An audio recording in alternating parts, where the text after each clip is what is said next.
And we are live, Senator. Thank you very much. You're welcome.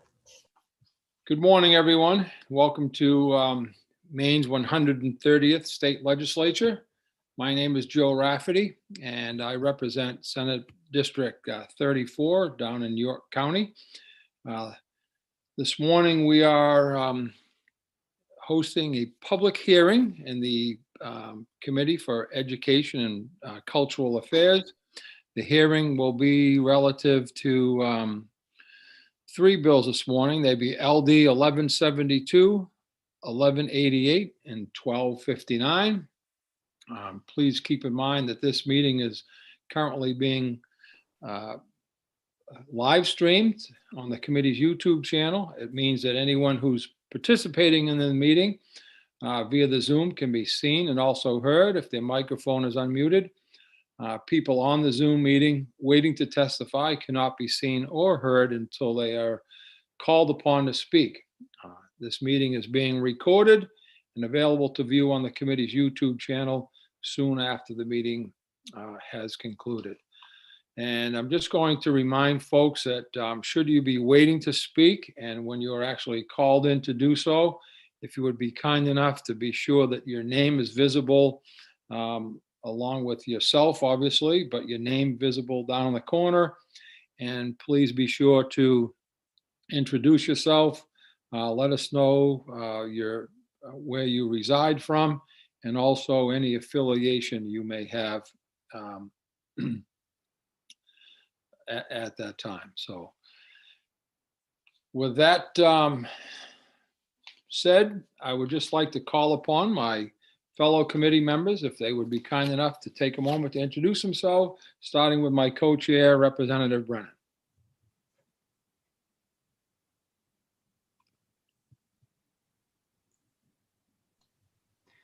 Thank you, Senator Rafferty. Good morning to you and to other members of the committee and people in the public. I'm Michael Brennan. I represent District 36, which is part of Portland. Thank you. And Senator Daughtry. Mr. Chair, I'm Maddie Daughtry. I represent Senate District 24, which are the communities of Brunswick, Harpswell, North Yarmouth, and Pownell, and associated islands. And I do apologize for folks who are watching. I will be popping in and out for another bill and some meetings, so I'll be back and forth. Thank you. And he's gone. All right. Representative Dodge, please. Good morning. Thank you, Mr. Chair. My name is Jan Dodge. I represent House District 97, which is Belfast, Northport, and Waldo. Thank you. And Representative McRae. Yes, good morning, everyone. I'm Representative Dave McRae, representing the good people of House District 148 up here in the county. And here's to a good day. Thank you. And Representative Millett. Good morning. I'm Rebecca Millett. I represent House District 30, which is most of Cape Elizabeth. And Representative Roach, your dog is absolutely adorable. Representative Roach. Sorry, I'm struggling here with the dog's not used to us being home on Mondays, I think. I'm Representative Tim Roach, District 7 Wells, dealing with a little side effects from the second shot of Moderna today. So home with it, but getting better. Thank you. Thank you. Representative Sampson. Good morning. Thank you, Mr. Chair. And I am live from our lovely state capitol. I'm Heidi Sampson, representing the good people of House District 21. That's Alfred, Limerick, Shapley, Newfield, and Port. Thank you. Senator Woodson, please. Thank you, Mr. Chair. Dave Woodson, District 33, Senate. Covers Sanford to Parsonsfield along the southwestern border with New Hampshire. Thank you. And Representative Crockett. Good morning, everyone. Ed Crockett, District 43, part of Portland, part of Falmouth. Thank you, folks. And just as Senator Daughtry alluded to moments ago, members of the committee are often called to testify in different committees. So they may be checking in and checking out momentarily, for a few minutes at a time. That is not uncommon for us. Please keep in mind that we do have our clerk Sam Baker is available, and Sam's outstanding in terms of what he does for us, but also he may assist and guide you should you encounter any technical issues.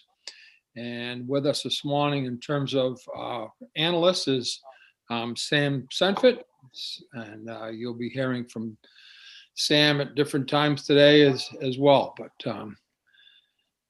the first LD this morning, as I mentioned earlier, was LD 1172.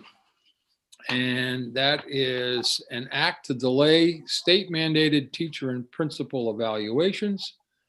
And I believe Representative McCray will be our first speaker as the sponsor. I'm going to call that hearing open. Thank you. Very good. Thank you very much, Mr. Chair. I was sitting here taking care of a couple of little odds and ends, and I was expecting to be second. I'm ready. Oh, I'm Here we sorry, go. sir. No, what did I do? It's okay. All right. No. Do you want me now? Yes, sir, we do. You got me. Okay, very good. Anyway, good morning, everybody. My testimony says good afternoon, and I guess I must have been tired working this up on an afternoon. So anyway, good morning, Senator Rafferty, Representative Brennan, and honorable members of the Joint Standing Committee on Education and Cultural Affairs. I am Representative David McCray, and I represent communities of House District 148 in the central part of the county. I am a lifelong resident of Fort Fayetteville, and I'm very pleased to present LD 1172, an act to delay state-mandated teacher and principal evaluation. Having retired in 2016 after a career as a teacher in the Fort Fayetteville school system, SAD 20, I had been evaluated under the state's mandated evaluation system. And for the first time in a 48-year-long career, I felt that my evaluation really and truly helped me better me at my craft. I must say that the system relies heavily on self-evaluation and that it is very time-consuming. Time is the very motivation behind LD 1172. Let me start out by saying right away, I am a supporter of teacher and principal evaluation systems in place in our schools. As a teacher in my local school, I helped implement the teacher evaluation system. My friends are teachers, and I often hear from them about their local systems. In fact, my daughter is a teacher, and I hear about it from her all the time. I am a supporter of the direction our state has taken in terms of building a teacher and principal evaluation system. I think the adjustments we have made to amplify teachers' voices and to make the evaluation systems less about punishment and more about improvement have made the systems even better. That said, I also know a lot of work goes into maintaining local teacher evaluation systems. Not just added paperwork for teachers, but additional work for observations, steering committee meetings, and much, much more. That is why I'm sponsoring LD 1172. All this bill does, and please understand this is all it does, is that it allows districts to apply for a temporary waiver of their local teacher and principal evaluation systems. Whether to apply for such a waiver will be left up to local school districts. The members of this committee often ask, what can we do to remove from the plates of educators? What can we remove from the plates of educators to give them more time in their classrooms with their students? This bill is one way we can give teachers more time with those students. Right now, we are asking our educators to juggle a lot, more than I can even imagine. And we want and need our teachers focused on their students.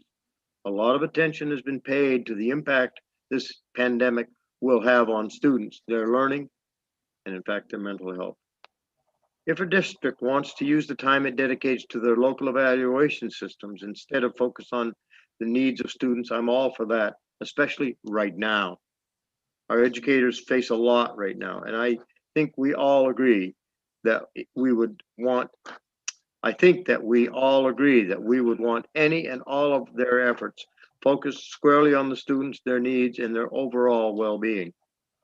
This bill is an attempt to remove something from the plates of districts for those who want to focus on the things I've just mentioned. And this does have a, I think it's 2022-23 sunset, if you will. It's not to get rid of the evaluation system at all.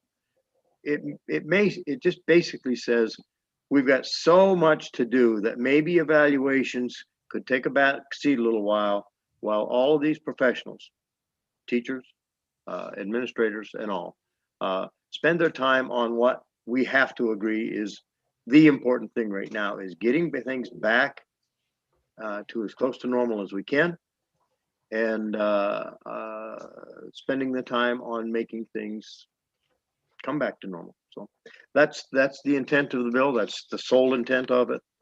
It certainly is not to thwart the evaluation systems that I so strongly believe in. So with that, I'd be happy to answer any questions anybody has of me.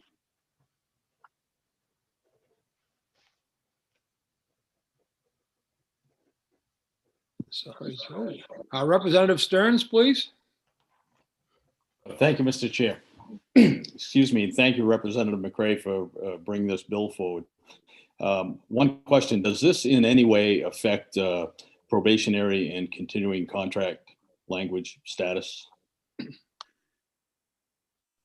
There will be people that will come on after I. They've got the mentoring system. They've got the peer support and steering committees, et cetera. So I would say probably maybe you could answer your own question better than I.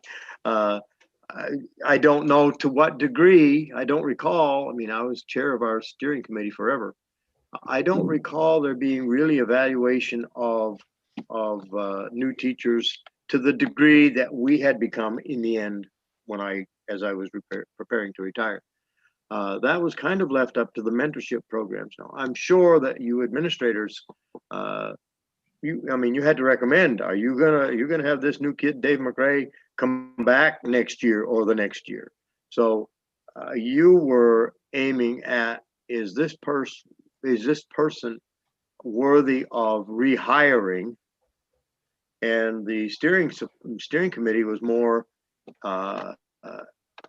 not talking about hiring at all, but improving their skills to the point where they would be a very viable, competent, good teacher.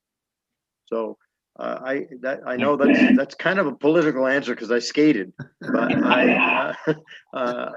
that's the best I can do. Thank you. I thought you skated it well, so. Any other questions at this time? Seeing none, Representative, thank you very much. Thank you very much, committee. Yes. Next up, I believe, is, of course, my other computer has to go cold. We're going to hear from Grace Levitt, is speaking for.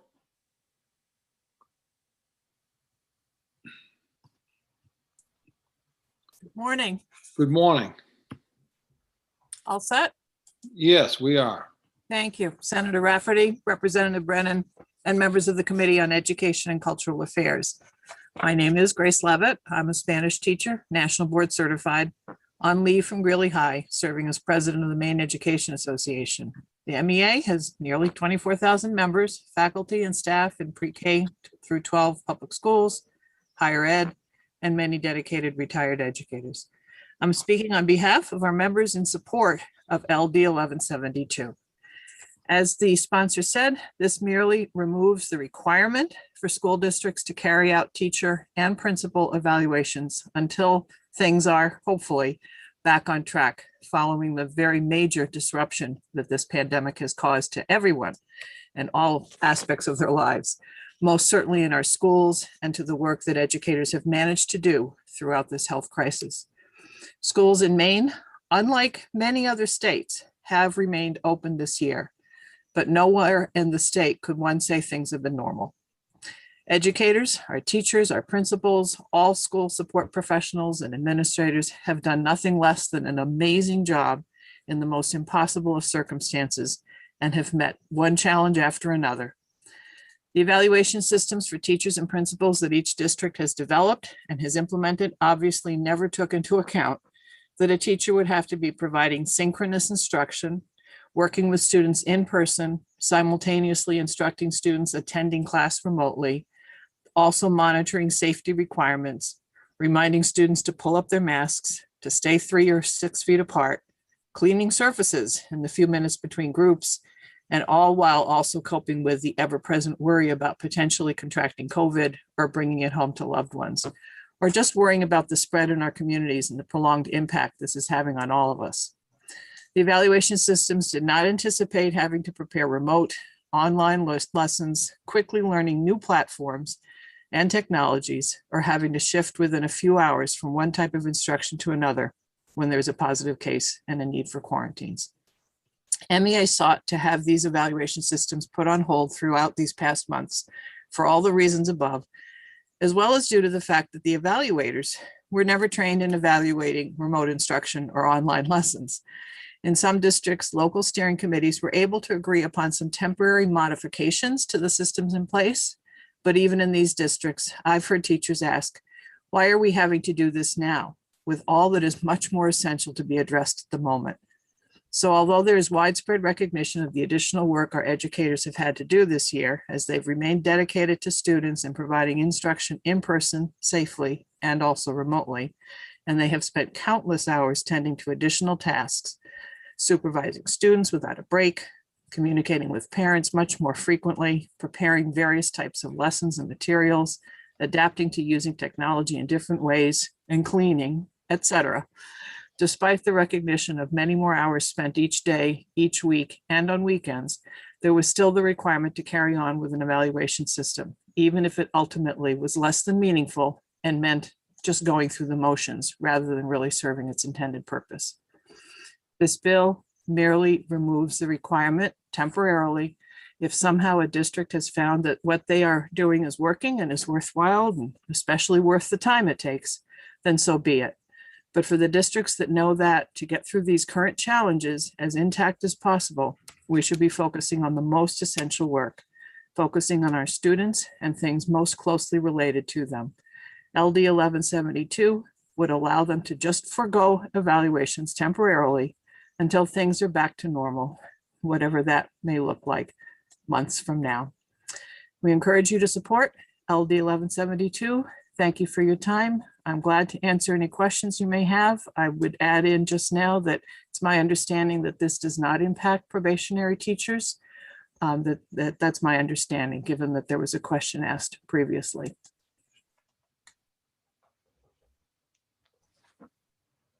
Thank you very much. Questions? I see Representative Brennan has one. Thank you, Senator. And Ms. Levitt, good to see you this morning. I just have two quick questions. And maybe I just misunderstood Representative McCray, but I thought he said that school districts would apply for a waiver, but reading the bill, it basically says that a waiver would be in effect for all school districts, regardless of them applying or not applying. Is that correct? Or which is correct? Well, my understanding is the second, that they would simply say by applying, I'm not sure that it would be a big process, but just saying that they are putting this on hold for the time being. I don't know what the process would have to be. I don't know that I have a specific answer to that, but I would not expect it to be even more work to apply for a waiver. No, but a school district would they'd be able to say, we're going to waive that process. Another school district may say no, that they're going to move ahead with the process. And then does the Commissioner of Education approve a waiver or deny a waiver? I don't know that I have the answer to that. I would ask Representative McCray what his intent was. I would suspect with some of the other things that have happened this year, that simply communicating that to the commissioner, that indeed would be accepted. I would hope that that would be sufficient. Again, the intent is to try to remove some work, not to create more work in place of this work, certainly. Thank you. One last question, Senator. and again, the way I read it would be that if the waiver would go into effect, that the next time the evaluation process would be in play would be September of 2022. If they are looking to do this for the remainder of this year and next year, yes. Yeah.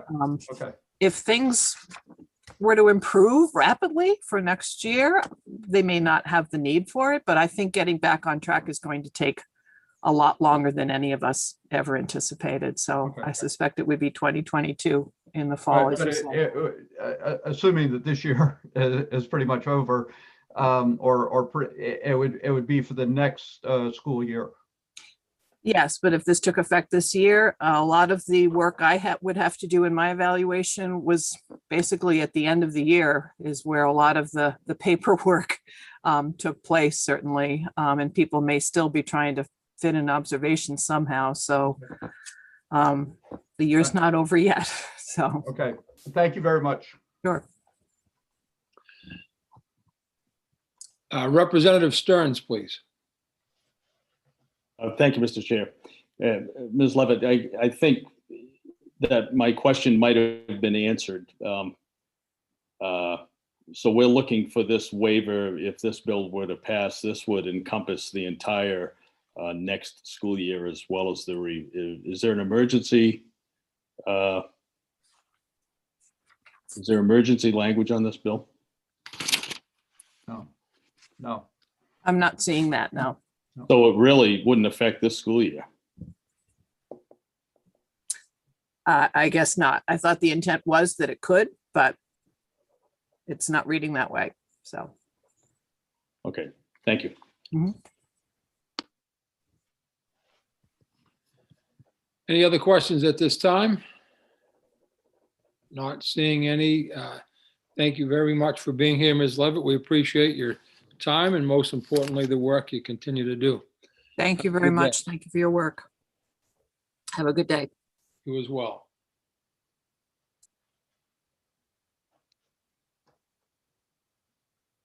And next up is an opponent of the LD, and that would be Eileen King of Maine School Management.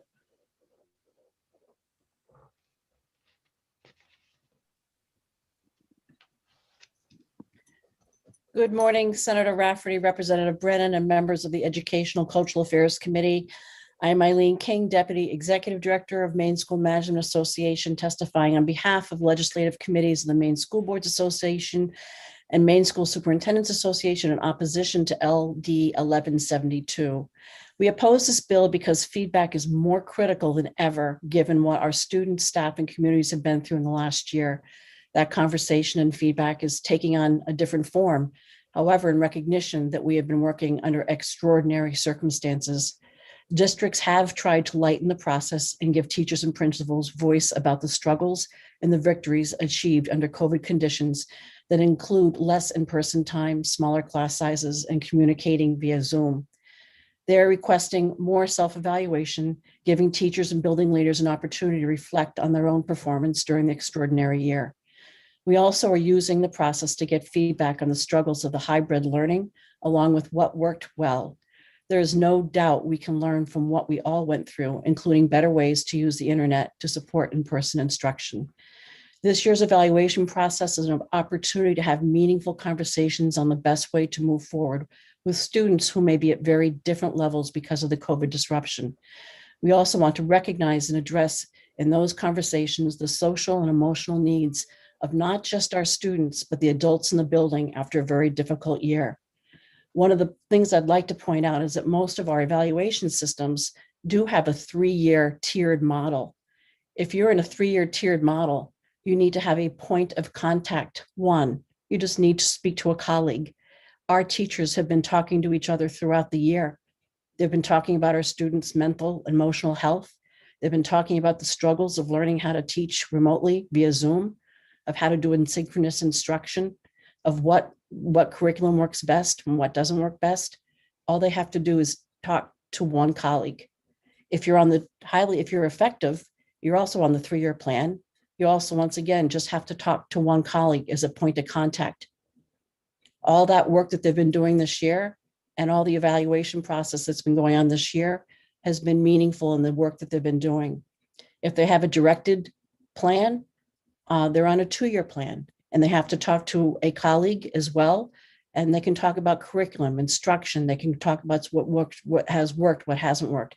But I believe our principals and teachers and our superintendents have learned a significant amount of what works and what doesn't work by collaborating and talking to each other.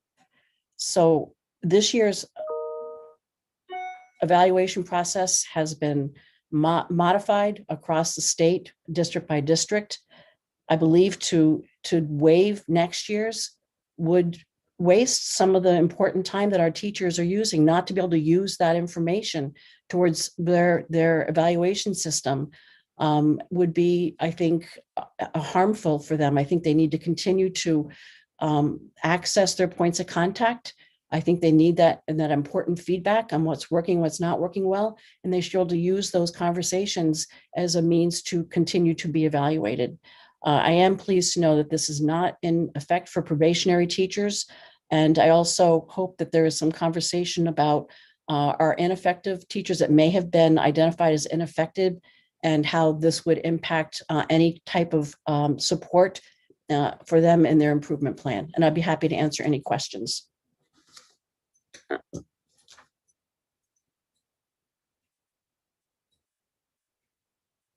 Gotta remember to unmute myself. Any questions at this time, folks? Ms. King, thank you very much for being here. We appreciate your testimony and your continued efforts. Thank you for your time. You as well. Thank you. I believe, Sam Baker, that concludes the folks speaking that we had scheduled. Any additions? Yes, Senator, that's everyone for this bill. Well, thank you very much. So I will, seeing no further questions, discussion, we'll close the hearing on LD 1172. And thank you, Representative McRae, and good luck moving forward.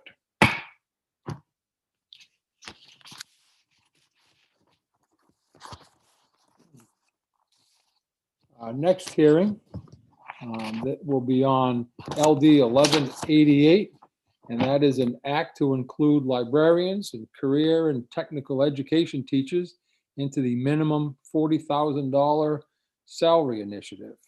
And that is sponsored by Representative Millette. I'll call that hearing open, and we will now hear from our sponsor. Representative Millette, thank you very much.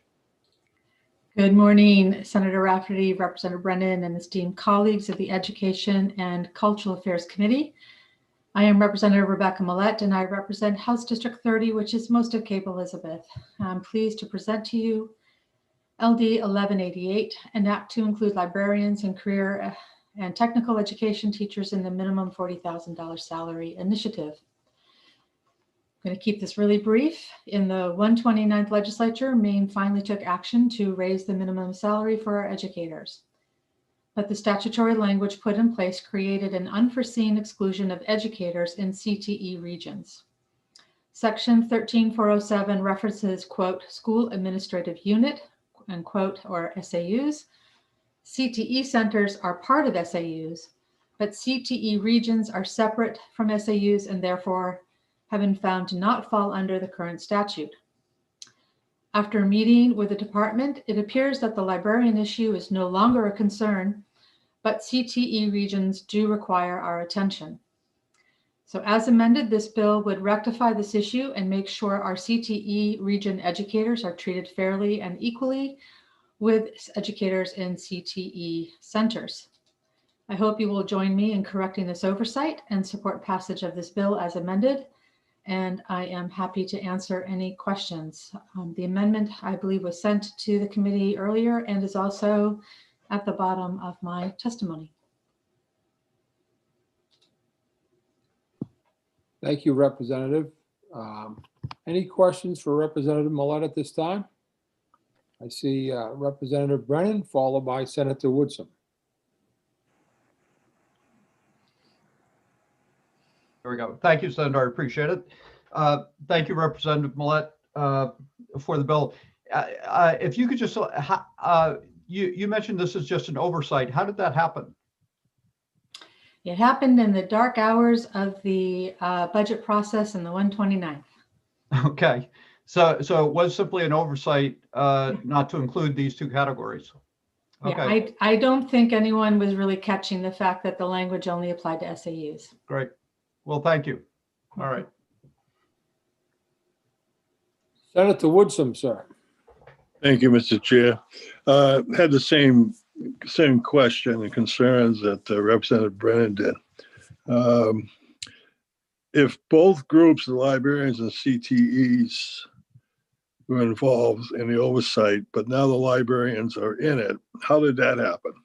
I mean, why weren't the CTEs corrected also? I believe the librarian issue was an interpretation of languages or a misunderstanding. The librarians are fine, whereas the CTE regions is actually a statutory language issue. Okay, thank you very much. And thank you for bringing this bill forward. Absolutely. Are there any other questions of Representative Millet at this time? Seeing none, thank you very much, Representative. Thank you.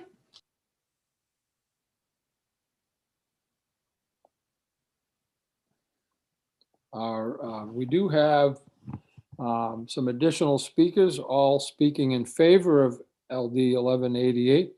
First up will be John Kaczynski.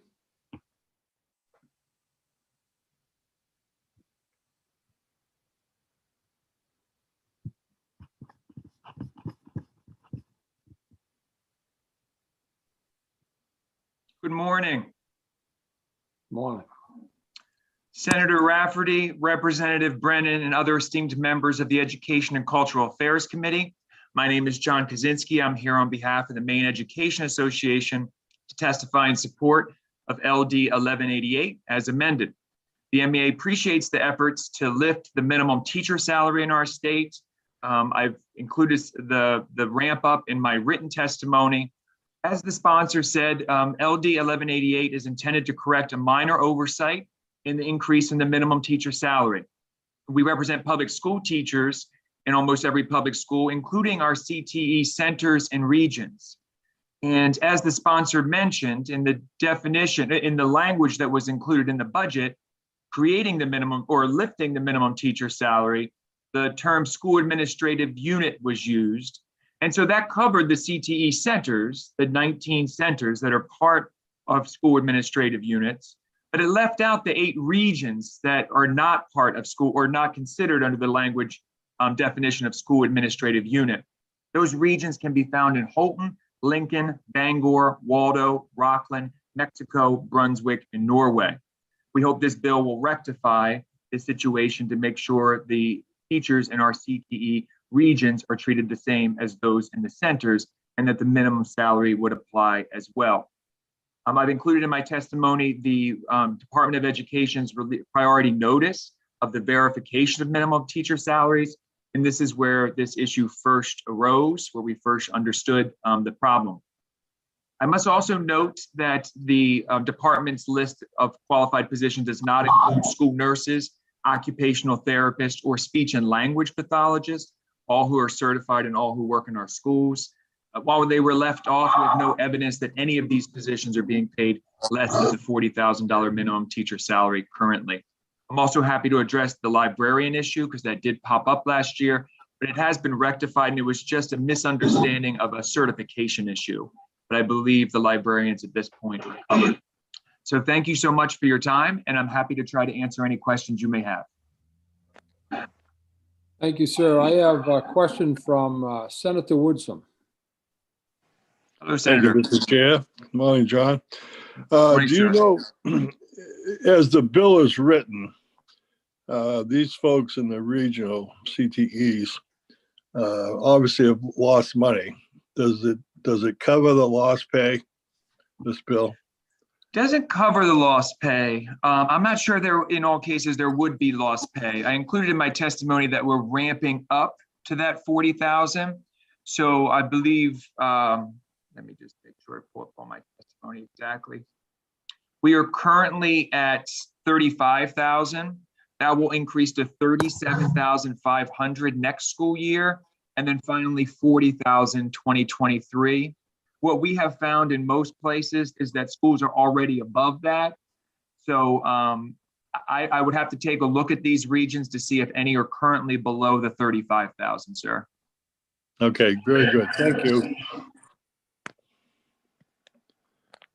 Any other questions, folks, at this time? Seeing none, thank you very much, Mr. Kaczynski. We appreciate you being here and your testimony. You have a great day. You too. Thank you.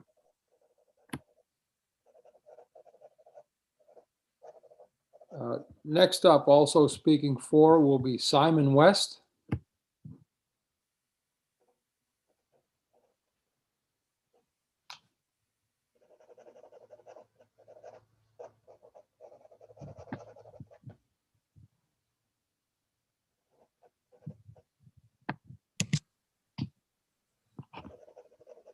Good morning and thank you, Senator Rafferty, Representative Brennan, and esteemed members of the Committee on Education and Cultural Affairs. My name is Simon West.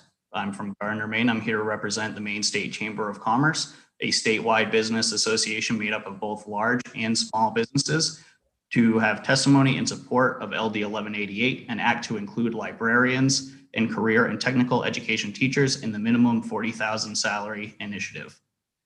The state chamber stands behind legislation that aims to bring to life a vision of high quality education for Maine students. It sounds like this was an oversight where the librarians have already been rectified with the issue. And I want to just present some points as to why the state chamber is here to support also including career and technical education teachers. We've seen that increases in teacher salaries have a positive correlation to increased student performance. This increase in performance is credited to a couple of specific forces. The first being a greater supply of teachers when you increase their salaries, and statistically speaking, the more choices you have, the better quality choices you're able to make. A Bureau of Labor Statistics showed that currently, from now through 2024, it's projected to have a 0% increase nationally for technical education teachers.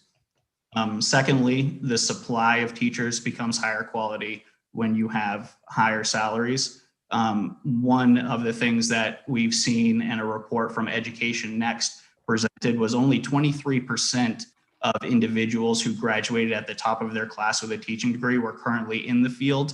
The assumption is at a time the most skilled and highest qualified teachers had left the field to be in more lucrative careers.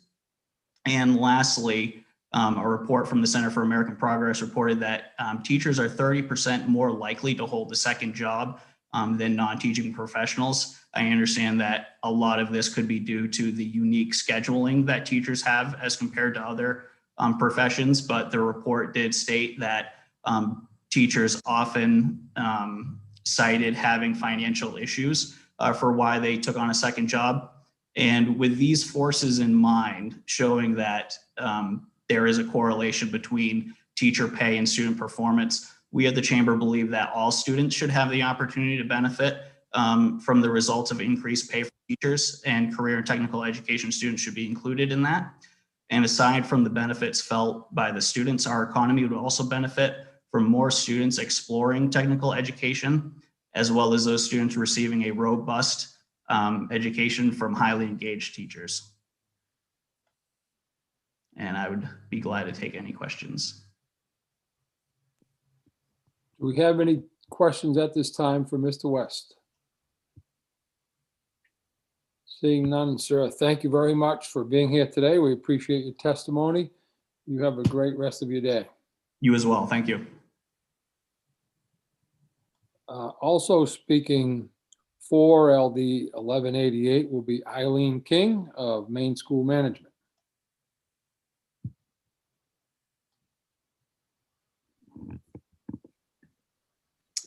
Good morning, Senator Rafferty, Representative Brennan, and members of the Education and Cultural Affairs Committee.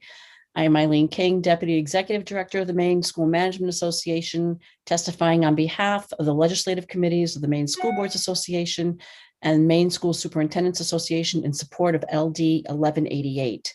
School boards and superintendents support this bill because both professional groups are an essential part of Maine's education system. Both also have certification requirement under Maine Certification Rules, Chapter 115, which we have attached to our testimony. They open new worlds to students, supporting their interests and providing them with the tools, training, and source material to facilitate their learning. We believe both groups are essential to quality education in Maine and should be paid accordingly under the minimum teacher salary law. That law, as most of you will recall, allowed for a ramp up to $40,000 in 3 steps starting in 2021 and completed in 2022-23 school year. Thank you for your time, and I'd be happy to answer any questions. Folks, do we have any questions for Ms. King at this time? Seeing none, again, thank you very much for your testimony and for being here today. Thank you, Senator. Yes, have a good day. Sam, any surprises by chance? No, not so far, Senator. Right. Still have another bill. Well, I just don't want to miss anyone, but thank you very much. So seeing there are no further questions, I will call the hearing on LD 1188 to a close. Thank you, folks. And at this time, I would like to open the hearing on LD 1259, which is an act to restore a school district's ability to authorize new types of schools and programs. And that is being sponsored by our own Representative Sampson. And she will be the sponsor and first speaker. That hearing is now open. Thank you, Representative Sampson. Thank you, Mr. Chair.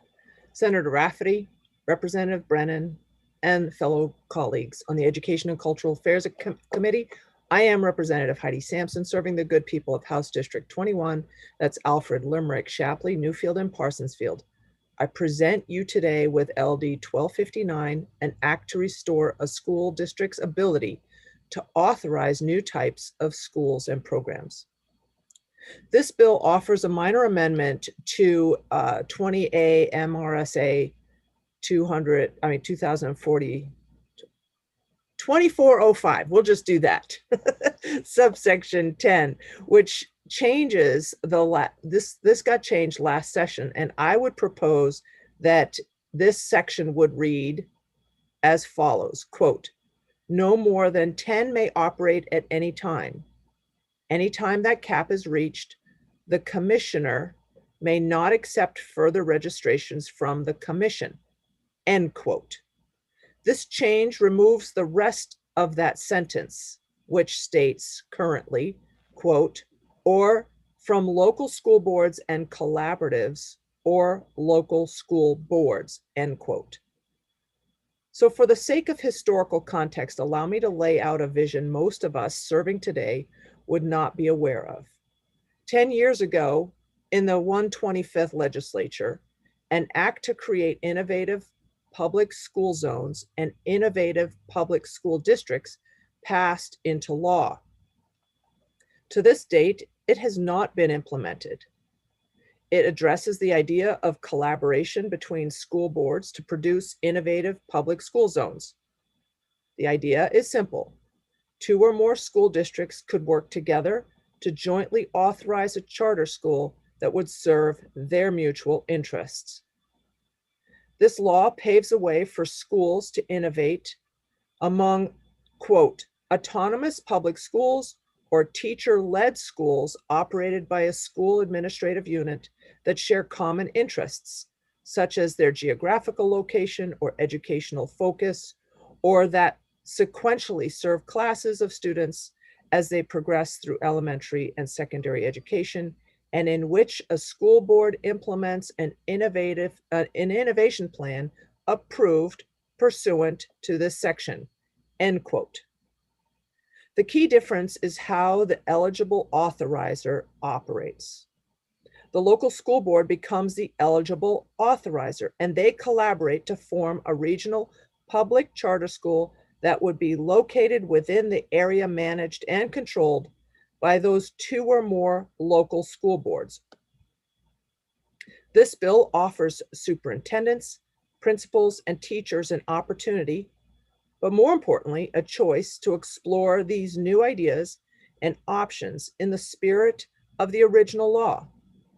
It also incorporates professional development and support as well as accountability for new initiatives. Neither of these options were available in 2011. With a now well-established and successful Charter School Commission, local school boards have access to their experience and expertise. The commission will be able to assist districts and local boards in the evaluation and accountability requirements for any new local board, school board authorized model or charter school. The Office of Innovation within the Department of Education is the resource by which they serve as a hub for gathering learning and disseminating it to all Maine districts. To be clear, adding the role of authorizer of public chartered schools to a local school board's or a group of local school boards' responsibility does not change any of those school boards, any other roles for the school board. It will not change the way the charter schools are governed. The chartered schools nonprofit governing board makes a contract with the local school boards or the group of school boards. That chartered schools governing board negotiates the specifics of how the chartered school is structured and its educational program directly with the local school boards or the group of school boards. Under this scenario, no statutes need to be altered in the governance structure at all. I would, however, suggest this bill would include additional language that would allow the local school boards or group of school boards to contract with the Charter Commission to advise and provide consulting services regarding application setup, review of the application, and establishing benchmarks for success. The Commission could provide technical assistance in how to continue monitoring success and share the learning with other schools in the state.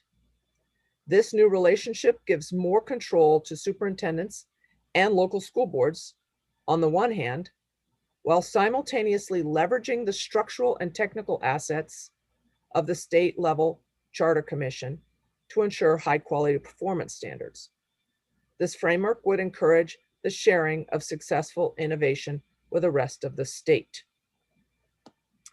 No new funding is required to initiate the program since the new model described above is developed within the school district.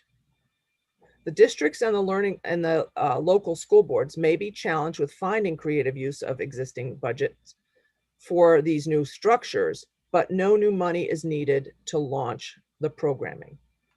Local school boards and superintendents, along with the initiating teachers, would develop a budget plan to support any innovation on the teaching and learning side. The Charter Commission's financial advisors have resources for financing models within the charter school, which could prove helpful for the local school boards. The Commission's focus is to ensure their success.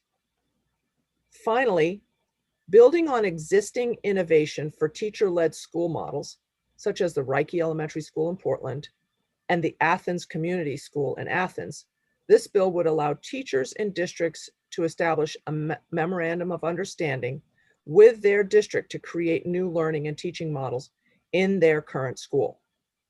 New approaches to curriculum delivery, for example, could be created among teachers from one or more districts with the intention of implementing the initial idea as a pilot in one of the schools. This way, the selected school can incorporate active and ongoing assessments of outcome and impact. These teacher-led schools have the option of being supported and assessed by the Charter Commission. Teacher-led efforts in concert with the Commission can access various platforms for fostering collaboration. This would further offer creative ideas between teachers, which will enable innovations to be shared across districts. By creating a network of empowering educators and supplying districts with research results in collaboration with the Office of Innovation at the Maine Department of Education, this bill offers a host of options and opportunities to expand resources for students. I thank you for your attention, and I'm going to now quiz you all on what I just said. Thank you very much. I think we get to quiz you first. So are there any questions for Representative Sampson, please?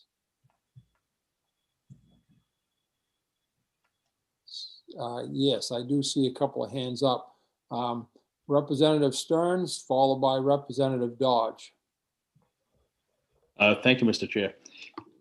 Representative Sampson, other than when we use the word charter, is there anything currently that would prevent any district from joining another school system or being innovative, starting a new program, collaborating, et cetera? And where I'm leading is many districts, I think, have developed alternative programming and sometimes collaborated in that effort. There is nothing stopping them. And I think actually, I know I had a bit of exchange with Eileen King about this. I know she has some experience, and hopefully she can speak a little bit to that when she testifies. This is just, there apparently have been some obstacles in the way of making this a success. So I think the spirit of this bill is to try and open up those options a little bit more. Thank you. Thank you. Representative Dodge, please. Thank you, Mr. Chair. And thank you, Representative Sampson, for your interesting proposal. I have many questions. So in the interest of time, I would just ask these. If there are two boards, both at the separate SAUs, why is it beneficial to add the Charter Commission in some sort of governance structure? That's one of the questions. The other sort of general is about also a bit about governance, about the hiring of staff and about students crossing from place to place, and teachers who are functioning under different contracts and salary schedules, and how those sorts of things might be addressed. And I realize that's probably a better discussion for the work session, but I thought you might want to generally address those thoughts briefly if you would like. Thank you. Thank you, Representative Dodge. I think some of the technical questions, I have a general idea. I would ask the folks that follow me maybe to get into the weeds a little bit more with you, and maybe it is more of a work session discussion. But I know that there has to be a delineation between the teachers, they can use the same facilities, but there can't be overlap. So there has to be clear distinction between what would essentially be the public charter school and the existing public schools, as far as the teachers working. You can't just be double dipping, basically. So I'll let them speak a little bit more about that. And now I can't remember what your first question was. I'm not very good at lip reading, I guess. What? You're on mute. As a music teacher, thank you. I apologize. As a music teacher, I often resort to hand gestures. So that was oh, this is fine. We can discuss it at the work session if that would be better. Your And first question easier. was something that I think I could have easily answered, but now I can't remember what it was. But perhaps those who follow you will address some of those questions that I Great. had. Thank you. See another hand up from Representative Brennan, please. Thank you, Mr. Chair, and thank you for Representative Sampson. Actually, in Portland, we have Reiki School is a teacher-led school. And we don't, quote, have a principal, but we have teachers are designated as teacher leaders within the school. So the concept is not totally new to us in Portland. I guess it would be helpful for me if you could just explain a little bit more how these type of charter schools would interact with the Charter School Commission, and if the funding for these charter schools would be similar to the current 10 charter schools that we have been authorized by the commission. Okay, I think this, thank you, Representative Brennan. I think that you're addressing also the question that Representative Dodge mentioned. How does the interplay with the Charter Commission come into focus? I can give you a little bit of a bird's eye view, and I think if the folks that are intimately involved, they can give you more of a granular evaluation. But it's the Charter School Commission now, because when this law was passed that I mentioned back in the 125th, the Charter Commission wasn't even a thing. It was still being created, and they were feeling their way through this monumental undertaking that had just been plunked into our state law. I came onto the Charter Commission about a year after this. So this was still just forming sort of the systems, connecting with the resources, and developing rubrics for evaluation. All these pieces had to be built from the ground up. And so back then there were no resources. Now, 10 years later, the Charter Commission is a real wealth of resources for any organization that would like to venture into something like this. They have financing, creative financing options that they can help schools with. So really, I see this as the Charter Commission can come alongside a school and complement the efforts that they may want to put forward. It's not that they would not be the authorizing entity. They would not be the ones that would be approving this. So it would be the local school boards. The Charter Commission just can lend some expertise now in this arena that might be very helpful and beneficial. To your point with the Reiki school, I'm thinking it was about 30 years ago, I worked for Portland West right across the street from the Reiki school. And I used to go over there quite frequently. And I was very intrigued by the model that they were using even then. I'm not sure how long this teacher-led model was going on. It might have been happening back then, but they were doing some innovative stuff there. So this is an opportunity to help foster more teacher-led innovations and to plug them in with resources that might make them more successful. Thank you. Thank you. Any other questions at this time, folks, for Representative Sampson? Seeing none, again, thank you for your sponsorship and good luck moving forward with this. Thank you, sir. We'll see you, yes, we'll see you more today, I'm sure. Speaking in support of LD 1259 will be Roger Brainerd will be the next up.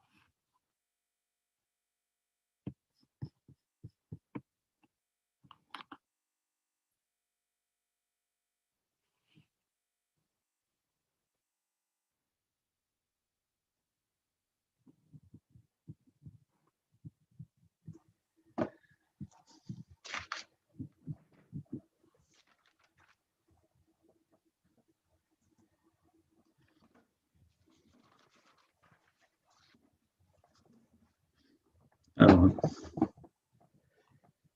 morning. Good morning. I've got the wrong camera. I'm looking in the wrong direction, but other than that, maybe I can move the camera. Hang on. There, technologies. Good morning, members of the Joint Committee on Education and Cultural Affairs. My name is Roger Brainerd, and I represent the Education Action Forum of Maine, and I am here to testify in favor of LD 1259. The purpose of this bill is to restore the ability of districts, superintendents, and school boards to authorize public charter schools and other programs within their districts or within a collaboration of districts without being subject to the cap of 10 charter schools statewide. Prior to the passage in 2019 of LD 307, there was no cap on the ability of districts to become authorizers. At a last-minute arbitrary amendment to the bill to cap the commission authorized charters included district authorized charters under the same cap. And in that case, 164 districts statewide were deprived of legal authority that they had. And they had no chance to respond because this happened at the beginning of a hearing and had been no notice beforehand. And during subsequent testimony, during the hearing, there was no discussion of this amendment. So there was a huge loss of authority for districts to try out innovation under the charter school model. We believe that districts should not have lost this authority, especially now they need all the innovative tools available to develop a wide variety of approaches to address the challenges they face following the disruption and loss of learning from the pandemic. Many students and families want more diverse, affordable public school options. Students have now experienced new approaches to education, and they are empowered when they select among options such as remote, hybrid, in-person, and even outdoor learning. Making such decisions increases their engagement and ownership in their education. It helps them feel more in control of their lives, increasing their social emotional well-being. With students experiencing social anxiety or bullying, choosing among affordable public school options can be life-saving. Districts need a variety of approaches to help frustrated students and families who have increasingly opted for homeschooling, private pods, or joined a waiting list for a public charter school. Current estimates are that more than 7,800 families have left district schools in the last year. Though no districts, and this is important, no districts have used their charter authorizing authority since the enabling law was passed in 2011.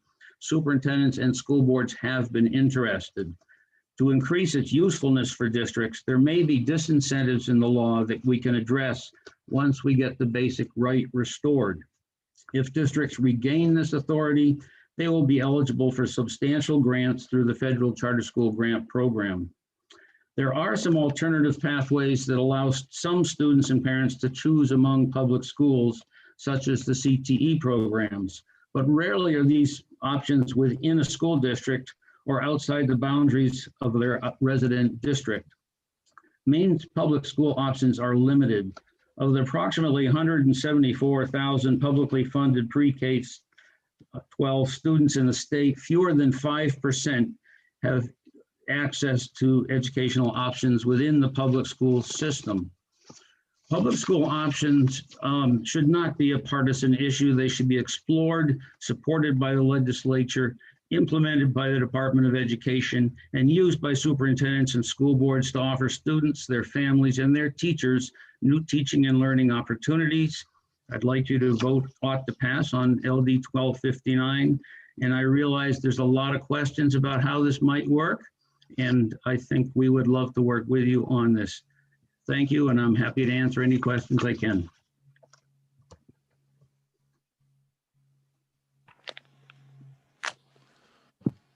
Thank you, Mr. Brainerd. I do have a hand up and a question from Senator Woodson, please. Thank you, Mr. Chair, and thank you, Mr. Brainerd, for being here.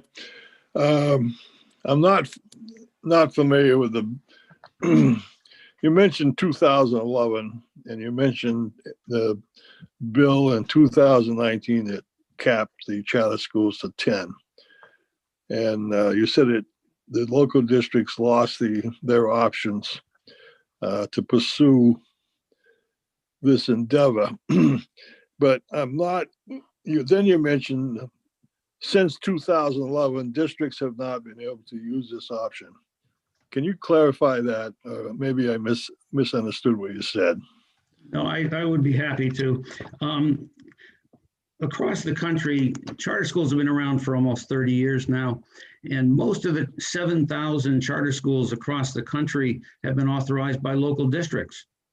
And Maine was one of the first to use a state authorizing commission. So when we drafted the original law that was passed in 2011, we included this ability for districts to start innovative programs using the charter school model. We have talked to a number of school districts, both rural and urban, across the state since the law was passed, because there has been interest. But there are complications within the law that may make it difficult for districts to do so. And there's a very strong political backlash in locally, sometimes with people who don't understand what the possibilities are. And the word charter has become sort of a lightning rod in Maine and across the country. So we're trying to use the word contract more often because there's no need for that. Charter is just a contract that stipulates exactly what flexibility an organization, a school, or a program might have under the law, and how it's to be monitored and held accountable for its success or not. And under the charter model, if a school or program is not successful, then it doesn't necessarily keep going. So I hope that helps. Yes, thank you very much. Excuse me, Representative Salisbury, followed by Representative Dodge and Representative McCray, please. Thank you, Mr. Chair. This might be something to talk more about during our work session, but I'm just wondering a little bit more about if two school districts or one school district decided to have a charter school, how would they fund if they needed a brick and mortar location, or where would they find the space available to offer a charter school? I'm just wondering, I'm not sure about that, if that's something you can answer, Mr. Brainerd, or. That's a very good question. That's one of the challenges of starting a charter school, is finding a place to operate. And they are not given any funds for facilities. So they have to be very creative in that respect. And a district would also have to be creative if they were looking to start a new program or a school. They could be talking about a micro school. They could be talking about a pod. They could be talking about a school within the school using existing space that wasn't being used currently. They could be using the local library. They could be, I was principal of a small school that was a former pizza place in Maine. So you have to think outside the box a bit. But typically these programs in schools are small. I mean, we're talking probably, it could be anywhere from 12 to 20 to 30 students that would perhaps meet a specific interest or need within the district. Our district system is got a lot going for it, but we're certainly got a lot of students who are not getting their needs met because it's very difficult, as you know, to meet the needs of every diverse child in every school. So the more flexibility and more diversity we can create within the system, I think the more success we'll have. Thank you. Thank you, Mr. Brainerd. Thank you both. Representative Dodge, followed by Representative McCray, please. Thank you, Mr. Chair. I have several questions. I hope you will be okay with that. Sure. Thank you, Mr. Brainerd, for being here this morning and for your testimony. I have a question about your inclusion of pre-Ks as part of your support for this initiative. That seems like perhaps a bit of a separate issue. I wonder how that, how you are seeing that from your perspective. I also wonder about charter decommissioning that you mentioned for charters that don't meet certain standards. And I am not aware of any charters that have been eliminated due to poor performance. And the last thing is a request for the work session, please. I think Mr. Senth is with us. It is my understanding that we have had some schools created outside the realm of the charters, one being Maine School of Science and Math. There's an ecology school in RSU 3. Our Maine Ocean School is, I believe, outside that umbrella. So I'm wondering about a Venn diagram to help us as a committee to better understand where those fit, please. Thank you very much. Oh, you're welcome. You're welcome. One of the things that came out of the charter world was our understanding that Maine's preschools were not eligible for some federal funds for E-rate. And we got a law passed a couple of years ago that opened that up for preschools. Now you'd wonder, why would a preschool need the internet and money for technology? Well, maybe now after the pandemic, we know. And this was more about the pre-K teachers more than the kids. But as you know, things have changed.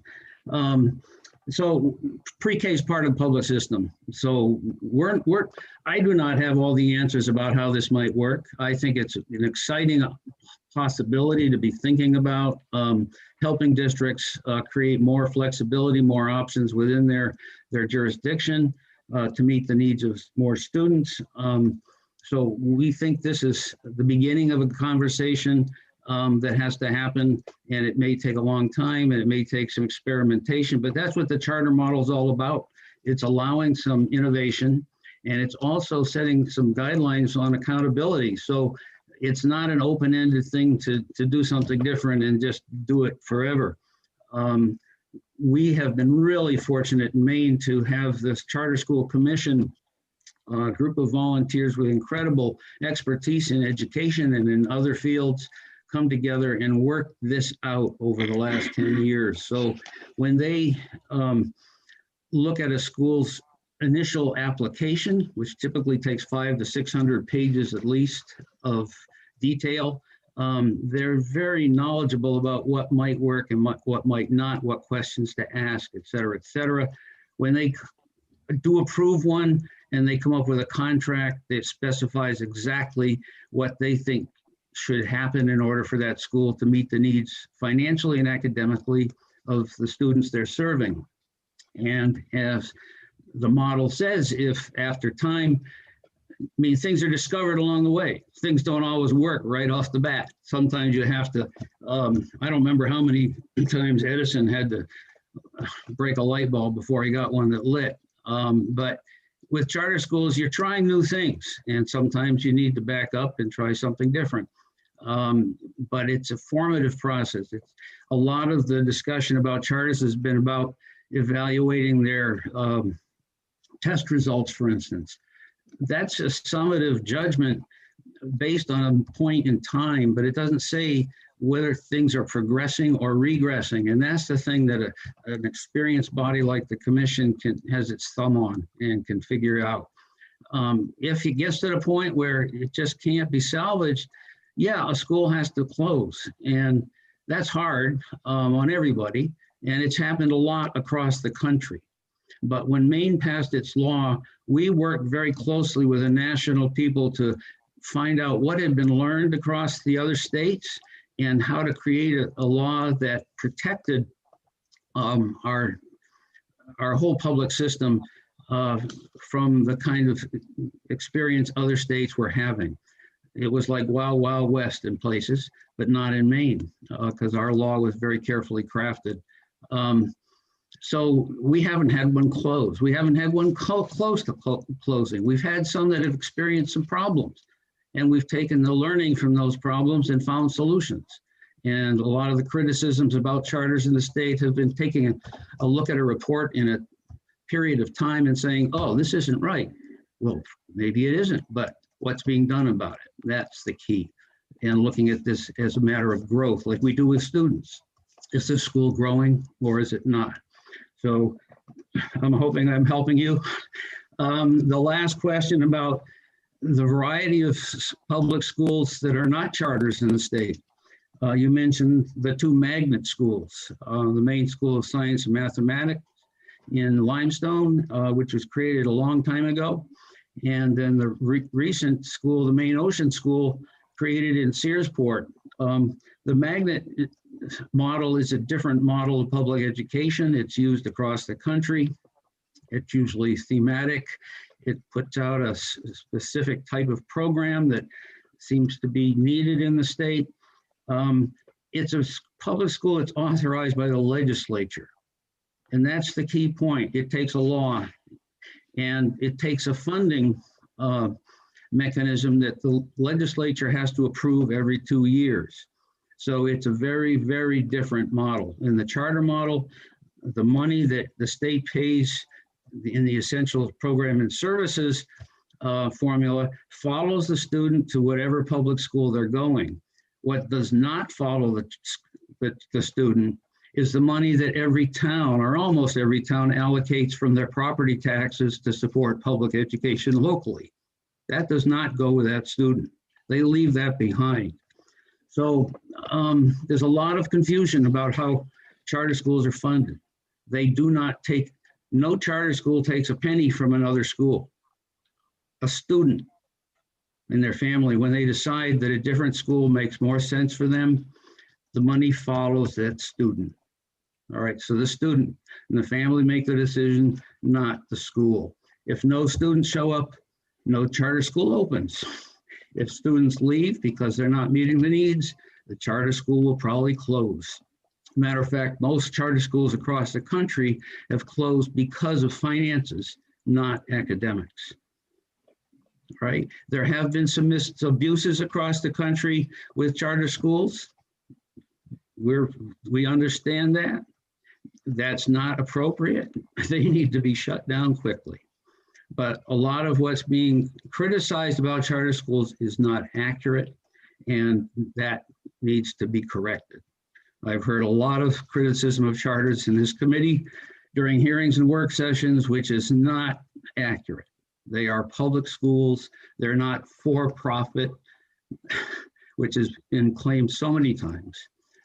They do not take $30 million off the top of public education in Maine. One student at a time takes a little bit and moves somewhere else. All right. I hope I'm helping. So pleased to continue answering questions. Thank you, sir. We do have another question from Representative McCray. Thank you, Mr. Chair. Good morning, Mr. Brainerd. It's good to see you. Good to meet you. I think you can perhaps give me some historical perspective to the second question. The first one has to do with, and you may be able to just advise me or what have you, maybe you can, and if not, we could get it for the work session either through Mr. Seneft or from somebody. Back when the 2011, when the charter schools were discussed and authorized,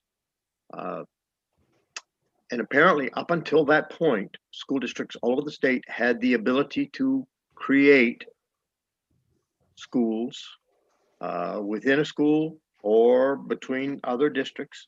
I know as a career teacher, I saw this happen in a few cases where there was an alternative education or an alternative school for students that really had the need and were not being successful in their normal public school, which was difficult, as you can imagine. I'm sure you would agree with that. It was difficult to do. They met in places like church basements. They met in alternative spaces in the school where they had the space. They, in some cases, met in neighboring towns with other students that had the same needs.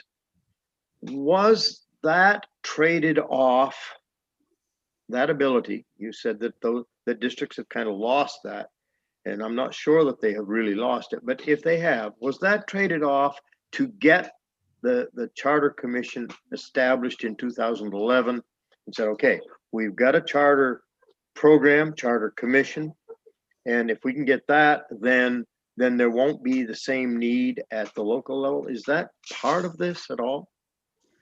Yes. There was a fairly statewide alternative education program going back in the 80s, I would say. There was an alternative education association. They had a yearly conference. The alternative programs were, as you say, they were small. They met the needs of a few students who really struggled within the system, and the system really struggled with them. So they were often had their education and delivered at the superintendent's office or in the basement or somewhere else where there was space. That type of program, the alternative program, yes, could be started by a district, but it often faced existential problems when budget time came. I mean, they cost money. And if it was only a few students, it didn't necessarily get the resources it needed. It didn't necessarily last. And the thing about, and I was very much involved with working with that type of student, the at-risk student and so forth. So I was very familiar with some of these programs. I went to all the alternative ed conferences, et cetera. And the first people I ever talked to about a charter school were those in the alternative ed movement. A lot of those disappeared, but there were some 80 in the 80s and across the state. And now I bet there's a handful here and there. I don't really know because I don't know how they're tracked. But they weren't really very successful. And when I led a school improvement effort in a school district that was pretty comprehensive. I was working with the College of Education at the University of Maine. I was working with the Department of Education in Augusta. I was working with some national groups, and we were really trying to transform education in this school district. And we had a superintendent who was going through a doctoral program at the time and was excellent. The political winds shifted. We had 3 superintendents in 3 years. We had a very inclusive group of community members, business people, clergy, students, parents. If they were interested, they joined our school improvement steering committee. We had a 5-year plan. We were really going great guns, but we had a few people elected to the school board who didn't think we were going in the right direction. And they managed to scuttle the whole effort. They cut my job to the point I had to leave. And that's about the same month that the charter school opened in Minnesota, the very first one in the country. And I said, wow, if we had had a contract that would have allowed us, say, this 5-year time to try something and prove that it works, that is a great model to try for. There's the other side of the flexibility and the autonomy is the accountability. And I think that was a key piece for me. If you're going to do something like this outside the box with kids, with parents, with community, you need to prove that it works. Otherwise, you shouldn't keep doing it. So the charter model really struck a chord with me. I started talking to people in alternative ed programs, and it took us about a generation of kids before we could convince the state of Maine to try it themselves. Now, when we wrote the law, we put in a pilot phase for the first 10 years. We said, let's have a report at 4 years and at 8 years so we know exactly what's going on. We don't want to continue something that isn't working. Well, we've had those reports. We've had a lot of reports. And there's been issues, yeah, because nothing's perfect. But we've learned a ton of stuff. and we are still going. But when we had a law passed a couple of years ago that said, all right, the pilot phase is over, no more, without any real discussion of the real success, and it is a real success of the charter school program in Maine.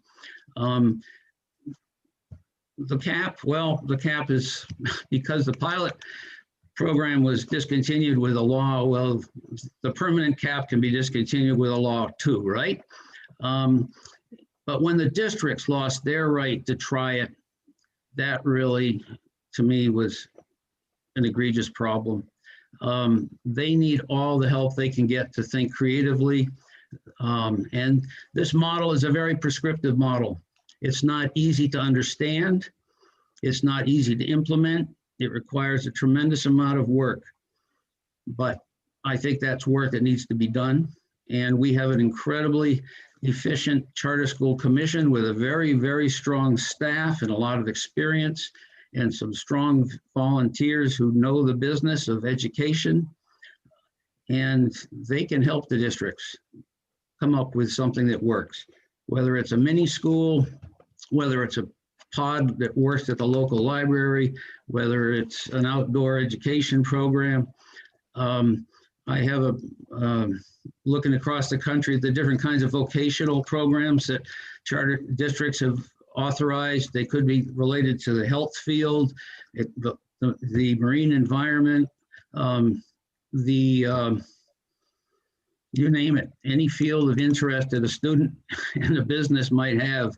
The workforce development, we can look at what's needed in the state. We could have charters that are giving kids an opportunity to explore these fields while they're in middle school and in high school, so they don't get to college and spend a ton of money and drop out because they really don't know what they're doing yet. There's so much we could be doing. Go ahead, I'll stop. I can talk forever, so you guys could be in trouble here, but go ahead. Yes, Mr. Chair, may I have a brief follow-up? Yes, sir. Yeah, Mr. Brainerd, I think I asked the question of the right person as far as the history, et cetera, and maybe I got way more than I needed, but that's good.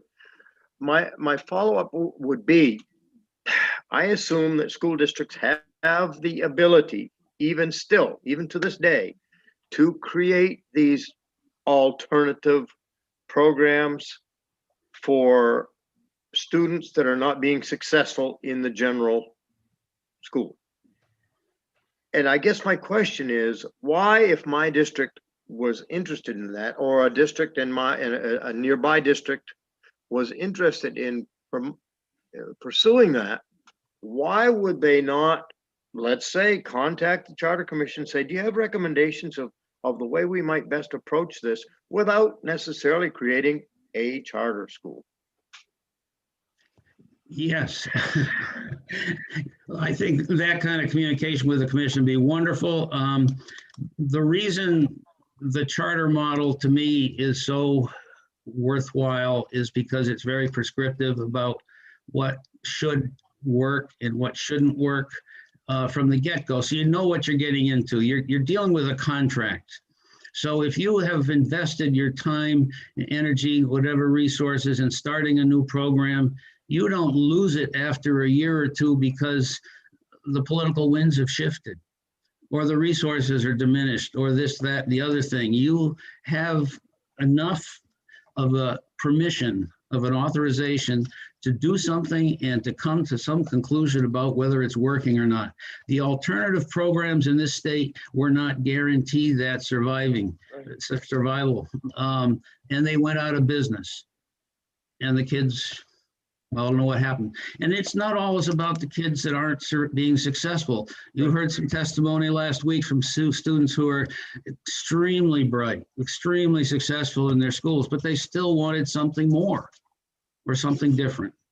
And we need to listen to all the kids about what works for them and try some things. It could be academies. I think Bangor has been good about this, of having different academies within the school system.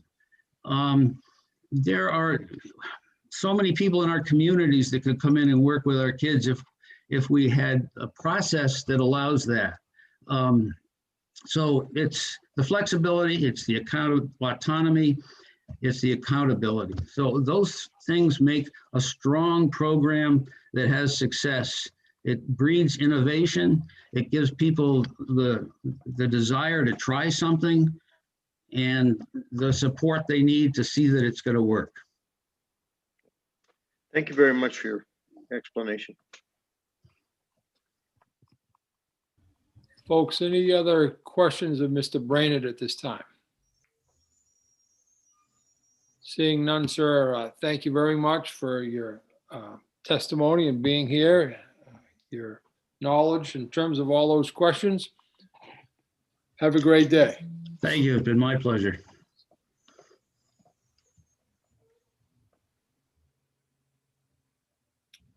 And next up will be Eileen King. She is our first opponent of LD 1259. And then also, Senator, we had two late signups, Kathleen Mikolka and John Kaczynski, and they will also be testifying against. And sorry, that was Kathleen Mikolka. Yep. And then John Kaczynski, Senator. Thank you very much. Welcome.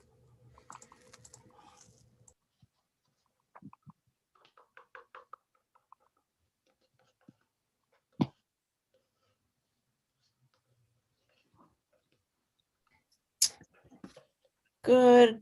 Oh, it's still morning. Good morning, Senator Rafferty, Representative Brennan, and members of the Educational Cultural Affairs Committee. I am Eileen King, Deputy Executive Director of Maine School Management Association, testifying on behalf of the legislative committees of the Maine School Boards Association and the Maine School Superintendents Association in opposition to LD 1259. Our associations are in opposition to this bill because it is unnecessary. School boards and superintendents do this now with neighboring districts or in regions and have the opportunity to create specialty programs within the district to meet the needs of students. Some examples of regional collaboratives include our Western Maine Regional Program for Children with Exceptionalities, a special purpose public collaboration between MSAD 72, 44, and 17. This program has saved the district significant funds for out-of-district special education placements. MSAD 17 and RSU 10 have an agreement that allows vocational students to take classes at MSAD 17. This permits students to access core classes that have been missed at the home school because of travel between sites. RSU 56, RSU 10, RSU 44, and 58 are also engaged in discussions around remote learning. Auburn's Public Schools, Lewiston Public Schools, RSU 16 and 52 collaborate on substitute teacher recruiting and training and cooperative food service planning and purchasing. The Greater Sebago Education Alliance, including public schools in Brunswick, Cape Elizabeth, Gorham, Portland, South Portland, RSU 5, 6, 14, and 15, Scarborough and Westbrook work together on food service purchasing, professional development, substitute teacher recruitment, training, and English language services. In Southern Aroostook, RSU 29, RSU 50, 70, and 84 collaborate on transportation maintenance, substitute teacher recruitment, training, and alternative education program. And the list goes on and can be reviewed on the link that I included in our testimony. Concerns regarding having a charter school within a public school. The questions that our superintendents had would be who would govern the school. Obviously, the local school board can authorize a public charter school, but who would actually govern the school? I believe Representative Sampson identified that it would be the school board. I think that would need to be clarified. Other concerns we have is that the teachers would need to be completely separate. They would have their own contract. That our public school students would not be able to access the private school courses. And I don't believe the charter school students would not be able to access the public school courses. And right now in the law, only 5%, not more than 5% can enroll per grade level from one district into a charter school. So my concern is a possibility of the establishment of inequity of programs. If we're talking about allowing teachers to be innovative and try new things and different things and have different kinds of programs, and a district is limited to only 5%, you're going to have a situation where you're going to have the students, the public school students, only 5% of that per grade enrollment could actually participate in the public charter school within that school. Evaluation of staff is also a question. Overall management is also a question. So in my experience, when our school district looked into having a charter school within our school for a STEM program, I learned that I would not be able to, as superintendent, oversee that program. It would be overseen by, I believe, the Charter School Commission. I did learn that our students would not be able to cross over from one program to the other to be able to take classes. I did learn that the cap on the number of students that could actually enroll would be limited. There are two other superintendents that I spoke to that also did learn of the same concerns and issues. Public schools are free to implement any innovative program. My former school district has a STEM academy that we implemented and is still going on. I think it's actually grown since I've left. I believe that's happened across the state. So I don't feel as though schools are not allowed to implement creative and innovative programs. I think we're seeing this done across the state, and it's not creating inequities within our own public student bodies that I'm concerned that this program or this plan would create that inequity, that you would have one group of students being able to access certain kinds of programmings that are being funded by a different stream of funds and other students that would not be allowed to do so. So those are my concerns. That's why we oppose the bill, and I'd be happy to answer any questions. I am seeing, yes, Senator Woodson, please, with a question. Thank you, Mr. Chair, and thank you, Ms. King. There appears from your testimony to be a great deal of difference in opinion from what the sponsor and Mr. Brainerd has discussed. You're saying that districts can do this now, and they're saying it's not necessarily so. How do you answer that situation? And is there somebody available that can answer that discrepancy? Is my question. I can speak from my experience that we were able to, in my district, any innovative program that we were interested in doing, whether it was multi-age education, whether it was looping, whether it was foreign language programs, whether it was a STEM academy, which is now the STEAM Academy. Certainly, if we were interested in doing, we got board approval. We raised the funds, sometimes obviously through maybe possibly additional local funds.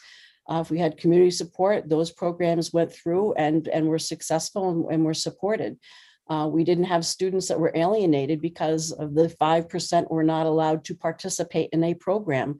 Every student that attended our schools were allowed to attend any of the programs that were implemented. So I think the comment I heard was the political winds of change and funding can change. Yes, that can happen, but I've never seen a school district that is interested and has a community support not be allowed to implement innovative programs. I think my former district is a perfect example. I think the Reiki School, once again, is a great example. And I think if you were to look at individual schools across the state, you're going to see the creative thinking and innovative programs that have been in place. Okay, thank you.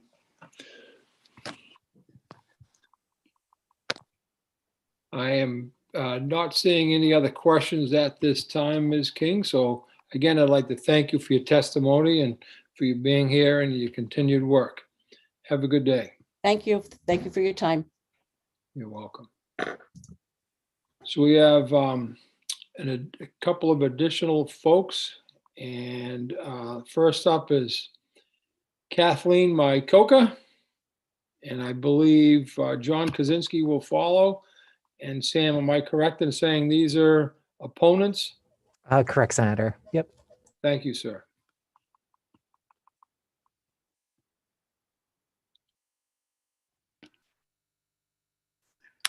This is Kathleen Mikulka. I'm a teacher of reading in South Portland. And Maine has been very smart about its charter schools, creating them when there was a real need. I used to live in Somerville, and there's no high school in Somerville. So I can see that there, especially in our rural communities, are real needs. I've been following the charter school movement for a long time, and there really is very little innovation in charter schools nationally. If we're talking about starting them not for a special need, but just for interesting programs, there really has been very little innovation. It really has just been raising test scores, standardized test scores.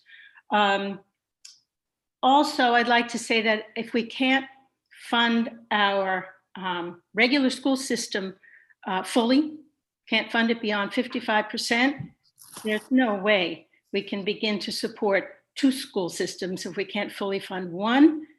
And I'd like to just second everything Ms. King said about schools and how they can innovate on their own and have been. And to Mr. Brainerd's point, I understand, I've been watching in alternative schools since the 80s, but much has changed since the 80s in our regular schools to address a lot of these issues. And so I'd just like to end by saying, I think raising the charter school cap in Maine is a problem. It's a solution in search of a problem. Thank you. Thank you. Any questions of Ms. McCulker at this time? Seeing none, thank you for your testimony today. Have a good day. Thank you. You too. Next up will be John Kaczynski. Good afternoon. Good morning.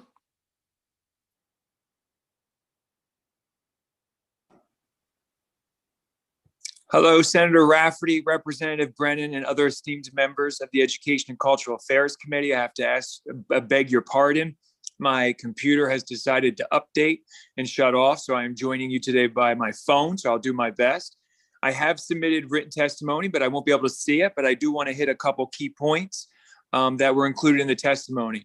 I have to say, after listening to folks today, I think I think this bill really gets hung up on the word charter and whether or not the state should lift the charter cap in a specific situation or circumstance.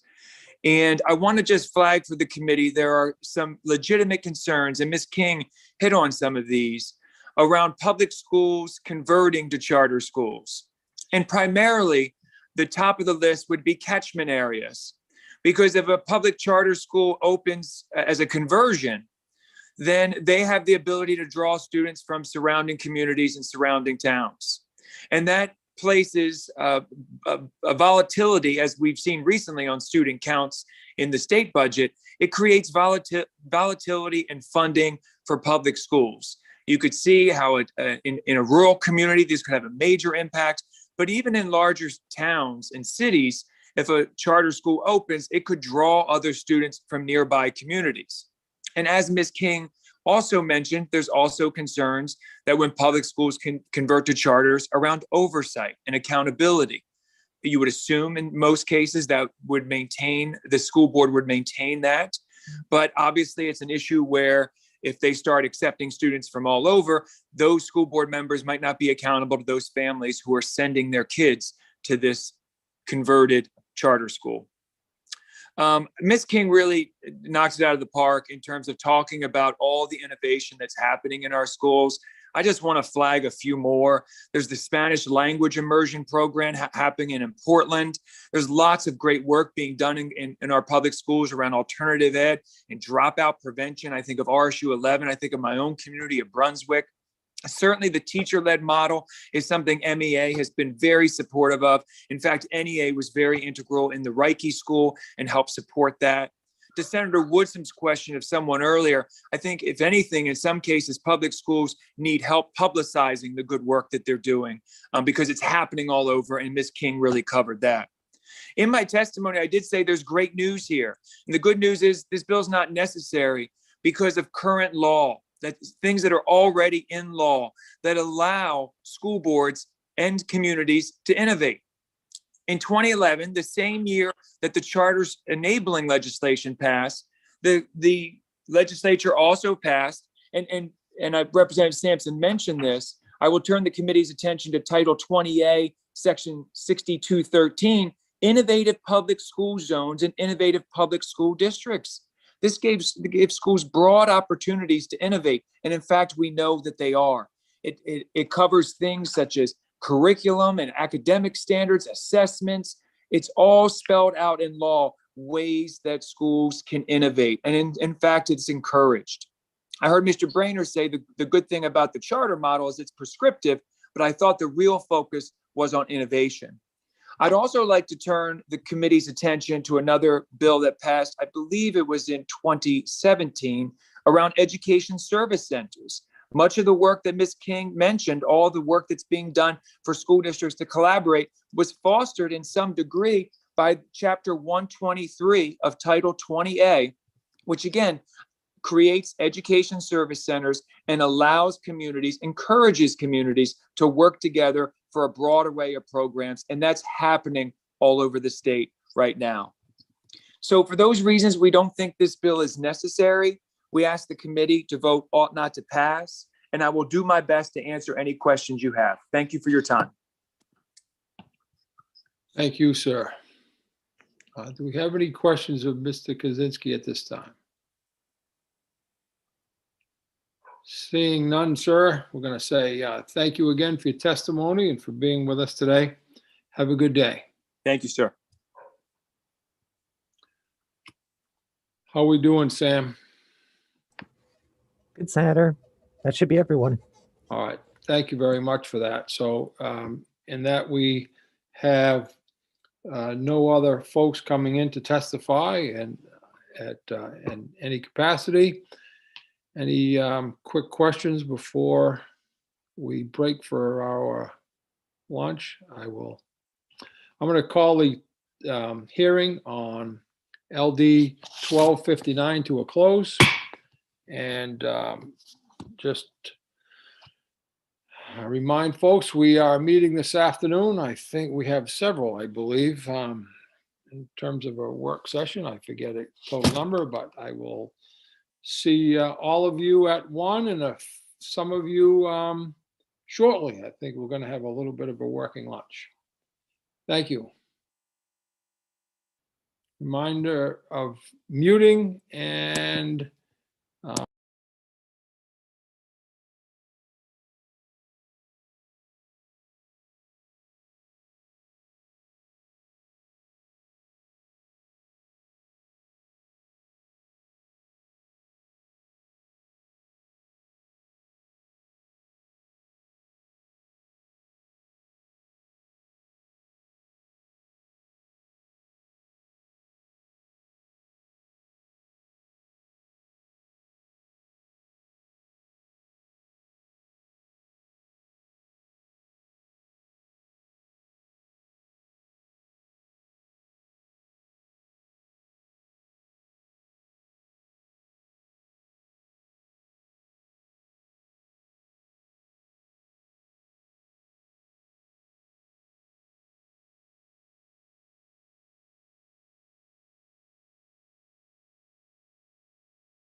Afternoon, Sam.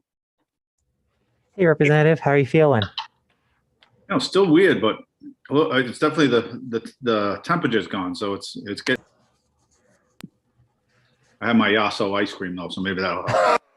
I've heard that ice cream is great for treating fevers. It's a frozen. You never had this Yasso frozen yogurt? It's really good. What is it? What's it made out of? It's dipped Greek yogurt, so we love them. So it's. Oh wow, salt, caramel, chocolate. Those are all things that It's I only 100. support. This one's only like 120 calories, so that's I think or something like that. So it's. Oh, I'll have to look for the. Does like the problem is you like them so much you have 6, and then it kind of defeats the purpose of the. Might as well just get an ice cream, but. Exactly, get a pint. Yeah, it's close to ice cream season. I saw some people were outside this weekend getting cones. Yeah, our 2 big ones down. We have 2 Big Daddies and Scoop Deck. They're the 2. They're like rivals, and they're. I think it's this weekend they both open. So. Do they do hard ice cream or soft serve or both? I think just hard.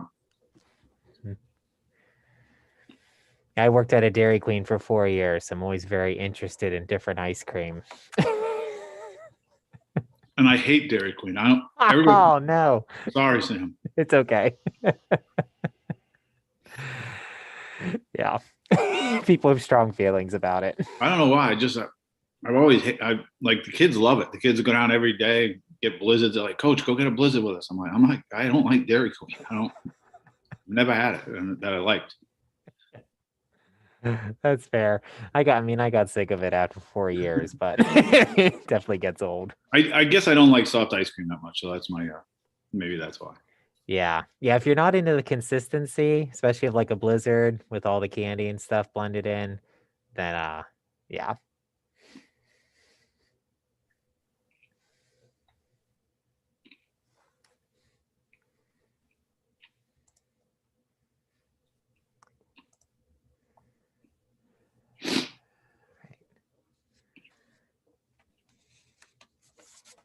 Representative Stern, is there a Dairy Queen up in the Guilford area or no? We would have to drive 1 hour to Bangor to go to Dairy Queen. But we have Butterfield's Ice Cream in Dover Foxcroft, which is a small shop, make their own. They're kind of a, no pun intended, a rich history. Yeah. Yeah. No, I don't. I haven't found an ice cream that I can pass very easily on my my truck. Kind of veers in soft, hard, and that's the worst stuff, man. Yeah, that's what I said. I'm eating this. My brother introduced me to this thing called Yasso frozen yogurt. And it's like 120 calories, and it's very good. Yeah, but it's addicting. So I just said it kind of defeats the purpose when you have 5 or 6. Right. Yeah.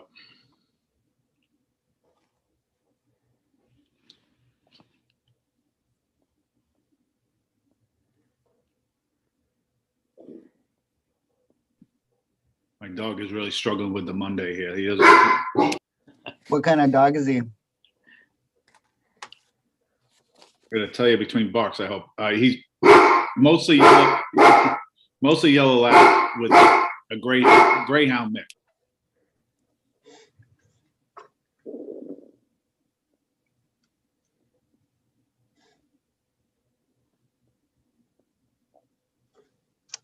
We got a puppy back in the fall, and my wife is working at home, which has been nice to train the puppy. Hey, Tig. What kind is it? She's half husky, half Doberman. Hey, Tig. There's my guy. Oh, he's awesome.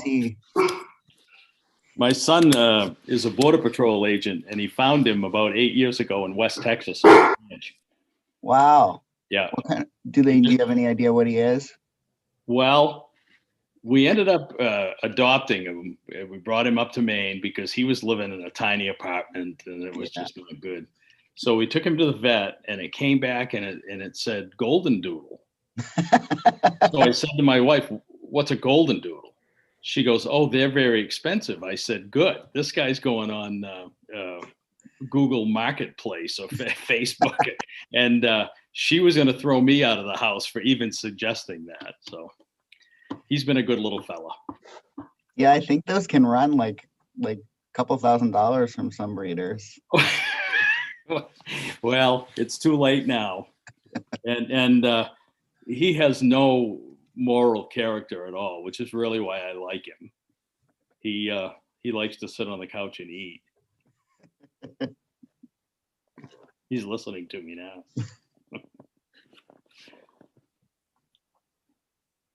My dog wants, he doesn't rest. So my wife did a 26-mile like walk, not a marathon, but like the route. Took him, he laid down for like 15 minutes and was scratching at the door to go back out. I'm like, do it again. You just walked 26 miles. But yeah, he didn't care. We've always had Goldens. We've had 3 Goldens over the years. And I love them, but this little fellow's good for us. We're getting a little older and he's a little easier to cart around and pretty good. Whenever he doesn't behave, I always threaten him that I'm going to have him go take him back down where he came from and have him deported, and then my wife gets angry and I think he speaks Spanish. So he can't understand me. sometime I'll show you a picture of like the first week. We got him when my son went to college. I guess it was my idea to, the home thing. And I hadn't had a dog in a while. I had one all the time growing up, and we left him alone. My son came home from college for the week and left him alone. And my son went out somewhere, and he comes home and he goes, "Dad, I think it snowed in your bedroom." He called me at school. I go, "What are you talking about?" And he snaps a picture. He had taken every pillow and ripped it so there's feathers. The whole bedroom was just covered in feathers. We literally had to take snow shovels, open the window, and just throw it out the window. The feathers. I'm like, oh. Yeah. There was a time he almost went out. That was the one time we almost said, this might not be for us.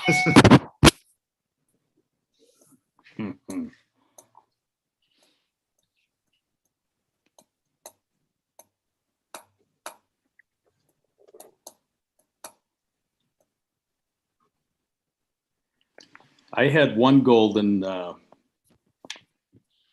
Bob Dylan came to Maine in 1976 on a Rolling Thunder review, and a friend of mine was the aquatics director in Augusta, and at the Y, and Dylan's entourage rented the pool, and this guy didn't even know who he was. And finally, he's asking some of the guys. He goes, "Who is this guy swimming laps anyway?" And the guy says, "That's Bob Dylan." And so my friend knew that I liked him. So he got him to wear a pair of goggles. And so he gave me those goggles. So I had Bob Dylan worn goggles, and my golden retriever chewed them up. It was a crushing blow. That's Representative Brennan. I like the George Thorogood ringtone though you got going there. That's pretty good right there. Yeah, right. I learned some new things about you every day.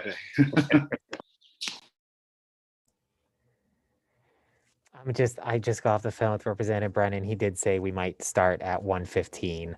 I guess they're running behind with their meeting. So anybody who's a panelist right now and anybody who's in the attendees room, it looks like we're going to be starting at 1:15 p.m.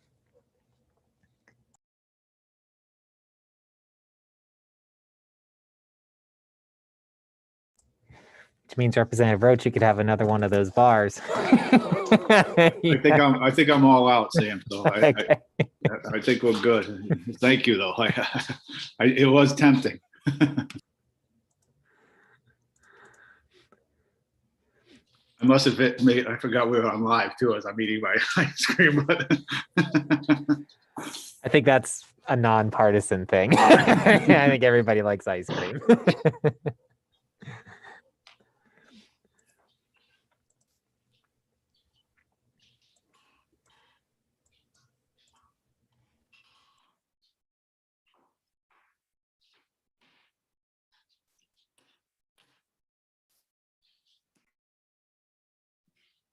Sheila, that was a long IEP this morning.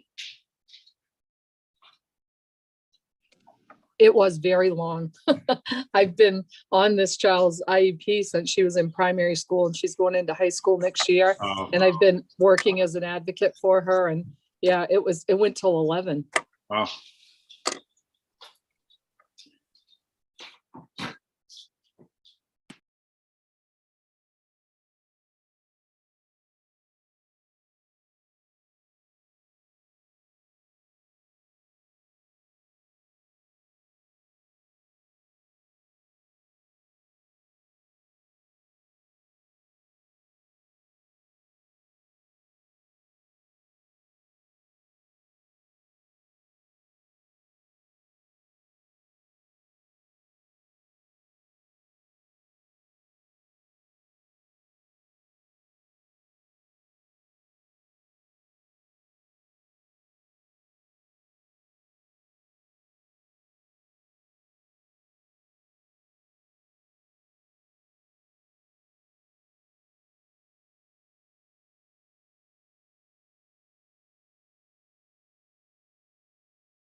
And will I be able to be heard? Yep, we can hear you, Representative. I think, what does it say? Is it like a little notification or? There's a blip taking up a chunk of the screen that says, please release your video order. I think you're okay. We can see you and hear you fine. You can see us? Can you see the whole meeting? Well, yeah, when that goes away, I should be okay. Thank you. Yeah, let me know if Sorry. anything changes. Yeah, no, that's fine.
Hey, Sam,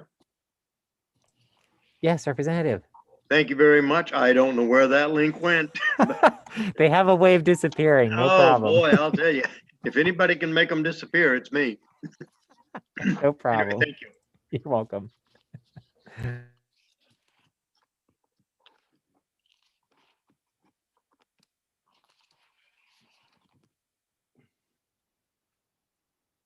All right.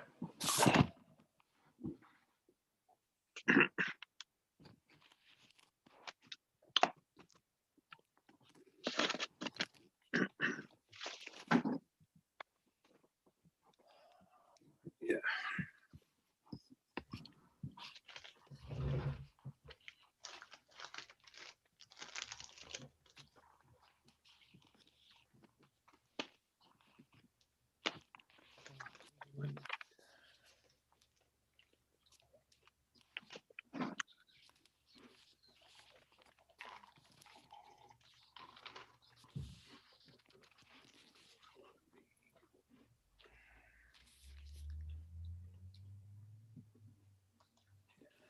I just put down.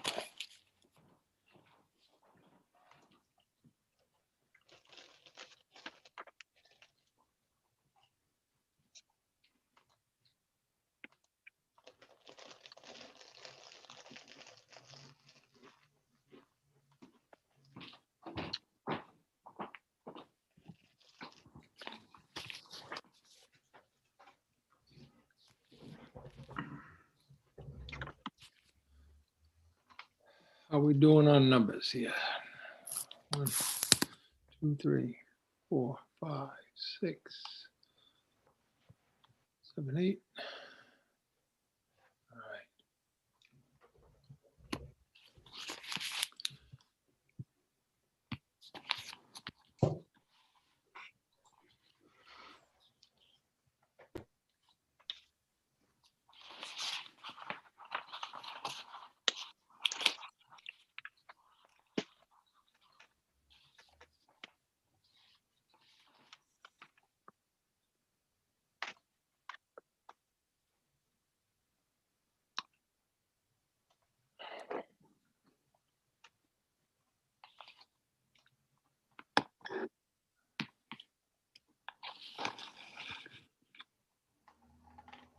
We good to go, Sam? Oh, I'm sorry. See you on the phone.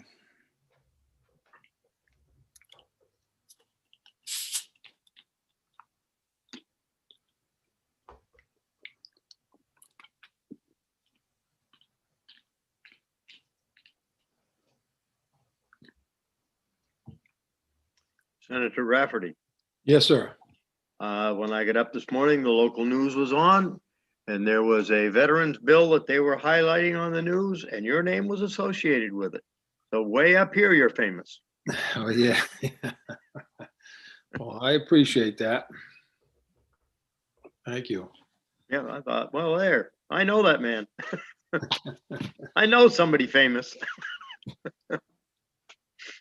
Some days I don't want to even know them, but other days I'm okay. Yeah. Yeah. Well, their description of the bill was a good one. It was a good description. Yeah.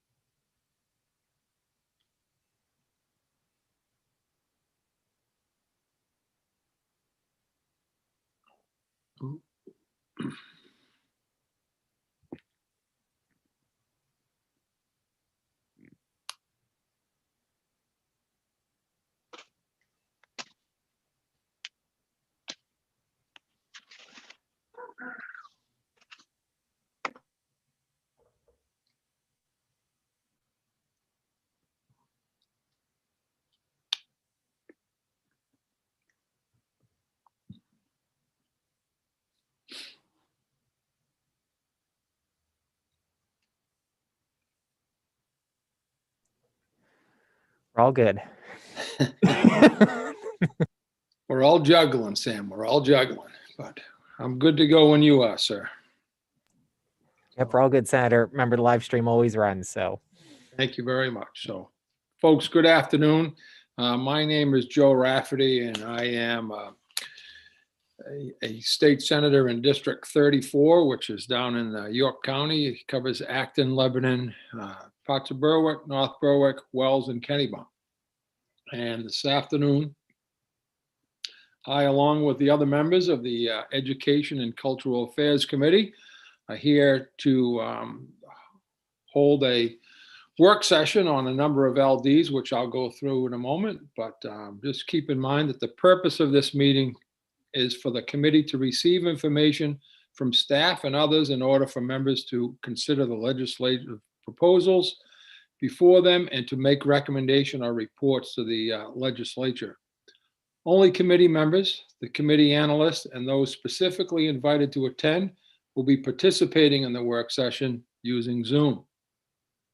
For members of the public wishing to observe the meeting, it is being live streamed on the committee's YouTube channel and will also be recorded for viewing after this meeting is concluded. We are also broadcasting on the audio of the meeting on the legislature's website, www.legislature.maine.gov. With that, I'm going to ask that our committee members take a moment to introduce themselves. And I will start with my committee chair, Representative Brennan. Thank you, Senator, and good afternoon. My name is Michael Brennan. I represent District 36, which is part of Portland. Thank you. I have some folks have already come and gone. Sorry. Representative Crockett. Hey, good afternoon, everyone. Ed Crockett, District 43, which is part of Portland and part of Falmouth. Representative Dodge. Thank you, Mr. Chair. Good afternoon, everyone. I'm Jan Dodge, House District 97, Belfast, Northport, and Waldo. Thank you. And Representative Lyman. Good afternoon, Sheila Lyman, District 74, J. Livermore Falls, part of Livermore, and I'm here at the Capitol. Thank you. Representative McCray. Yes, good afternoon, everyone. I'm Dave McCray. I live up in Fort Fairfield in the center of Aroostook County, representing District 148. Good afternoon. Representative Millett. Good afternoon. I'm Rebecca Millett. I represent House District 30, which is most of Cape Elizabeth. Representative Roach. Good afternoon, everyone. I have to move forward. When I sit back, I feel like I'm in the witness protection program. Like I'm doing. I'm Tim Roach, representing District 7, which is Wells. And Representative Salisbury. She'll be right back. Representative Sampson. Thank you, Mr. Chair. And I too am live from the state capitol. I'm Heidi Sampson, representing House District 21, Alfred, Limerick, Shapley, Newfield, and Parsonsfield. And Representative Stearns. Thank you, Mr. Chair. Being in the witness protection program, I'm offended by that comment, but my name's Paul Stearns. I represent House District 119, which is located in Piscataquis County. Thank you all. And folks in the audience, just be alert that we do have folks that are serving on a number of committees, potentially, and also testifying on various committees. So it is not uncommon that they'll be here this moment, gone for a little bit, and return. And I do see that Representative Salisbury has come back, so I will give her a moment to introduce herself, and then I'll go through the LDs on our agenda. Well, thank you very much, Mr. Chair. Sorry for the delay on that. My name is Sue Salisbury, and I represent House District 35, which is part of Westbrook. Thank you, Representative. And our LDs slated for our work session this afternoon will be in this order: 924, 429, 742, 816, 633, and 880. A lot of that is just different requests. In any case, I'll call the work session relative to 924. to order to begin, and that is, of course, I have them, and then I have to change my order. Smart man. 924 is a resolve to establish a task force to study the coordination of services and expansion of educational programs for young adults with intellectual or developmental disabilities to identify barriers to full societal integration.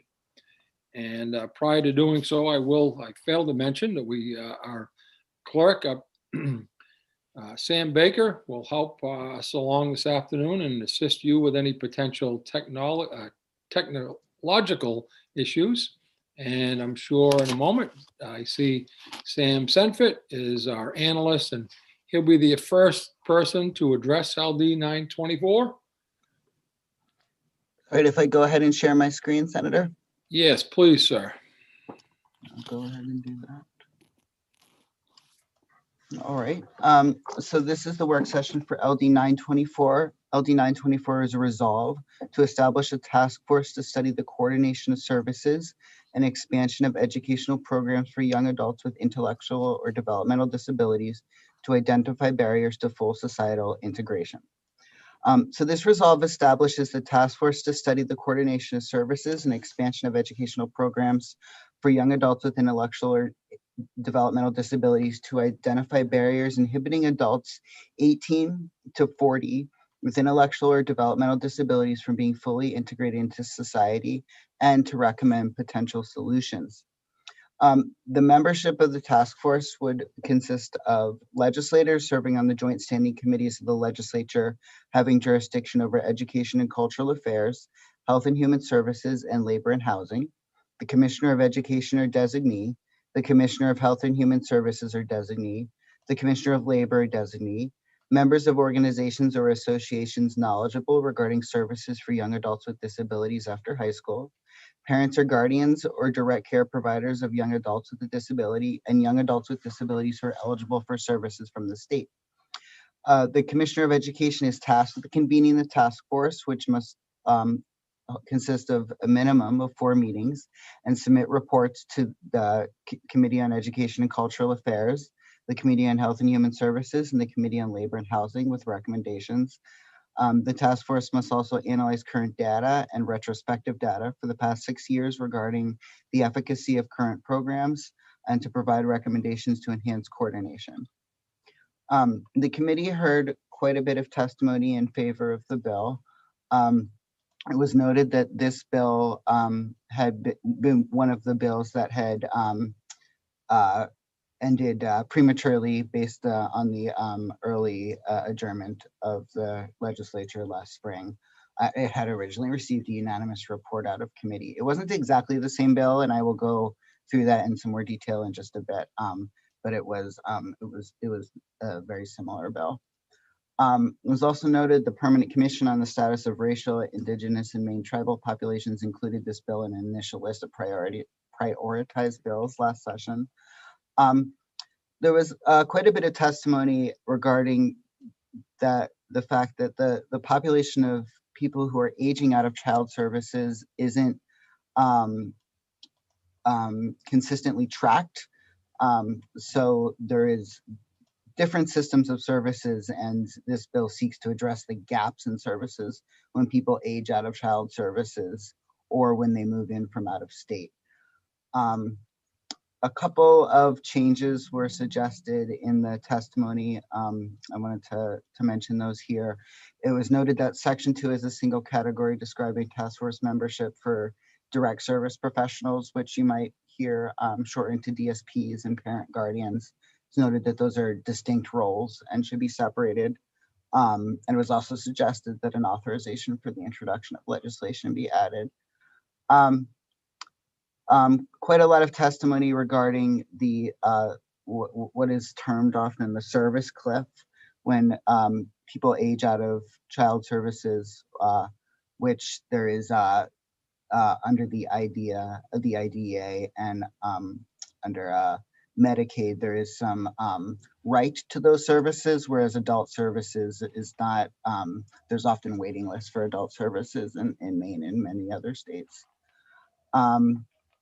There was discussion about some of the specific challenges that folks face, the times waiting to get waiver services, to get services from voc rehab. Let's see, other things I wanted to point out here. The possibility of regression in progress that someone has made in child services was noted by multiple people who testified when folks have difficulty gaining adult services. There was testimony also received neither for nor against the bill, and much of that testimony centered on some concern that this is a topic that has been addressed by other task forces, by other groups of people, and that while the challenges are fairly well known, some of I think the point was made that more focus needs to be made on solutions rather than studying the issue more. There's a few folks who testified in that vein. Let me see. There was information only submitted from some of the agencies just noting that there is similar work. DOE noted that there's similar work underway with a group that includes representatives from DHHS, DOE, and the Department of Labor, the Department of Blind and Visually Impaired, and the Maine Administrators of Services for Children with Disabilities. This group is tasked with updating rules.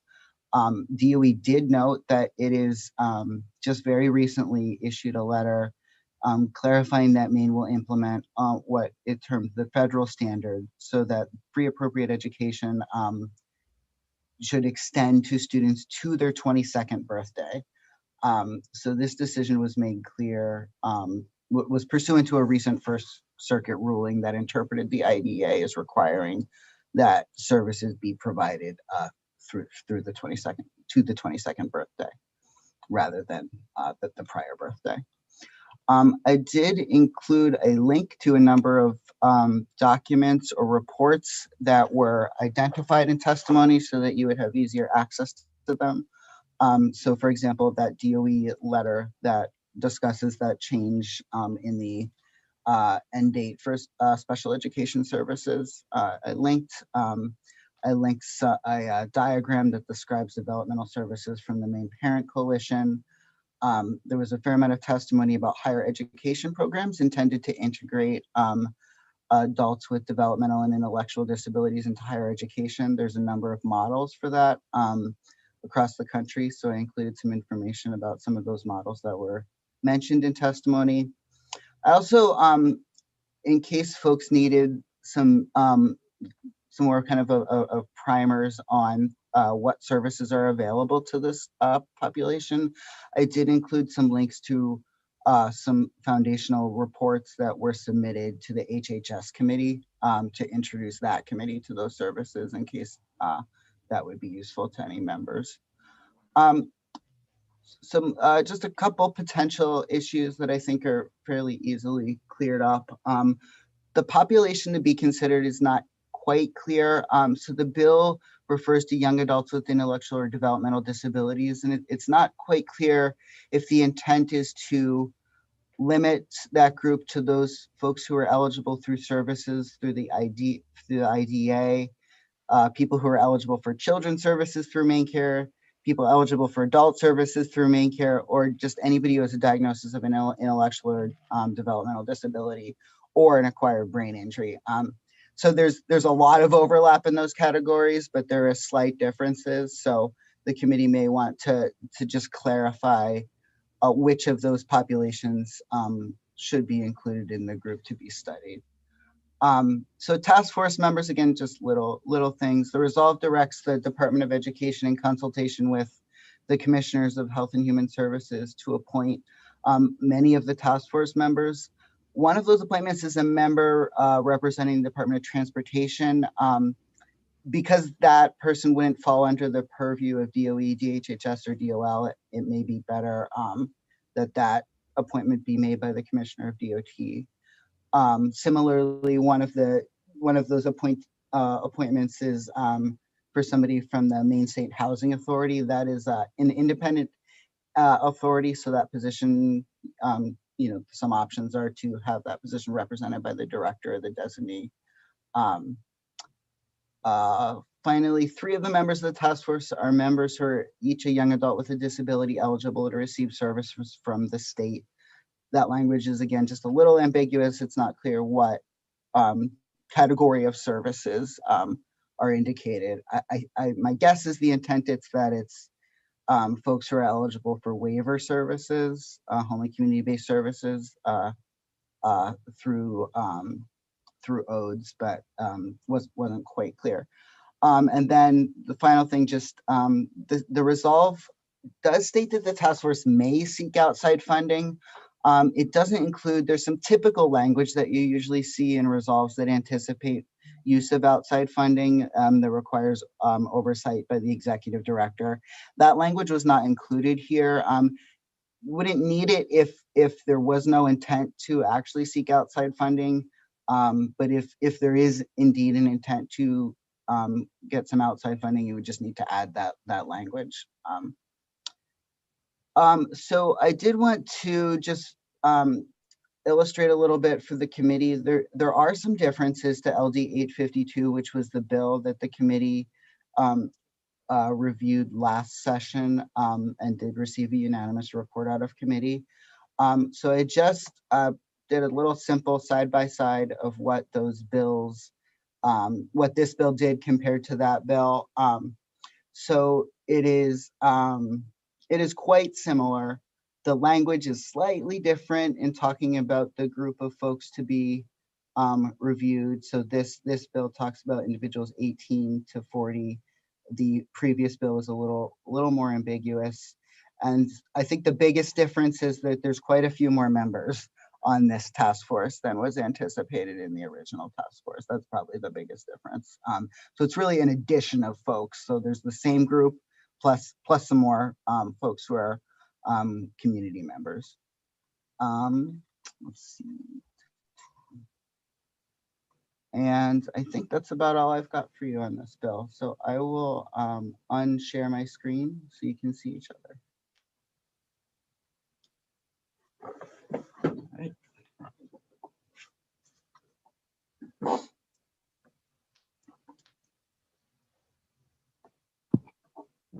Hopes to be heard.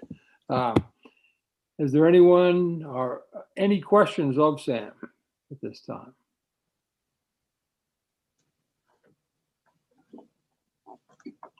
No? Okay. Any other discussion? Yes, I see Representative Salisbury. It's not necessarily a question for Sam, but in the bill analysis, part of it, let me just scroll back up. I'm just looking here. So when you talked about their similar work group and part of that breakdown that you said it says an additional group will develop a resource hub to support young adults with disabilities in accessing services for employment, independent living, post-secondary education, and community. So just in reading that whole thing, it sounds like there's a group being convened to deal with students up to their or young adults up to their 22nd birthday. And then this recommendation deals with after, but it sounds like there's also a group there mentioned, and that's something we've talked a little bit about. So there's sort of some overlapping. And I think that mention, that one sentence there, that kind of talks to this new bill as well. And it may be useful to hear a little more from DOE about the work of that group and how that might coincide with the folks who are aging out and who have recently aged out. Okay.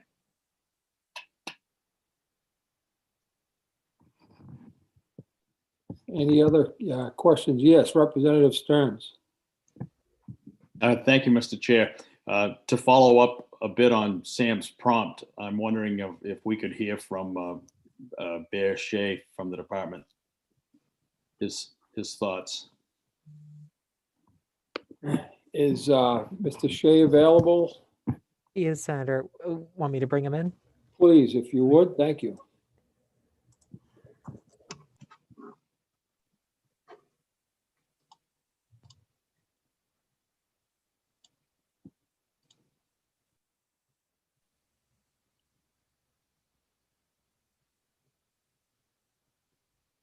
Good afternoon. Can you all hear me? Yes, sir. Thank you for coming in. No problem. How can I help? Representative Salisbury, would you like to address Mr. Shea? Sure. Thank you, Mr. Chair. Thank you, Mr. Shea. So it seems like we've got sort of two groups potentially, or two areas. We're talking about students or young adults up to 20 when they're 22, and then a work group potentially in the middle that's talking about helping them be independent living and job opportunities. And this bill where we're really talking about making sure there isn't a cliff between when they age out and things like that. So it all seems very important. I'm just trying to figure out where the sort of the two areas meet and don't meet. No problem. We're actually reaching out to Director Erin Fraser, who I think will speak much better than myself to the specific, that sort of nuance between those two pieces. She is on her way now. Thank you. And I think she would be more appropriate to address that specific question. Okay, thank you. I appreciate that. My apologies that I'm not able to do it, but I am here. So. No, that's okay. I just happened to, Sam provided us with a very detailed bill analysis, which I appreciate. And the first time I read it, I missed that one sentence about it. So I'm just interested to see how those different areas kind of meet, like I said, and don't meet. I do see Representative Brennan with his hands up. So Mr. Shea, if you would stay just in case. Yes. Well, thank you, Senator. I actually was moving in a little bit different direction. And Sam, is Representative Pebworth, who's the sponsor of the bill, is she available? Because maybe if she were to comment, our analysts raised at least two issues. One was the definition of people that may be addressed by this task force. And secondly, he made a number of suggestions of changing the designation and changing the people who would be appointed to the task force. And I just wanted to know if she had any thoughts about either one of those two issues. Representative, I did invite Representative Pebworth a second time, and I can try to reach out again to see if the representative might be in another committee or something. But I did want to note that Erin Fraser is now available too, if we wanted to address that question. Well, maybe if it's okay with the chair, if I could ask Ms. Fraser one question. Certainly, and she has another one to answer as well. So, is she here? Yep.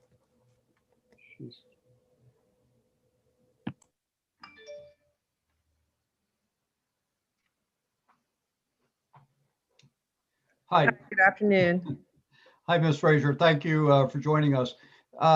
During the analysis, our analyst said it was a little vague in terms of the population that this task force may be focused on.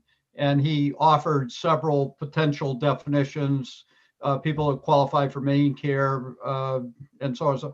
But if we just use a general definition of persons that experience intellectual disabilities and or brain injuries, would we cover just about everybody?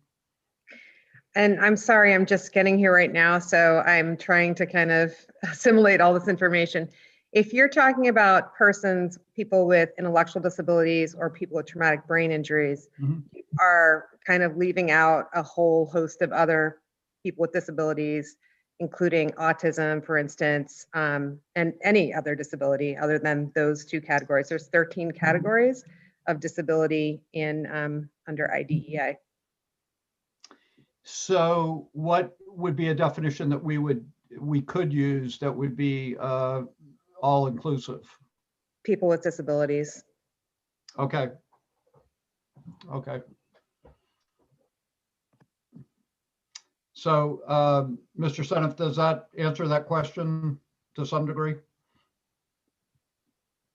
Yes, I think it's simply what population the committee would prefer to cover. We can write it.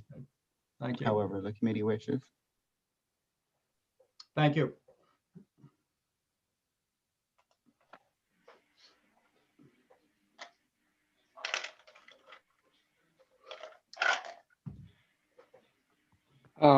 Representative Millet, followed by Representative McCray. Thank you, Mr. Chair. So I want to make sure first that Representative Salisbury had her question answered by Ms. Fraser before I express some thoughts about the bill as presented. Sure. Ms. Fraser, did you hear the original question from Representative Salisbury? I didn't, I just hopped on. I was in another meeting. I think it's about the work group that I'm doing, the task force I've assembled around extended eligibility. Yes. Did you want me to talk? Well, you raised another question, which you might answer, you might be about to. So this bill is entitled to establish a task force to study the coordination of services and expansion of educational programs for young adults with intellectual or developmental disabilities to identify barriers to full social integration. So are you saying that by having those two categories in that title of the bill that we're leaving out a whole bunch of people unintentionally? Yes.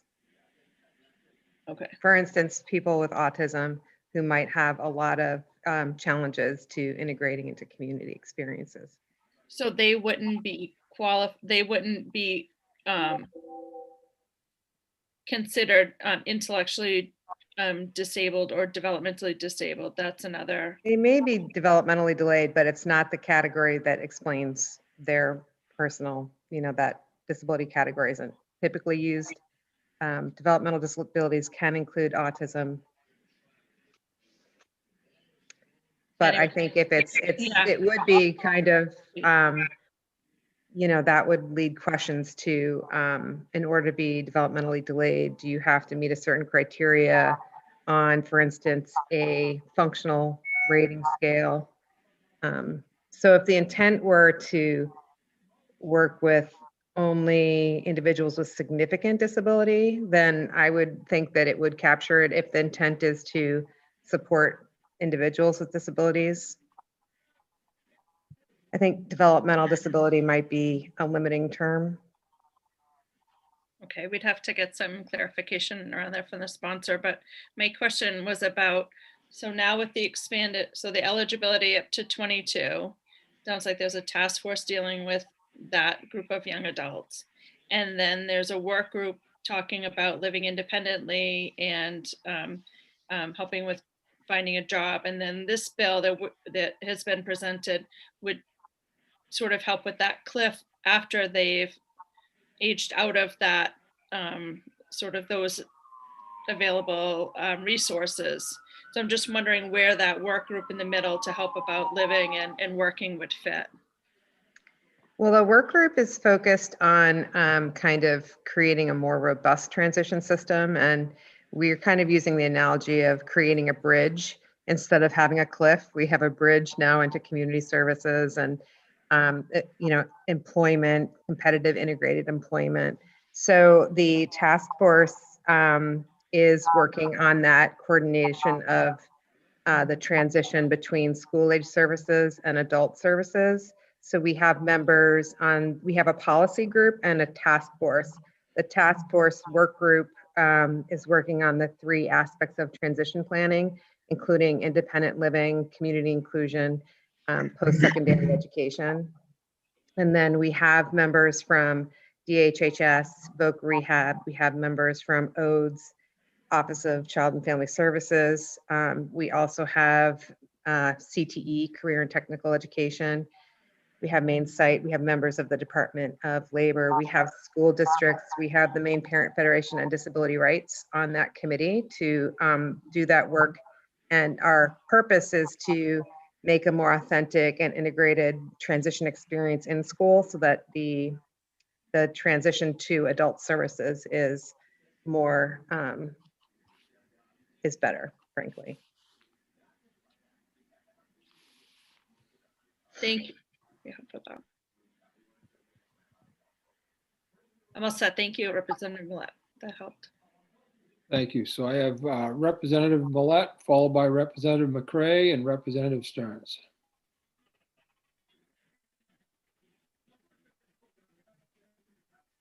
Am I muted? Sorry, I'm toggling between the summary and the screen. So thank you, Ms. Fraser, for that explanation. I think where I'm struggling is that in the descriptions provided to us, the bridge part is definitely not being made clear. So the first description is the group is tasked with updating rules and policies to extend eligibility for support to age 22. And then an additional group will develop a resource hub to support young adults with disabilities in accessing services. So I'm not, are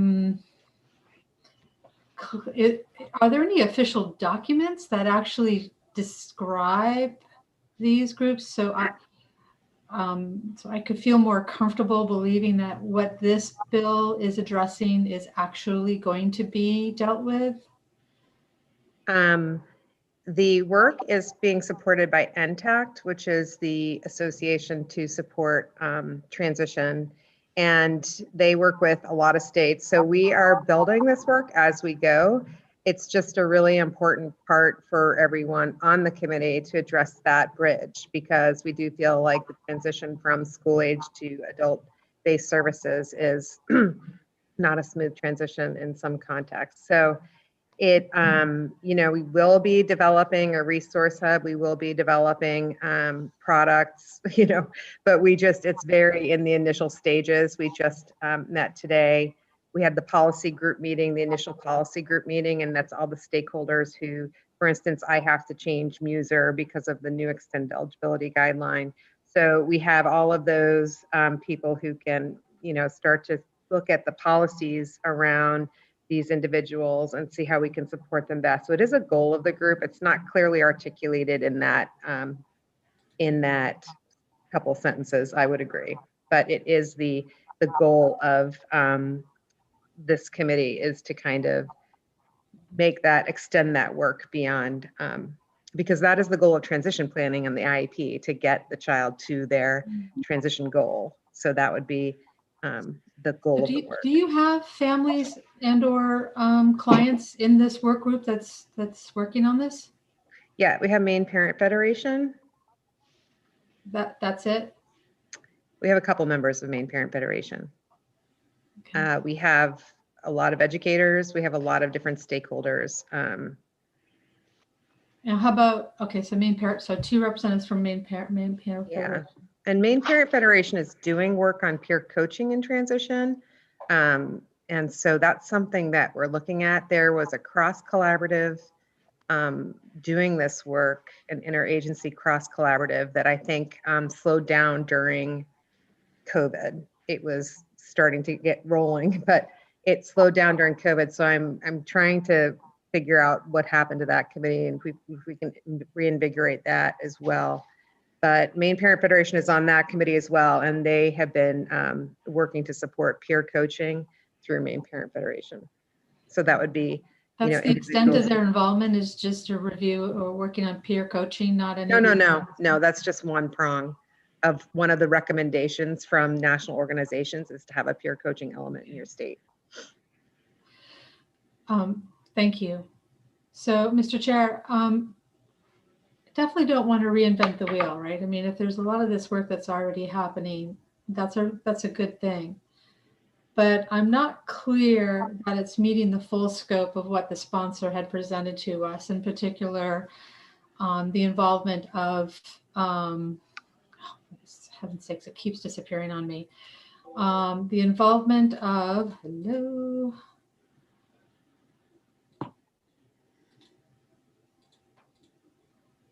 Young adults in particular, direct care providers of young adults. Maine Parent Federation is a good start, but I do think that there's a certain number of groups that are not represented in these conversations that I wish were, especially if we think that this may be a way to get at what the sponsor's been trying to achieve. And then the other thing is getting information back to the committee about what it finds. And the other aspect of the sponsor's bill or resolve is an analysis of how the current programs are meeting the needs. That doesn't sound like it's necessary. I mean, I think it's implicit perhaps, but not maybe expressly stated in the work. So I'm struggling a bit with trying to respect all of the testimony that we heard the other day on this bill, with the recognition that there is something substantial underway. Oh, thank you. And there's Representative Pebworth. I wish she had heard earlier the conversation. You're seeing someone I'm not.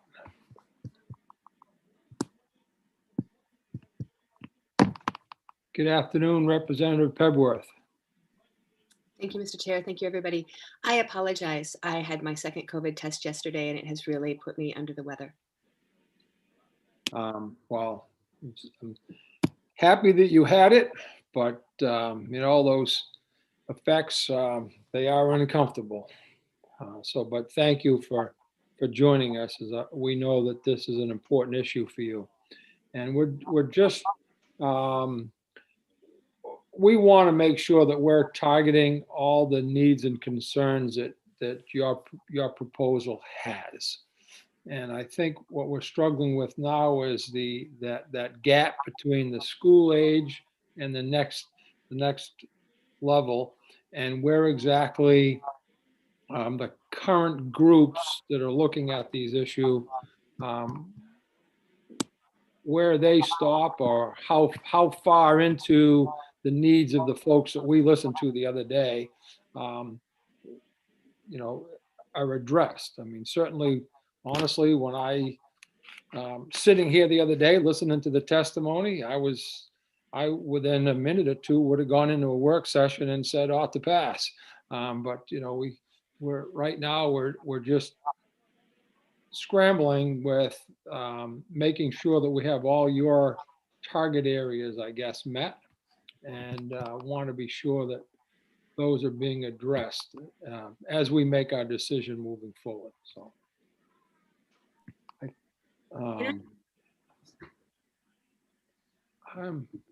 get a sound issue here. I really appreciate that. And there are so many moving parts, both to the people that this would help and the stakeholders that we could bring to the table.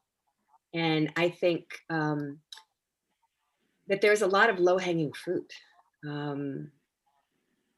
Moving the cliff out a bit with the new federal law will be very helpful. Addressing some of the transportation issues so that we're not taking away from workforce, you know, parents in the workforce, because they're really helping their own kids get to a job or get to an opportunity. I mean, those are two that are sort of at the top of my mind thinking about this. It's so hard to know where the gaps are. Part of this, I think, is, I think Representative Millett just said it's implicit in the bill, sort of what we are offering and how we can expand. You know, there's some great pilot programs that are happening, and maybe not increasing those until we see the data from them. You know, that makes sense to me. So pushing forward as fast as we can, but in a smart way. I mean, there are so many needs, and helping a few kids in a few areas is significant, right? And trying things and heightening awareness is really important. Thank you. I'm going to, I may have lost the order, gentlemen, and my apologies, but I think I have Representative McCray followed by Representative Stearns. Thank you, Mr. Chair. Hope you're feeling better, Sarah. Anyway, Ms. Fraser, thank you for being here, and Sarah too. But Ms. Fraser, you said something that I thought, oh, I thought we had sort of the scope of people that would be whose lives would be improved with this bill pretty well nailed down, and then it became obvious that the couple of categories that were specifically mentioned, that they were too narrow. And then you mentioned like 11 categories. And then you went on to say all disabilities. And I think for me, it just sounded like we've gone to too specific, to so broad that this might turn out to be meaningless. If we expand it too much, I fear that nothing will be accomplished. Would you please address that? Well, I'm just, if the intent of the bill is to support those that with the most disabilities, so the most highly impacting disabilities, developmental delay is not something we use in education past, up to 22 now. We use developmental delay only from 3 to 5. So I would need clarification. I believe that developmental delay is a main care billing code for people with autism who meet a certain degree of, or another disability that meet a certain degree of adaptive functioning that's very low. And so it just would, I can ask Representative, I can't read your last name, I'm sorry, Sarah, what the intention of the scope of who you are wanting to support in the bill. And then I could help clarify some language around that. Okay, thank you. Representative Pedworth, do you mind addressing that? No, and I really appreciate it. And I would say the constituents that have brought this forward really have a range, that we're looking at adults who have aged out of the educational system, who have a lot of needs that could be better supported. And some people are really able to hold a job on their own with some minor supports, and others will never be able to, but could nevertheless have,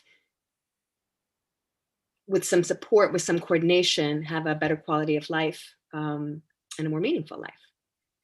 So that is pretty broad. All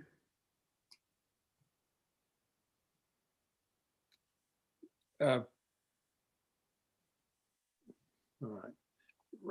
Before I have Representative Stearns, because I'm sorry, I'm going to forget my thought if I don't ask now. So, Ms. Fraser, if you're currently servicing an identifiable group, and I believe the target for the Representative Pedworth's LD is that it's age restrictive. So we want to be able to lift the age. Why do we have to redefine the group? There's different licensing, Medicaid, and funding sources for adults.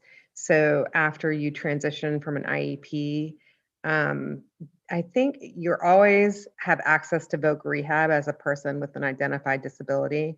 but people who have access to more services, such as supported housing, for instance, they would have to be, there's 2 waivers in main care, waiver 21. And then this is not my area of expertise. So I think that, I would feel comfortable if you got some clarification on this. But from what I understand, there's intellectual disabilities, there's traumatic brain injury, and then there's developmental disability, which would include autism with a certain adaptive level of functioning. So it's like the 2 systems don't have the same setup in terms of who it supports. And again, we know that all people with disability, lots of people with disabilities who don't meet those categories for waivers do struggle with community inclusion, sustained employment, and those kinds of things. So it just, it would be whether or not you wanted to define it as being that limited core of group that meets a certain level of adaptive functioning. And adaptive functioning is, how can you take care of your living needs? Can you live independently? Can you feed yourself? Can you, those kinds of things. So those are adaptive skills. And it's typically people who have very limited adaptive skills who have, who qualify for those waivers. So I'm thinking that's why the bill was written that way. Thank you. I'm going to have Representative Stearns and Representative Ballat. Thank you, Mr. Chair. Boy, this is just as clear as mud, isn't it? It's. I think we all, or most of us, realize that there is a terrible problem and it deeply affects individuals and families. But we also don't want to create something that is to be put in place to do the work of something that maybe is already happening. So Ms. Frazier, did the task force that you currently have in the work group that's just getting underway, that created by the Maine legislature? No, that was initiated by me and my team in response to concerns for the field in regard to how to support individuals over 20, given that they haven't. And what our goal was that we did not, initially when this happened, we did not want the same services to just happen for 8 years in a high school. So we didn't want someone to just be in high school for 8 years and then when they're 22, we wanted to have more meaningful programming and transition planning and opportunities for these individuals. So it would be really in alignment with their individual goals of their IEPs. So we created this work. It does really lend itself nicely to this other work because it's all the players of any group. We do have direct care providers. We have lots of people we even have the criminal justice system. Like we really have 40 individuals who do a lot of this work and they're passionate about it. We had a work group today and it was unbelievable, the work that we produced. But it is geared toward this, end 22 of special education and your access to FAPE. Our goal is to transcend that so that we have this bridge so that you're not leaving school and going off this proverbial cliff, that you have this bridge that leads you to a great life. That is our goal. So it's not been articulated by the group, but when we have identified immediate needs, intermediate needs, and long-term needs, and our long-term needs are including this bridge idea. Thank you very much. That's really helpful to me. And I would just, thinking out loud to the committee, you can go one of 2 routes, and that would be to have the sponsor meet with the department. We'll delay this thing for a bit and see if there's some satisfaction there, or create a task force and bring in the one that was initiated by the department anyway and put it under legislative purview. Either way, it doesn't seem like it would make sense to have 2 parallel initiatives that are so close in what they're attempting to do, operate at the same time. But I just throw that out as food for thought. Thank you. Representative Millet, please. Thank you, Mr. Chair. Yeah, so we are rubbing up against what we're going to rub up against with CDS, right? We have some populations that are, or there's main care programs and services that this population receives that the Department of Education and our schools don't have a lot of experience in dealing with, and have had a really hard time integrating that into the DOE programs. But yeah, that's a whole separate conversation. But we're seeing this now at the older age, where we're getting that breakdown between what's happening in the Department of Education and then this world that's in main care and DHHS. And that bridge has not existed very well and has created this cliff, which is called wait lists. And we heard that really moving testimony about how these kids were doing so well in our schools and getting such great support, leaving and then literally languishing on these wait lists. And so my concern, so it's wonderful to hear that this is a goal of this group, but it's a long-term goal because they got a lot of really important work to do right now, because law now requires us to provide services from 20 to 22, which we had never had to do before. And to DOE's and Ms. Fraser's credit, they're recognizing that what that should look like for 20 to 22 is not necessarily what it should look like for 18-year-olds. And I don't want to distract from that work. That's really essential. But I also recognize that we got a group of young adults now that need our attention.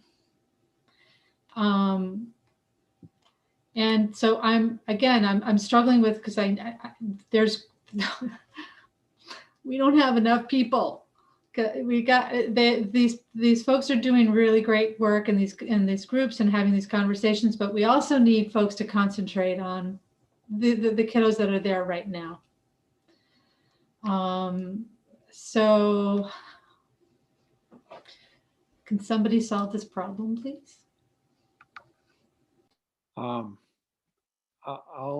ask a question and maybe make a statement that I'm not sure what is in this bill that would prevent Ms. Fraser's group from continuing. And she just stated that it's geared more towards the 22 at this point.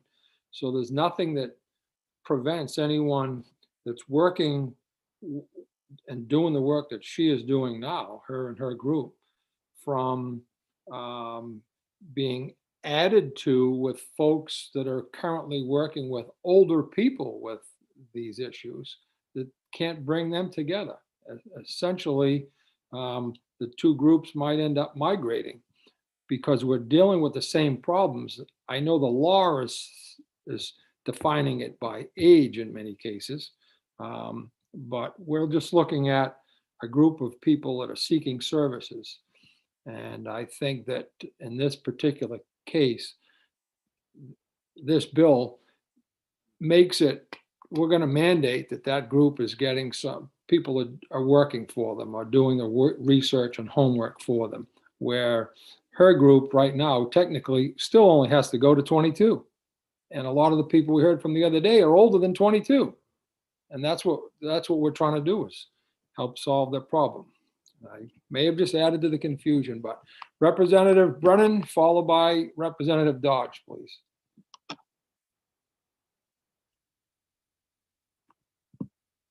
Can't hear you,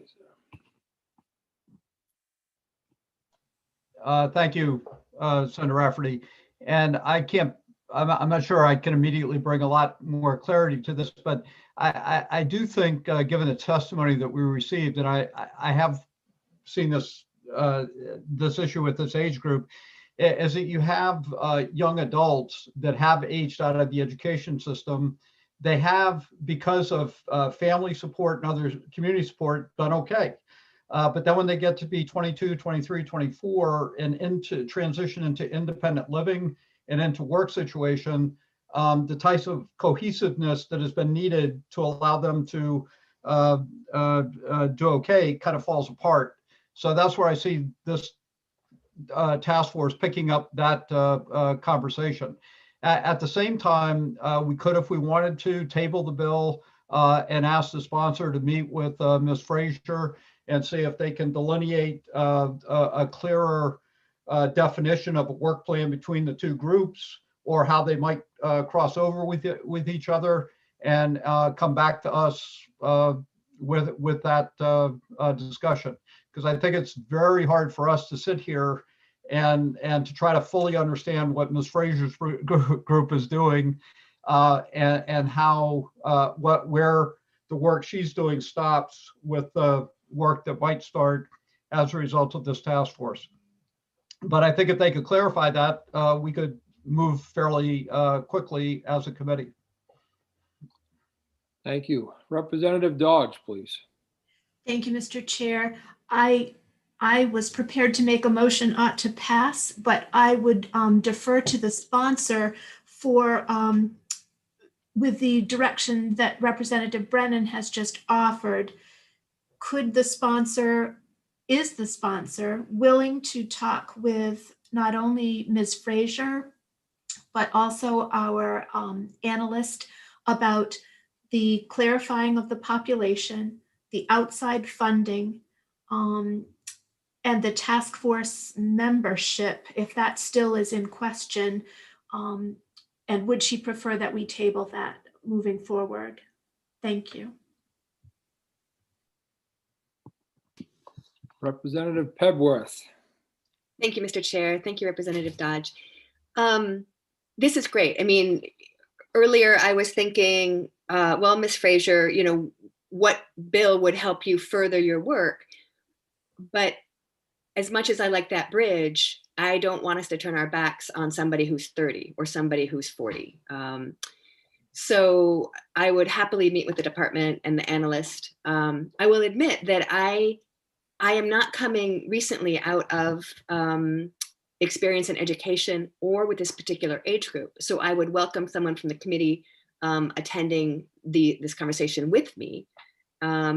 Or I might pull a constituent who has asked me to submit this bill for some additional guidance.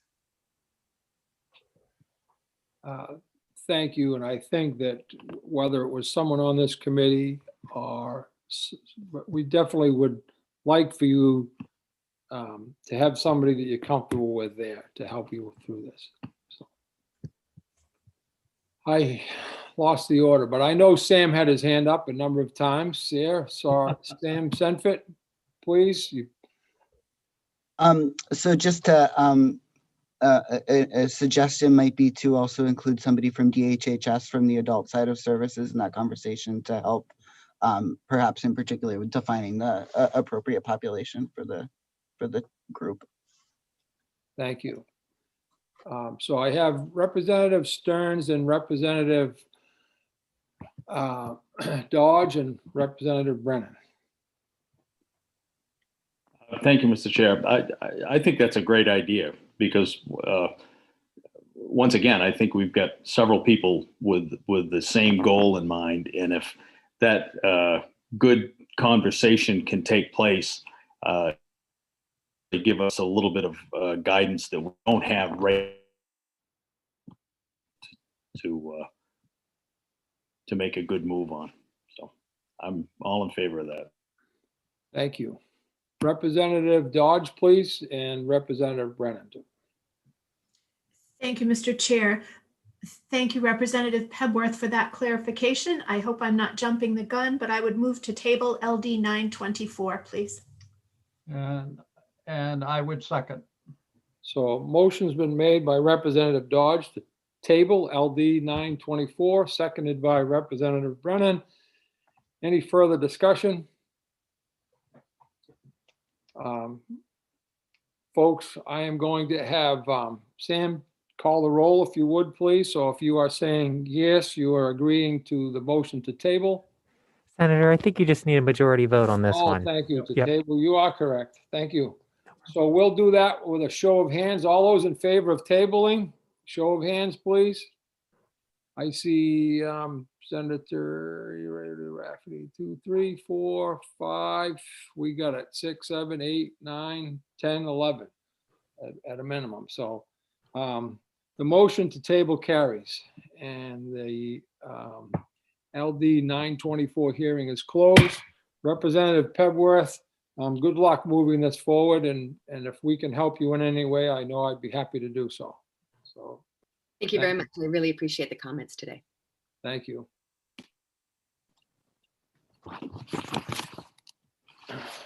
Now I gotta get back in order. I need a live Sam with me during my day here as well. Sam Senford, what can we do for you there? What have I forgotten? I just wanted to clarify and just confirm that it was good with the committee for me to speak with the sponsor, DHHS and DOE, to clarify that bill and the intent. Yes, it is. Thank you. And yeah, 924. I got the right order here. I believe next up was, and I stated the numbers early. I know I've shuffled a lot of papers, so if I'm out of order, somebody tell me. LD 429 is up next. Think so, Thank Senator. you very much. I'll open the hearing on LD 429, which is an act to protect the health of students and educators by requiring the establishment of health and safety committee and school administrative units. And Mr. Chair, yes, just wanted to say, do you mean work session? work session. I did mean work session. I was just making sure that you were all paying attention. So thank you. You passed. Everyone got an A.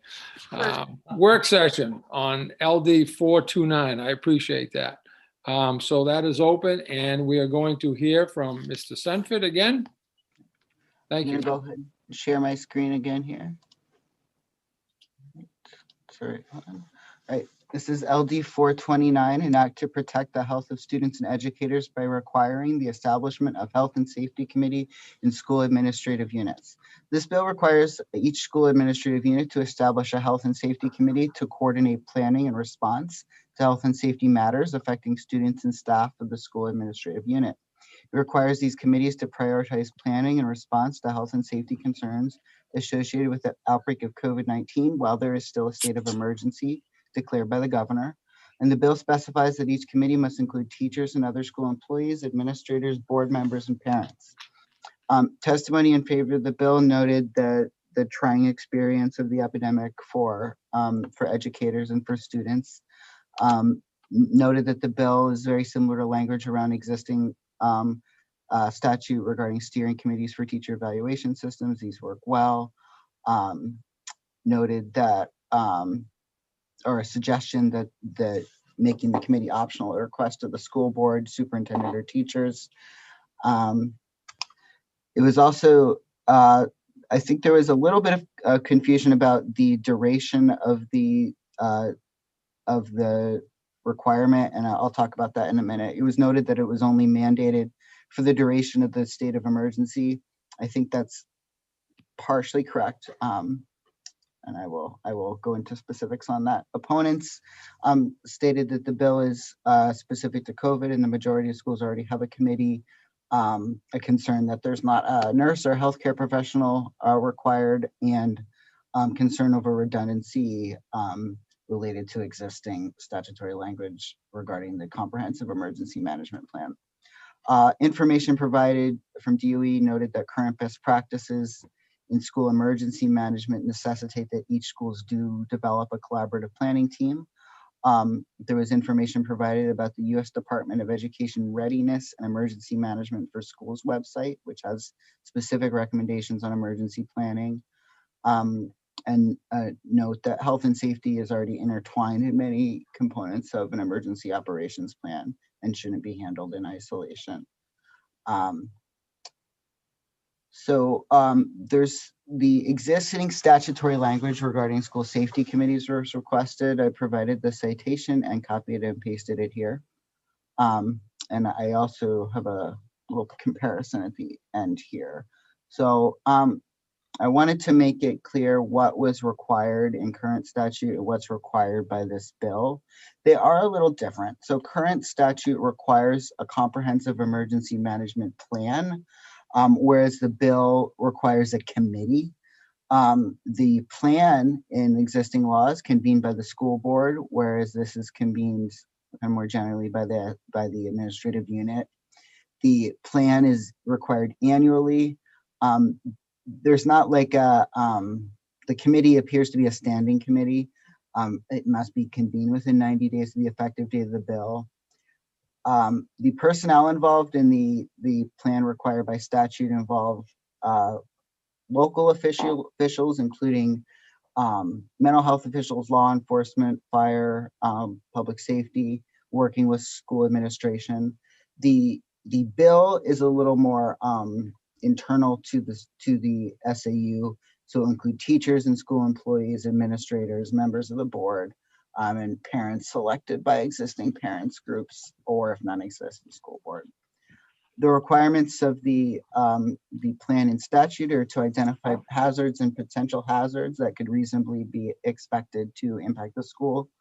The requirements under the bill are to coordinate planning in response to health and safety matters affecting the students and staff of the unit during the COVID state of emergency, directed to prioritize issues related to COVID. I did include some links to the U.S. Department of Education Readiness and Emergency Management for Schools. That's a pretty comprehensive website, and there's specific guidance there. Also, the Maine School Safety Center is a resource hub for the training of students and staff, and provision of technical assistance, so more information there. A note that the bill does include a preamble. While it requires that the committee prioritize COVID-related concerns during the state of emergency, it appears on its face that it's still a standing requirement. So it would prioritize COVID during the emergency, but that I don't read the bill as the committee, the requirement to have the committee would go away then. It would just focus on things that are not COVID. It was in the preliminary fiscal note noted that this does represent a potential unfunded state mandate. So it would trigger those provisions of an appropriation for at least 90% of funds, or a 2/3 vote of the House and of each House. There was also, I wanted to point out, Representative McCray did offer an amendment, a proposed amendment, which would, instead of convening a new committee, would add language to the existing statutory language about the health and safety plan, or adding health and safety language to the existing plan language. And let me see if I can switch the screen here.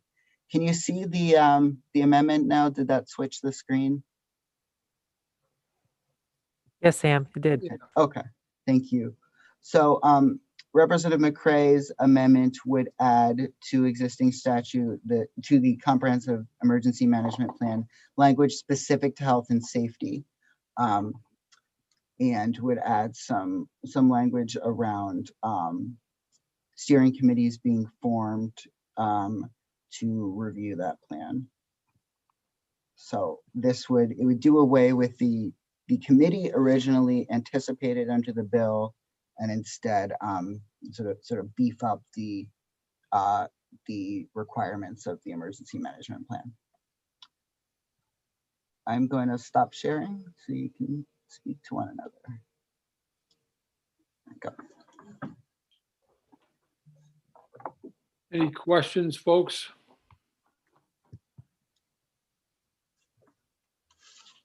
No, thank you, Sam. Representative Brennan.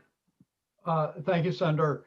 Mr. Senate, with the amendment, I'm guessing or assuming that takes away the unfunded mandate, because it's just keeping the existing committee, expanding the membership, and expanding the role a bit. So my best guess is that that's accurate. We would need to, of course, have the fiscal folks do a review and do their usual check to see what their thoughts are on whether it's a mandate. But I think it is less likely to be a mandate than the original bill. Okay, thank you. And secondly, if I could, Senator, ask Representative McCray if he still intends to keep the emergency language on the bill. No, I do not. Okay. Okay. I have a few things that I can throw in here just to maybe answer some questions before they arise. The amendment basically strikes and replaces the old bill with inserting it into Title 20A, Section 1001. That basically would be it.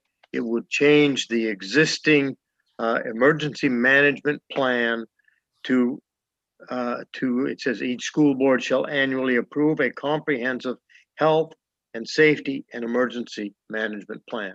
So by a lot of people's definition, an emergency management plan, you start getting into emergencies, and then people start thinking about accidents and boilers blowing up and whatever. So this would very well incorporate the concerns that I've had with this bill into an existing statute. The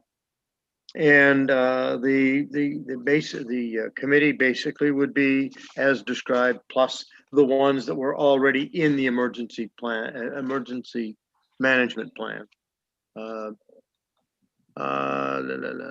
Yes, it would. The intent originally was and still is to make it a standing committee, which the emergency plan is anyway. Emergency management plan committee is also, so that takes care of that. So it would be take away the emergency, strike and replace the bill, make it a standing committee, and there's one little spot at the very end in the last 5 lines, well, the 5th line up from the end. At the request of any school board member or full-time school employee. Okay, rather than having it so that somebody that, I used this example and I apologize to chess people. If it's a chess advisor coach that comes in for one day a week, I would certainly not expect that this bill or this amended bill would say, okay, they can convene this. The intent here is to make it so that if it's in existence, if this is covered already in a district that's done a great job and has moved forward in a progressive manner over this last year or 2 or 3, then it's absolutely no change. There are, however, districts that really have fallen short of that over this last 17 or 20 months. I think that a member of the MEA is here to kind of shed a little bit of light on that. It's not in my knowledge as to districts that have or have not done that, but I have it on good authority that there are several districts that really could use a nudge on this and maybe some help. I'd be happy to answer any questions.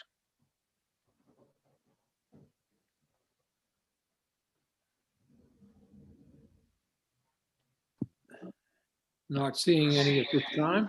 That was easy. Thank you. Thank you.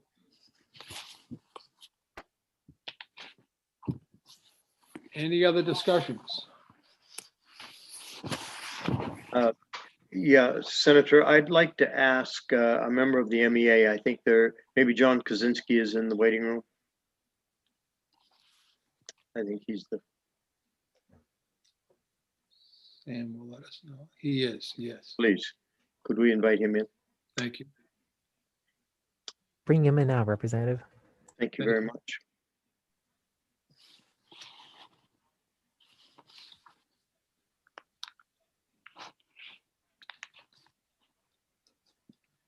Hello. Mr. Kaczynski, I invited you in because I know that you have quite a bit more knowledge about districts that have done great or not quite so well and could use a nudge. what my concern is sometimes people say, well, we're already doing it, we don't have to do anything. And they really mean it. They really are doing it.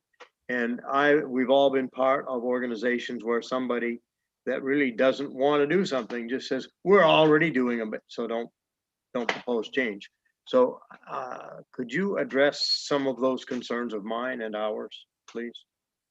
Sure. Senator Rafferty, Representative Brennan, other members of the committee, John Kaczynski with the Maine Education Association.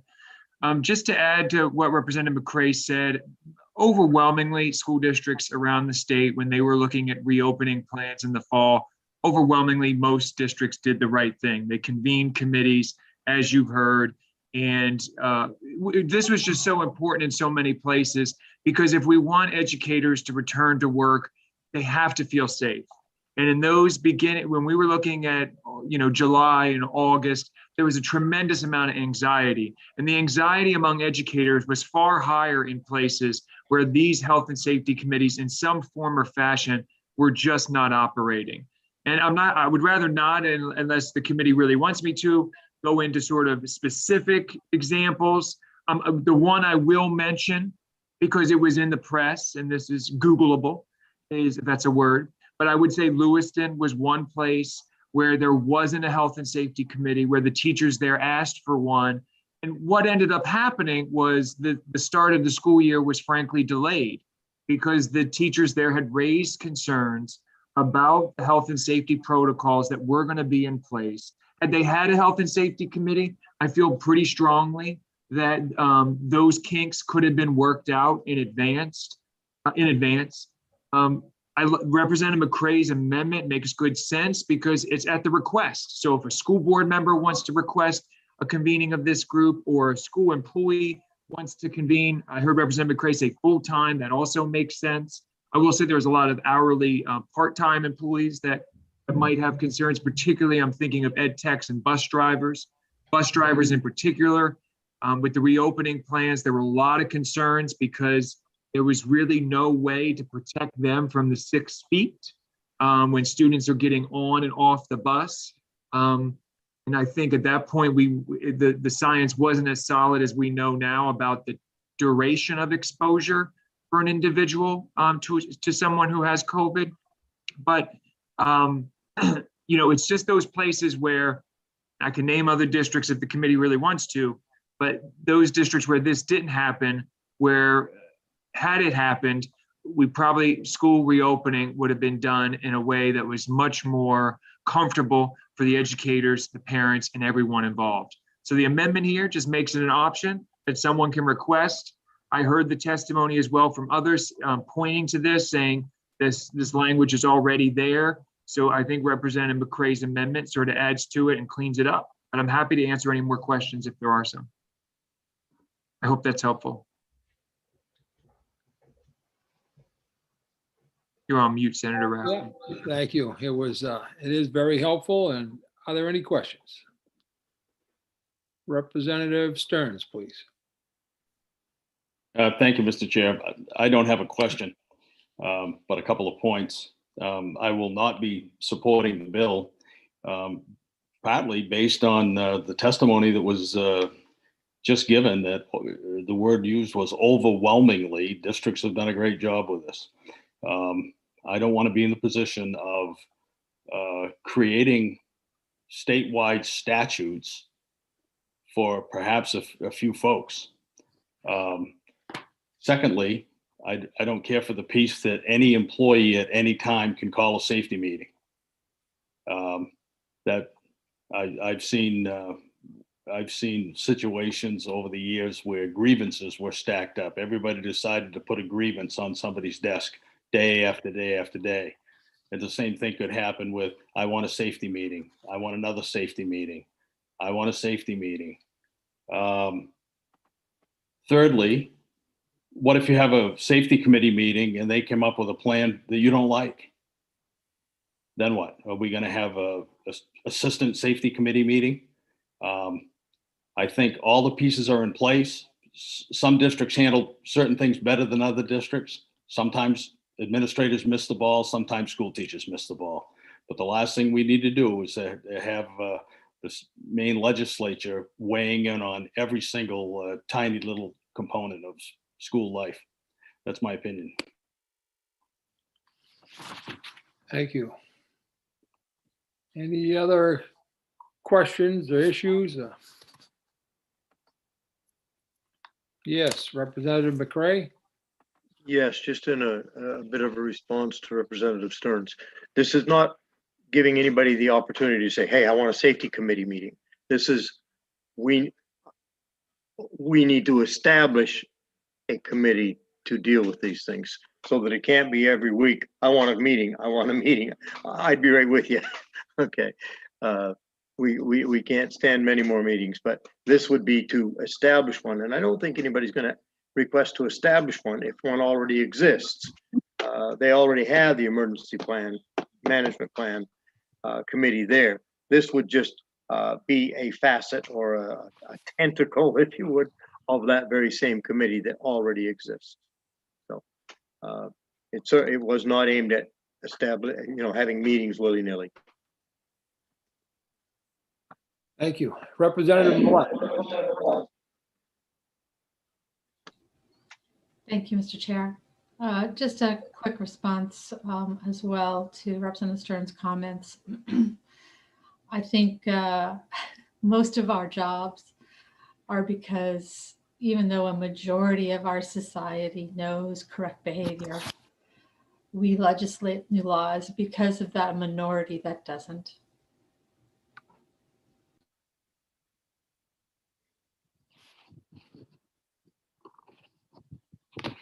Thank you. Anyone else?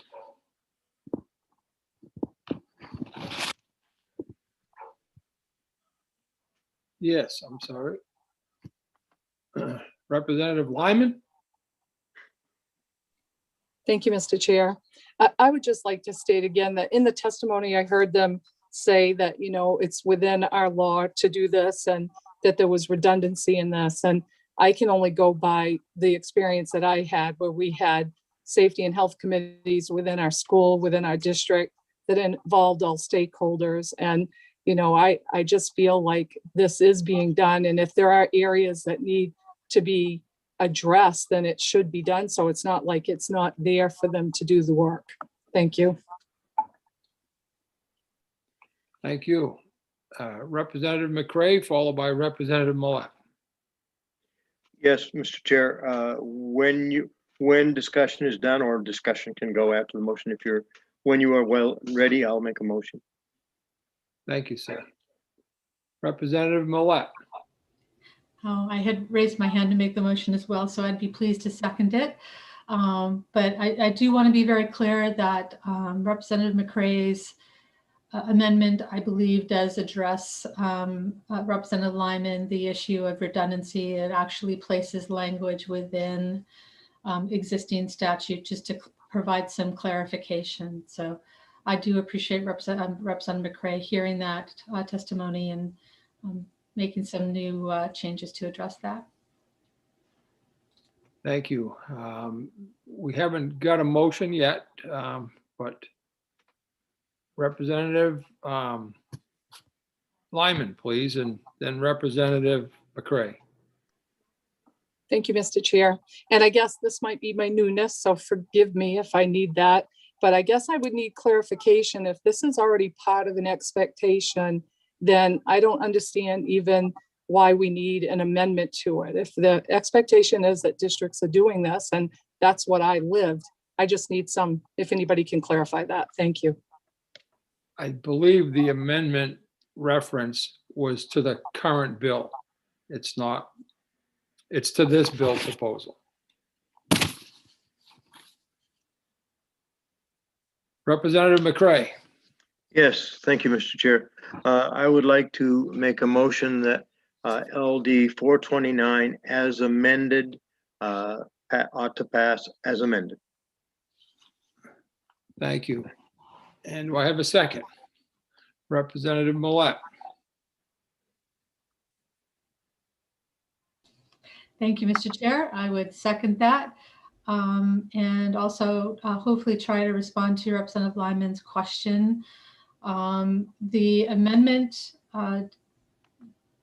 provides clarity about what the emergency plan should include, because it doesn't make clear for health and safety per se. So I believe that the Representative McCray was trying to address the concerns about duplication, but yet provide clarity around some language that folks had pointed to as being the umbrella for the work that needed to be done when the pandemic struck. That was a second as well. Thank you. I did hear your second. Representative McCray? Yeah, I just want to make sure that the amendment includes the fact that the emergency has been taken off and that it would be full-time employees. Yeah, okay, thank you, Sam. Sam's nodding with you in agreement? I see that. Thank you. So the motion has been made by Representative McCray to LD 429 ought to pass as amended. It was seconded by Representative Millette. And so a vote will be taken, and I'm going to ask that Sam call the roll. Prior to doing so, just a reminder, so those of you that are in a yay or a yes or ought to pass as amended, and anyone in opposition would be obviously answer with a no. Sam, if you would. Okay, Senator. Senator Rafferty. Yes, ought to pass as amended. Senator Rafferty votes yes. Senator Daughtry. Yes. Senator Daughtry votes yes. Representative Brennan. Oh, I thought he was. Yep, he's here. Representative Brennan. Yes. Representative Brennan votes yes. Representative Millette. Yes. Representative Millette votes yes. Representative McCray. Yes. Representative McCray votes yes. Representative Dodge. Yay. Representative Dodge votes yay. Representative Crockett. Yes. Representative Crockett votes yes. Representative Salisbury. Yes. Representative Salisbury votes yes. Representative Stearns. No. Representative Stearns votes no. Representative Sampson. No. Representative Sampson votes no. Representative Lyman. No. Representative Lyman votes no. And Representative Roach. No. And Representative Roach votes no. 1, 2, 3, 4, 5, 6, 7. That's 8-4, Senator. Thank you. And so it's Senator Woodson. Okay. Thank you. So the motion passes and we have a minority report.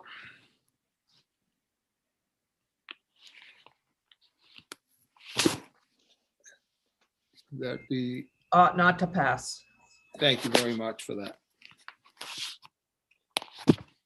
So I'm gonna, so the motion, LD 429 carries ought to pass as amended. I'm gonna close the hearing on LD 429 and open our next hearing, which is LD 742. And I am going, 742 as a resolve to track youth mental health during the COVID-19 public health emergency by ensuring that Maine Integrated Youth Health Survey is conducted during the 2021 school year.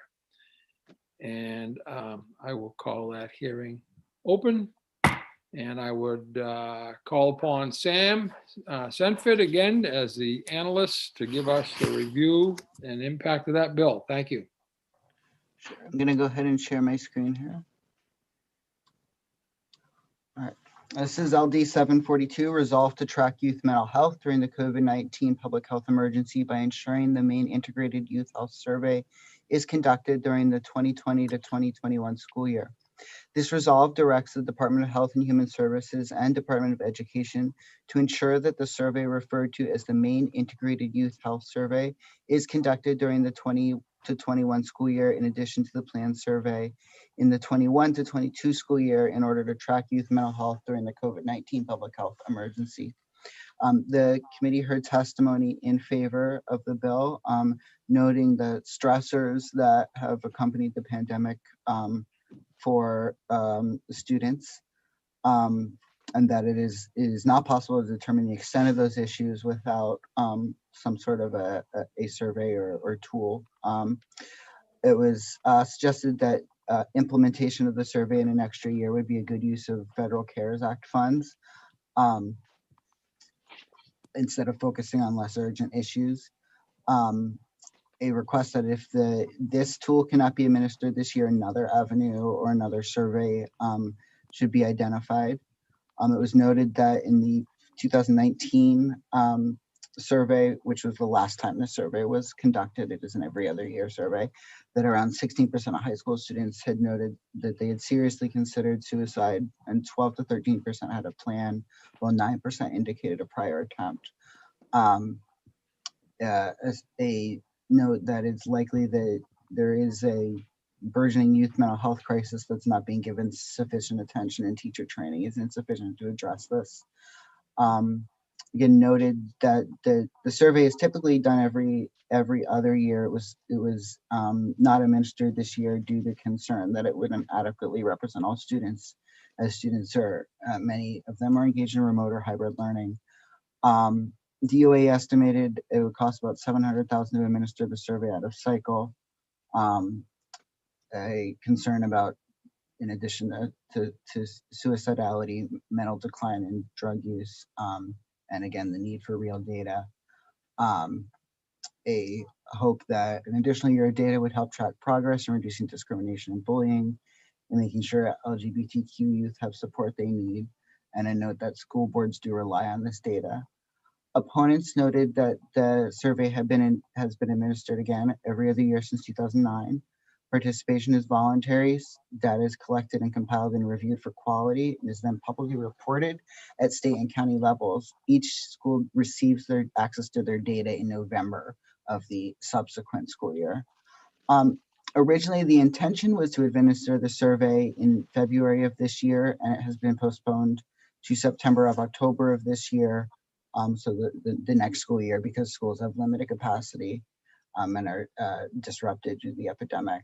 The guidance for the survey requires that it be administered physically in a school setting to ensure confidentiality. This would be not possible to do, as many students are still learning remotely or under a hybrid model. And if only the students physically present in school take the survey, that there was a concern expressed that those results wouldn't accurately reflect the entire student body. A note that it typically takes a full year to plan and administer the survey, so there wouldn't be sufficient time to pull together the survey and recruit participation from at least 50% of eligible schools, which would be required for representative data.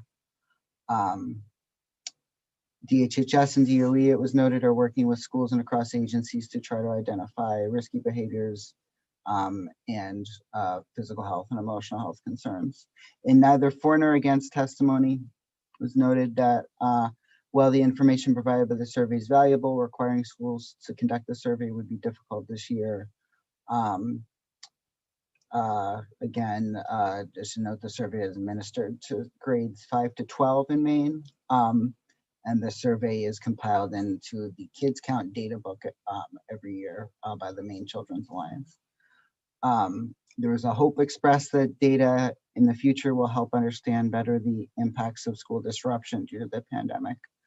So information requests, and so much of this information is contained in a separate letter that I forwarded this morning from DHHS. Which discusses in some detail the process that's used in determining whether to administer the survey this year, and what alternative surveys might be possible or not. And I would note also that Mr. Shea will be speaking for both on behalf of the efforts of DHHS and DOE. DHHS wasn't able to have a representative available today. I included a link to the bill. I included a link to the Maine Youth Health Survey website, as well as fact sheets on various populations from the last time the survey was administered. I included a handbook for the survey, which talks about how to maintain data integrity, and specifically the need for the survey to be done where students are physically present. I included a link to the National Youth Risk Behavior Surveillance System, which is the CDC project that compiles data from youth behavior surveys that are done across the country, including Maine. So this is Maine's version. I also did find, while I was looking at that website, a website regarding this is a totally separate survey that was done by the feds called the COVID Experiences Survey, which looked at the stressors that students are facing due to the pandemic. And these were mostly conducted over the phone. So, and then published in a very recent article, a CDC morbidity and mortality weekly report that describes those survey results. So this was just a separate kind of interest survey that I found and just included for your review. And then in terms of potential issues, I think the only issue that I could find was just the timing of it might be tight given the emergency preamble and the timing of the special session, and when the full legislature will be able to come back and look at those bills. The fiscal impact of this bill has not yet been determined, and I will stop sharing my screen again so you can talk to each other.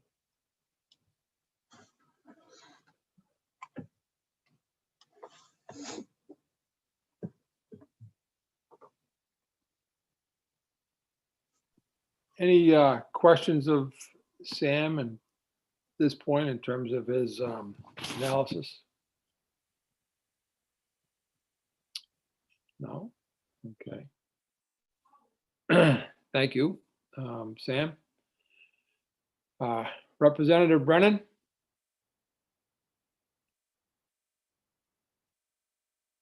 Quick clarification.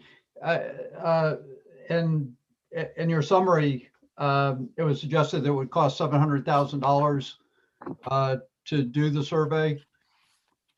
And then it said the fiscal impact could not be determined. So the fiscal impact is just that the Office of Fiscal and Program Review just hasn't done their formal fiscal analysis yet, but the department in its testimony noted that an off-cycle administration of the survey will cost approximately $700,000. Okay. So you can anticipate it'll probably be close to that. Okay, thank you. And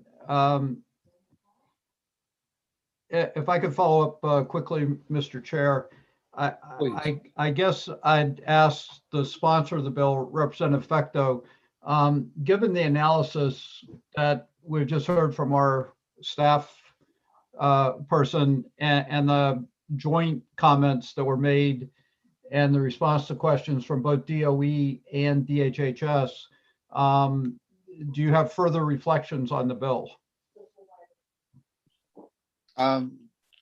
Thank you, Representative. I have a lot of reflections on the bill. A lot of getting quite heated again, as I was last week. I really think that I've been screaming about this for about 140 days now, and there's been no action. So even if we came back on April 28th and voted it in, there's no time. That's because of bureaucratic design. And I think, you know, and I know a lot of people have a lot of different things going on with different testimonies and different work and different constituencies and all of that stuff. And I super respect that. But the near absence of DHHS and then almost DOE for the public hearing, and then the absence of DHHS, not one employee can speak with any sort of authority today, just kind of shows that where the priorities are. And so I don't think the priorities are being put for students. What would happen? What would happen if, God forbid, a kid kills himself this weekend. Would it be enough then? Would everybody be able to figure it out then? Is it 7 kids, 8 kids? I just don't know how many kids need to be impacted before we start taking youth mental health super serious. It's the most important thing. Kids can't learn if they're, we were talking about the sky was falling because kids weren't getting breakfast or lunch in the 129th. And now the sky literally is falling for some of these kids. So nothing is more important than our children, period. And so we've had to figure a lot of things out. We always have time to figure out what's important. And nothing's more important than our kids in schools.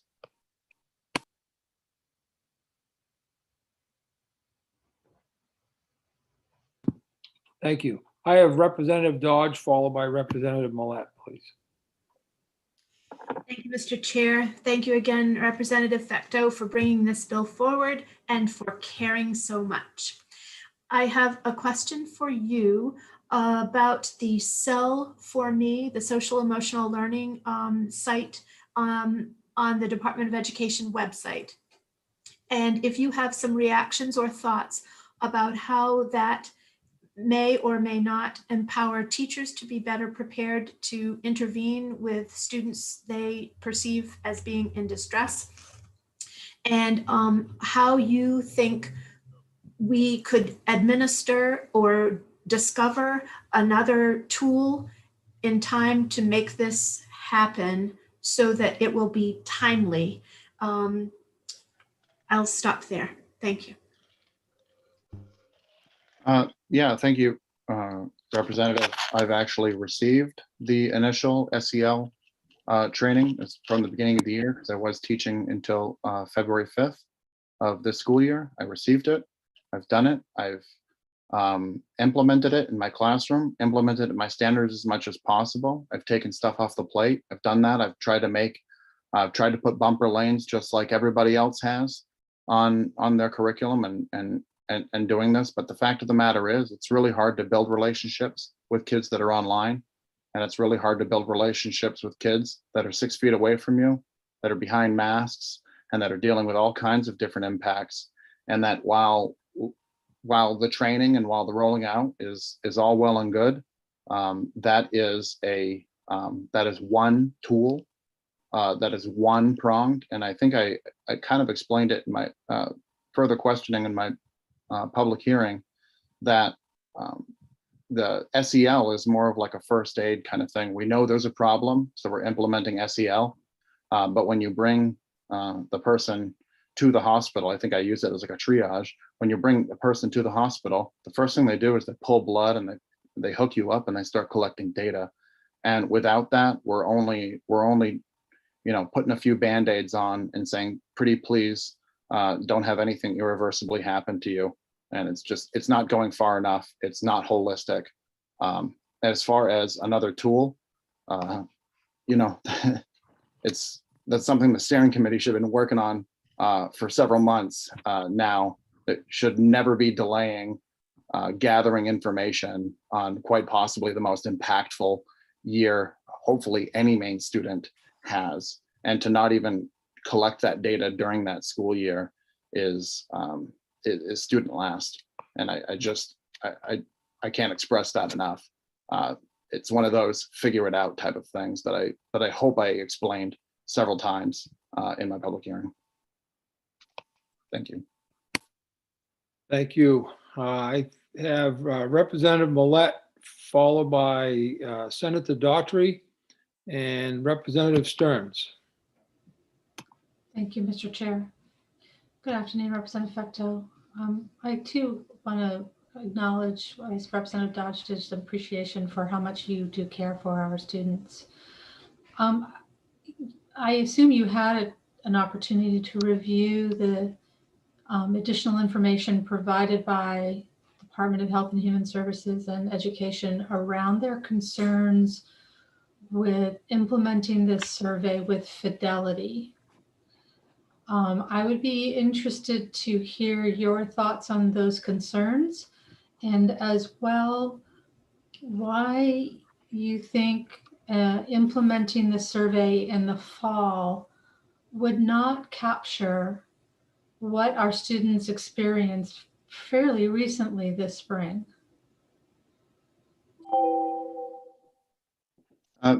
Thank you, Representative. I have reviewed what I did receive, or at least what's publicly available. I'm not sure if the committee received extra things that I did not, but I have reviewed what is publicly available. And I don't want to mess with the integrity of the science behind doing the MIAS, which I did state, at least in my head, 3 or 4 different times during the public hearing. I don't want to mess with that and the data integrity if it really can't happen, but we have to find a way to ask the most critical questions. And I think the discussion as it went during the public hearing was that perhaps we don't need to know if kids have been smoking cigarettes or vaping in the last 12 months. Maybe that's less important, but maybe the most important things are collecting state and countywide data on suicidal ideation, self-harm, depression, domestic violence, the things that aren't being reported right now, that haven't been reported. I know NAMI has done a lot of work on reaching out and having students reach out, but we're not collecting any of that data, knowing what's been happening with all of these kids. And so I think there's a way we can ask the most critical questions, whether it's MIAS or not. There's a lot of surveys the state conducts and the nation conducts, and it would be as simple as hiring a firm to do and ask the most critical questions to make it least intensive, I think you understand what I'm saying, as possible, to make sure we can ask those questions. It would be pretty alarming to find out that someplace like Bangor High School or some middle school in northern Maine or some elementary school down east was having an incredible problem. And that's where we could really then triage it. We could get data back very quickly on the most critical things. The second portion of your question, I don't remember at this point in time, Representative. If I may, Mr. Chair. Yes, please. So I understand that the department plans on implementing the survey in the fall, and I'm curious why you don't think that students would be able to recall or incorporate their experiences from the spring into how they answer.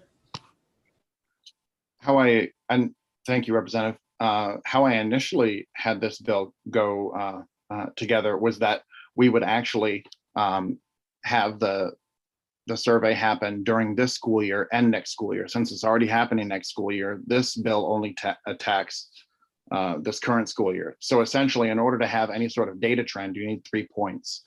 And so at least 3 points. And so we have the 2019 data, the data from this school year, and then the data from next school year. And so within a few short months' time, we'd be able to really see a full 3-point data on some sort of ascension or descension, trajectory or lack thereof, on how our kids have been doing the entire time through.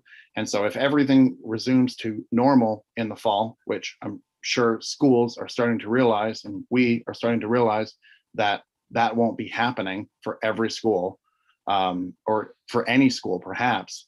The fact of the matter is these students have been enduring this for 18 months by the time next September rolls around. And I just think that's a long time for asking a student to completely capture what's been happening when they're currently living in it. But essentially, the main impetus of it was collecting 3 data points, because 3 data points is what you need at a bare minimum for a trend.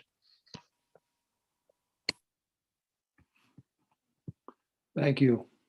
I have Senator Daughtry, followed by Representative Stearns and Representative Salisbury.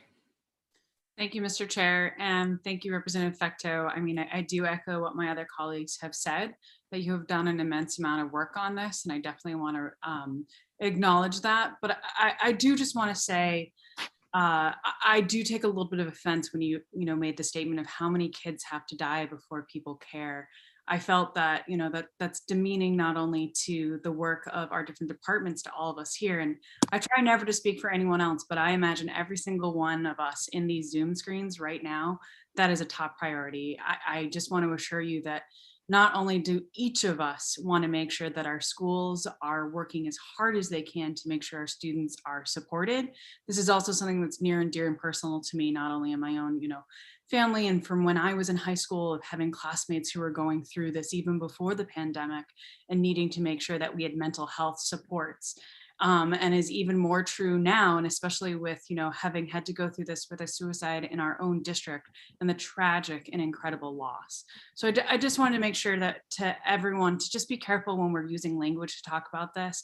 I don't think there is a single school member, faculty, staff, cafeteria person, or bus driver who doesn't care intimately and deeply about the mental health and wellness of our children. So I think this is just to all of us, just to remember when we're discussing something so important that we keep our statements in mind. We do a really good job of doing that on different bills. And I know that's not what you meant, Representative Fecteau, but I just wanted to issue that warning again. And also just sort of state, I completely understand what you mean about 3 points of data. And it does sort of feel like, we're in that unfortunate timing situation that we get into too often with the legislature of sort of, running into up against the clock. But, this is definitely something I'm curious to see where I move forward and increasing the amount of, data point, like you're saying, checking in and also supporting, maybe, it's more than just the survey. And I want to see, Representative Fecteau, I can't remember if you're familiar with the portion that many of the members of this committee worked on to get into the law. It's actually in the purple book on page 133 on suicide awareness and training. Another way that we tried on this committee tried to get at this to make sure that everyone had the mechanisms, even bigger than, the survey data, to make sure that staff are ready to look for the warning signs when this happens. So just wondering if you looked at that and if there's anything else you'd add to that. I mean, I understand they're separate, but they're all different amazing tools that we can use to try to prevent the ultimate tragedy. Thank you, Senator. And I certainly have tried to be careful in my word choice. But at the end of the day, I meant what I said. That the fact is, if our nation was attacked, we wouldn't say, we're kind of busy right now. Maybe we'll get them next week. Maybe we'll get them next year. If our nation was attacked with some sort of coronavirus, we would respond. We wouldn't say, we're kind of busy now in Iraq or Afghanistan. Maybe we'll get them next week. And so if youth mental health is a priority, we'll do it right now. We won't wait until next fall. We are saying in our actions that other things are more important than understanding our youth mental health crisis. And we're only delaying our understanding by waiting not only the 140 days I've waited so far, but several months after that. And so I definitely understand, and that's why I preambled it with, I understand everybody has work to do, and everybody's doing a lot of different things, and they're not just sitting here maintaining what the legislative branch is doing. But there's always time for the most important things.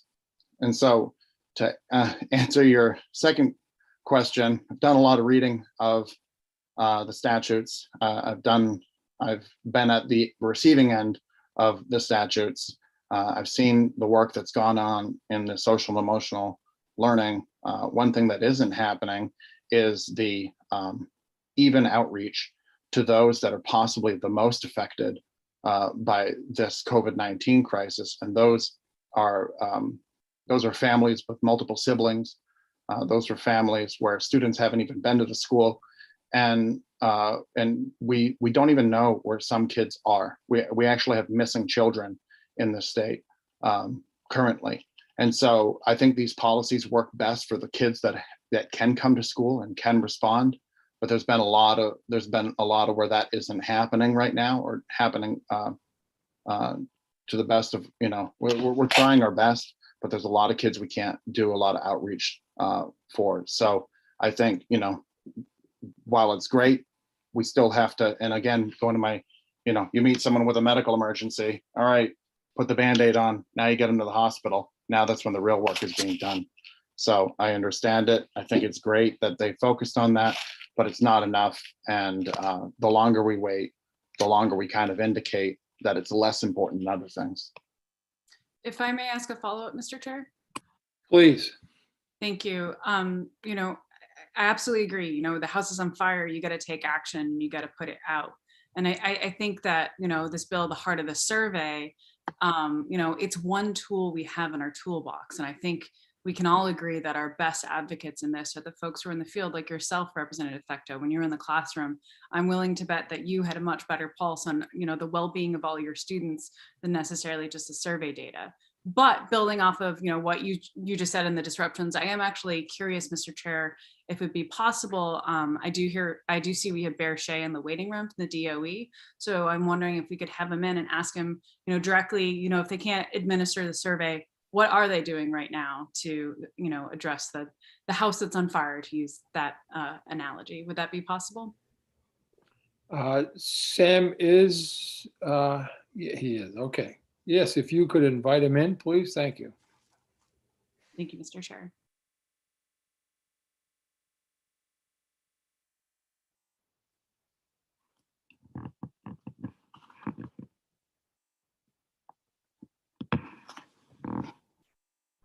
Good afternoon. Hello again. Good afternoon, and thank you for coming back. Have you been able to hear the discussion that's been taking place? And I guess the biggest thing is, are you aware of the question at hand? Yes, thank you, Senator. I think one of the places to really start is really a step out and looking at the entire DHHS, DOE, and really all of us working together to reduce, you know, mental health barriers for children in our state, and that's something that's been historically an important role and something that we've been doing very intentionally for decades. This is work that, you know, we not only do we have the suicide prevention legislation, but you know, we have agencies, local organizations, we have state organizations. We are working with Department of Corrections, Department of Health and Human Services, Department of Education. These are systems that have been existing for a long time. And, you know, myself, I'm a clinical social worker. My specialty has been working with, you know, youth who are struggling with mental health barriers, and particularly around suicidal ideation. Something that I've spent more than half my life working on, and something that I really appreciate, not only the discussion, you know, that Representative Fecto is bringing forward, but the ongoing discussion that we've had a number of times on this topic.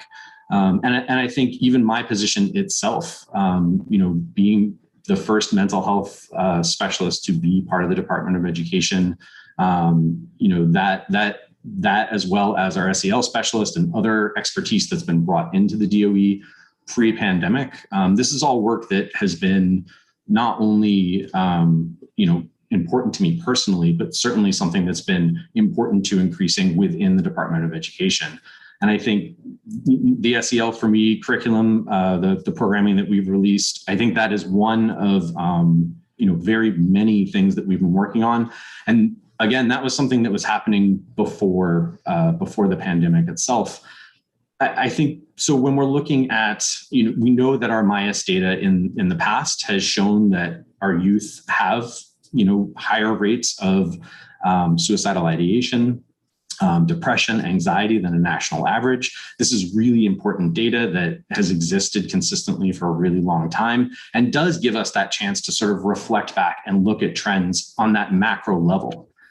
I think the piece that Representative Fecto is speaking to is that what is immediately happening? We know that the pandemic is affecting all of us, that it is increasing barriers for all of our mental health. And that's a human experience within this. There is a lot of, unfortunately, existing data on how long-term crisis affects human beings and how it affects youth.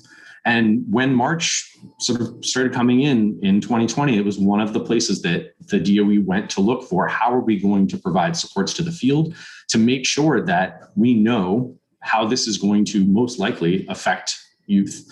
And so putting into place thousands of contact hours that are continuing, you know, every week. I'll have one tomorrow if you'd like to join, talking specifically about how not only just what what mental health looks like in a pandemic, but how are we practically reaching out to those students? How are we connecting with families in, who aren't as able to access, virtual and remote settings as easily? How are we, connecting across the barriers of masks of 6 feet? What are all the practical ways that we're building relationships and knowing that this impact is going to will exist? What are the things? What are the strength pieces that we can put in place preventatively to do that? And we know, looking at some of the provisional data that's coming out of the CDC right now, we lost, we lose every year, we lose students to suicide. We lost 24 students, and that's 24 children in our state to suicide in 2020. We lost 27 the year before that, and 30 the year before that. We've been losing kids every single year, and it's been part of the work that we've been doing, not just at the DOE, but all of us as, all of us clinicians that have been practicing in this field. This is work that we will continue to do until that number is 0 every single year. So whether we lose 1 student or we lose 24 that we did last year, this work is going to continue. And it's been something that historically has existed as a strength in our state. It has been a unifying force for all of us, and I'm hopeful that it will continue to be. I know that, the MIAS data captures a unique perspective, and some of the pieces that we knew putting that we would need, as we're doing this, are what are the assessments on the grounds? How are school counselors and social workers and educators, how are they doing those running assessments? How are they noticing changes in behavior that, is something that we normally would recognize? Good teachers recognize when students are struggling. However, in a virtual and remote setting or with a mask, it's going to look different. And so those are all pieces that we were sharing with the field, having conversations with about connecting with our community partners, working with NAMI Maine. These are all conversations we've been having since March. This isn't something that we really need data on right now because we know it's something that's already happening. And so we wanted to make sure to address it as quickly as possible. That being said, having that MIAS data, being able to look back on this time, I think is really going to be useful and important. And it's not something that we need right now to do the work that we've already been doing since March and that we're going to continue to do, particularly as things start to get better. That's when more work is needed. And I really appreciate the attention, particularly that this committee has given to mental health and youth in our state, and that we continue that even as things kind of start to hopefully come back, knowing that this has been a problem before and it will continue to be a problem until that number is 0 every year.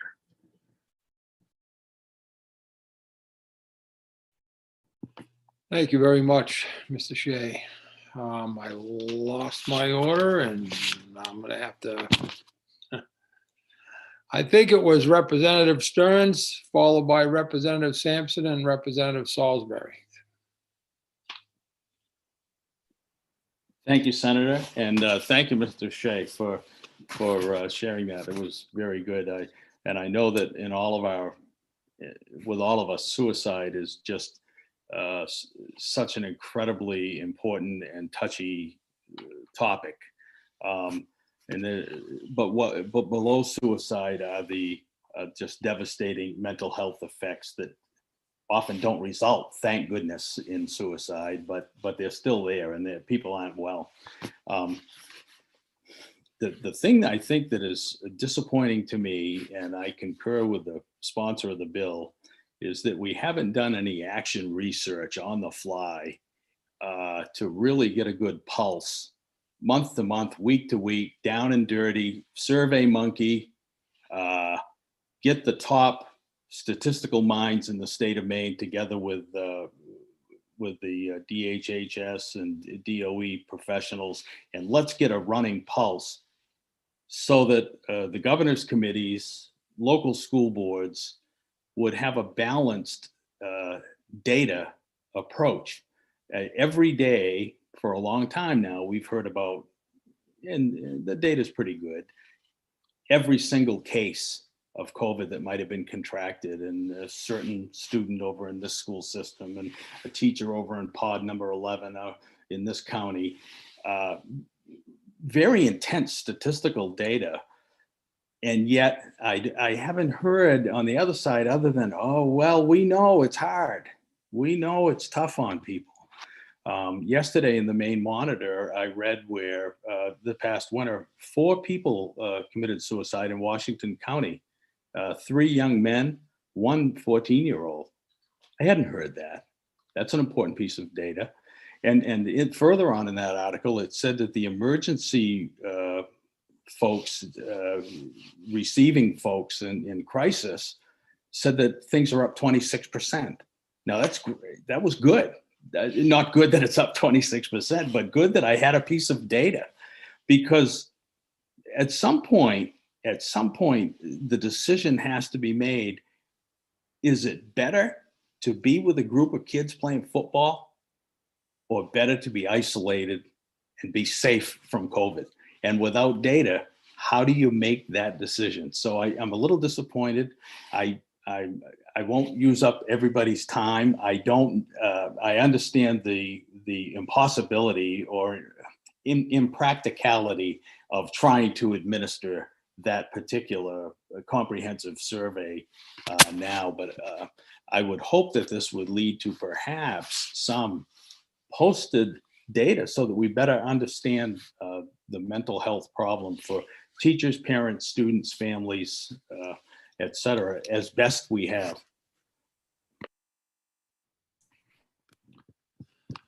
Thank you.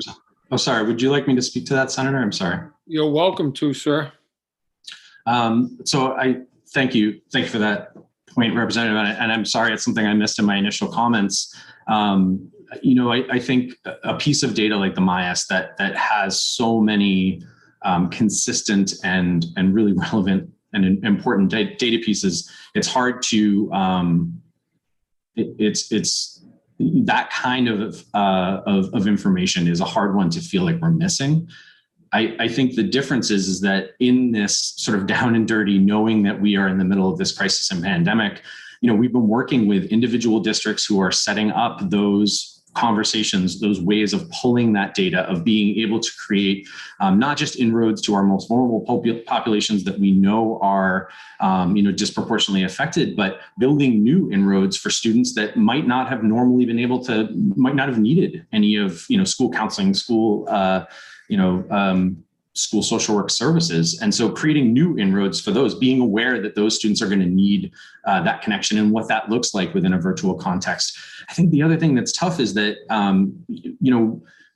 schools have had to become an important part of the mental health support for students, and not just as a prevention, because that's really where schools would do their best. And when we look at SEL, we're looking at prevention. When we're looking at a lot of the pieces that we put into our curriculums and into our schools, that's prevention work.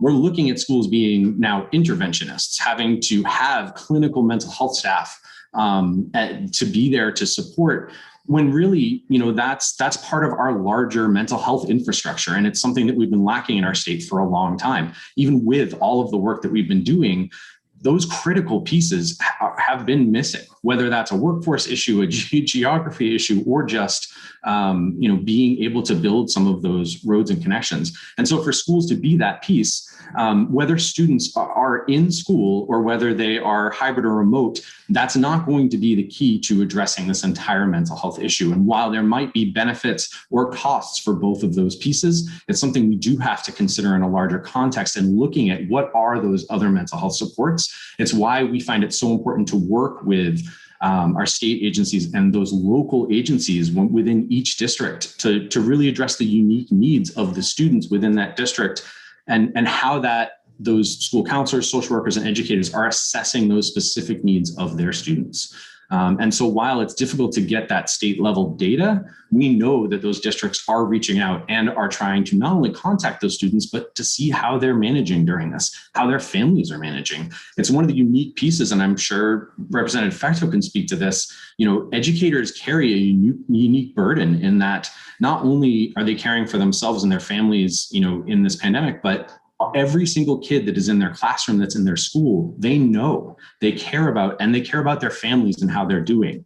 All of that unique awareness is an extra load. And it's something that educators have really been leveraging to make those connections, build those relationships, think outside of the box in some of these unique situations. So there have been surveys that have been done locally.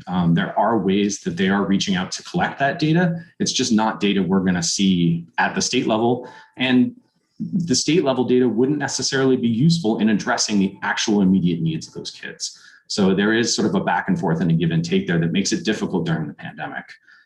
Another piece I think I'd just like to speak to quickly is we're seeing some of that CDC provisional data where suicidal ideation and suicidal attempts, we record the amount of visits to the emergency department. And when we look year over year, we see really consistent data marks between, some months are higher, some months are lower. They tend to run about in the same space year to year. We did notice a significant drop during March through July, which we might, again, I'm not going to just make any assumptions, but that was when the pandemic really started. And so to see a drop like that in actual emergency department visits would make sense. And now towards the end of 2020, we've seen that number come back down into the normal range, which unfortunately is still, over 100 and some odd visits every single month. And so while this number, again, has historically been an issue, we are still seeing it operating within that normal rate, knowing that this is an ongoing pandemic that is definitely affecting all of us. So hope that answered some points. Thank you very much, sir. I have some more questions, and I'm going to try to keep us in order. I have Representative Salisbury, followed by Representative Sampson, and Senator Daughtry, Representative Roach. Thank you, Mr. Chair. I just wanted to go back a little bit, if I could, and just address some of the things. I guess what I'm trying to wrap my brain around is this data collection piece of this. You mentioned, Representative Fecto, about a medical scenario. When I was an EMT and responded to somebody having chest pain, which is an acute medical condition, I didn't take data from everybody in Westbrook that had ever had chest pain before I reacted. I reacted quickly. My husband was a firefighter. When he responded to a fire call, he responded quickly. He didn't take data before it. That's what I don't understand. We're getting mired down in the fact that we can't do this MIOS data collection. Instead, we're not recognizing that right now in schools every day, to the best of their ability, these teachers and administrators, social workers, guidance counselors are reaching out to these students to make sure that they're okay. And they're doing the work that they are asked to do, trying to find students, make sure they're all right. What support can we get for you? They're not waiting for data to be collected. They're not waiting for an answer to be received about, do we have a problem? They are using some federal funds that we've already received. We're getting more federal funds at the local level, and we're going to use that to deal with the social and emotional issues that these students are facing now. We're not going to wait for data. Data will be coming. We know that, and we can look historically back on that. But right now, we want to catch those students that are on the edge or potentially having suicidal thoughts. Let's catch them now. Let's not wait for data. What we need to be asking to these school districts is, what do you need right this minute? Like what Bear is saying. This is what we're doing right now. We're in our schools, we're in our cohorts, we're in our communities, and we're reaching out right now, and we're helping those students. We're not waiting to find the next best data collection site. We're addressing it today, because no student, we don't want anybody to commit suicide. Of course not. That's ridiculous to accept. There's no number that would be the tipping point. 1 is the tipping point. And so every day, teachers, staff, bus drivers, social workers, guidance counselors are doing the work today to address that. I'm sorry, were you asking me a question, Representative Sampson? I could see your mouth moving, but I couldn't tell. Thank you. So, Representative. may I respond to that, Mr. Chair? You may. So thank you, Representative. Perhaps I maybe haven't made myself clear, but I understand the multifaceted approach that's been going on to the point where I was one of those people up until February 5th doing that. I totally understand that. And the fact of the matter is, I resigned my position in order to be here, in order to advocate for those things. And so that's what I'm doing. I'm advocating for both the meeting kids where they're at, and then understanding where they are on a statewide and countywide basis, so we can further act. So I think it's a multifaceted approach. And so if I haven't been saying that, my apologies. Thank you. I have Representative Sampson, followed by Senator Daughtry, Representative Roach, and Representative Millet. Thank you, Mr. Chair. I got a couple of things that I'd like to say here. I find this painfully ironic. But first, I'd like to just address the fact that, you know, this whole issue, we've spent the whole morning or afternoon listening to bills that we're working, that we deliberated on them, and it's all about the value of this data, and we need all this information. It's so ironic that now my colleague is presenting this bill, and it's like insignificant, and we're being talked down to like that this is irrelevant now. If we can't get some of this information, get something. I want to know what is actually being done. We are hearing all kinds of things. We're going around Robin Hood's barn, but what is actually being done now, today? Steps that are being taken, a plan that could be put in place. And I share the sense of urgency. I see so many of these situations where I'm talking to parents, and here we are just dismissing it because supposedly things are being dealt with at the school level. How do we know? We don't have any evidence of that. That is just conjecture. So I would like us to stop and think. This isn't a party issue. This is not political. This is about individual human beings, little people, bigger people that are struggling. We're hearing from parents all the time who are in desperate situations because their kids are hanging in the balance. And we're listening to rhetoric going around and around in circles. And honestly, if we don't just get it together here and realize what's important and put our political whatevers aside and deal with the issue of kids, I don't even know why I'm a part of this committee. This is what this is supposed to be about. We're supposed to be dealing and addressing with problems at hand. And this, if there was any problem, oh, you know, we have a gazillion people come before us talking about we're here to benefit children. You can just say that all day long, but if you're not putting your money where your mouth is, and putting action, feet to the pavement, and make it happen, and stop making excuses, we're not doing the job. Thank you.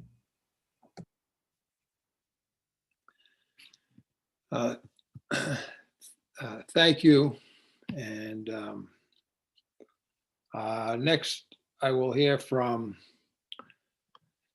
Senator Daughtry, Representative Roach, and Representative Millet. And I believe Representative Brennan has a hand up. Thank you, Mr. Chair. Representative Sampson, I do have another question, but I do want to take a moment to respond to you because my statement was because this is a difficult matter. I've never once stated I'm against doing the survey. If anything, I'm always for more information and more data points. I mean, you know me, if there's a way to get nerdy data stats and track them across a chart, you know, I am more than happy to be there. But, and this is not me saying that, oh, we don't need to do this. I think we do need to do this. And the reason that I know many of our members have spoken up is just because this is such a charged issue. And this is something that, you know, it isn't partisan. You know, mental health and suicide impacts everyone. It doesn't care if you have a D, an R, an I, or goodness knows what behind your name. I mean, for me, if I seem a little bit fired up, it's because I am lucky. in my family, we've had folks who've attempted suicide, and I am grateful every day to not be the type of, suicide survivor, that I am blessed that there were supports and measures in place for those family members. And my best friend in high school, one of them in our group, attempted suicide. And I saw firsthand what was in our school district to reach out and support him. So I do apologize if you feel that my comments are coming from there, but I wanted to be clear that this is something that I'm speaking from the heart, like all of you. And one of the reasons why ever since I got elected, I've been so fired up and passionate about we're making sure that we're doing everything we can, not just for our students, but mental health access across our state. This is much bigger than what's within our school walls. And the other thing I want to add, which, leads into my question, is just a reminder about mental health and trauma for everyone. I mean, think about all of us on the Zoom screen right now. We've all been in fight and flight modes, no matter where we are, for the past 12 months. What we've been going through is difficult and hard. And I'm wondering, Mr. Shea, if you could talk a little bit, what DOE is doing with different data points, looking for those trends that Representative Fecto talked about and being able to chart them over. And also just wondering what's being done to check in with the staff who are going through this, because we all know the trauma of not only what we're all dealing with right now with the pandemic, but just dealing with mental health, and what are we doing to support, our staff and our educators as well, to make sure that they're there and, ready to help our students, but recognizing the emotional trauma that comes with this as well. I'm just wondering what supports.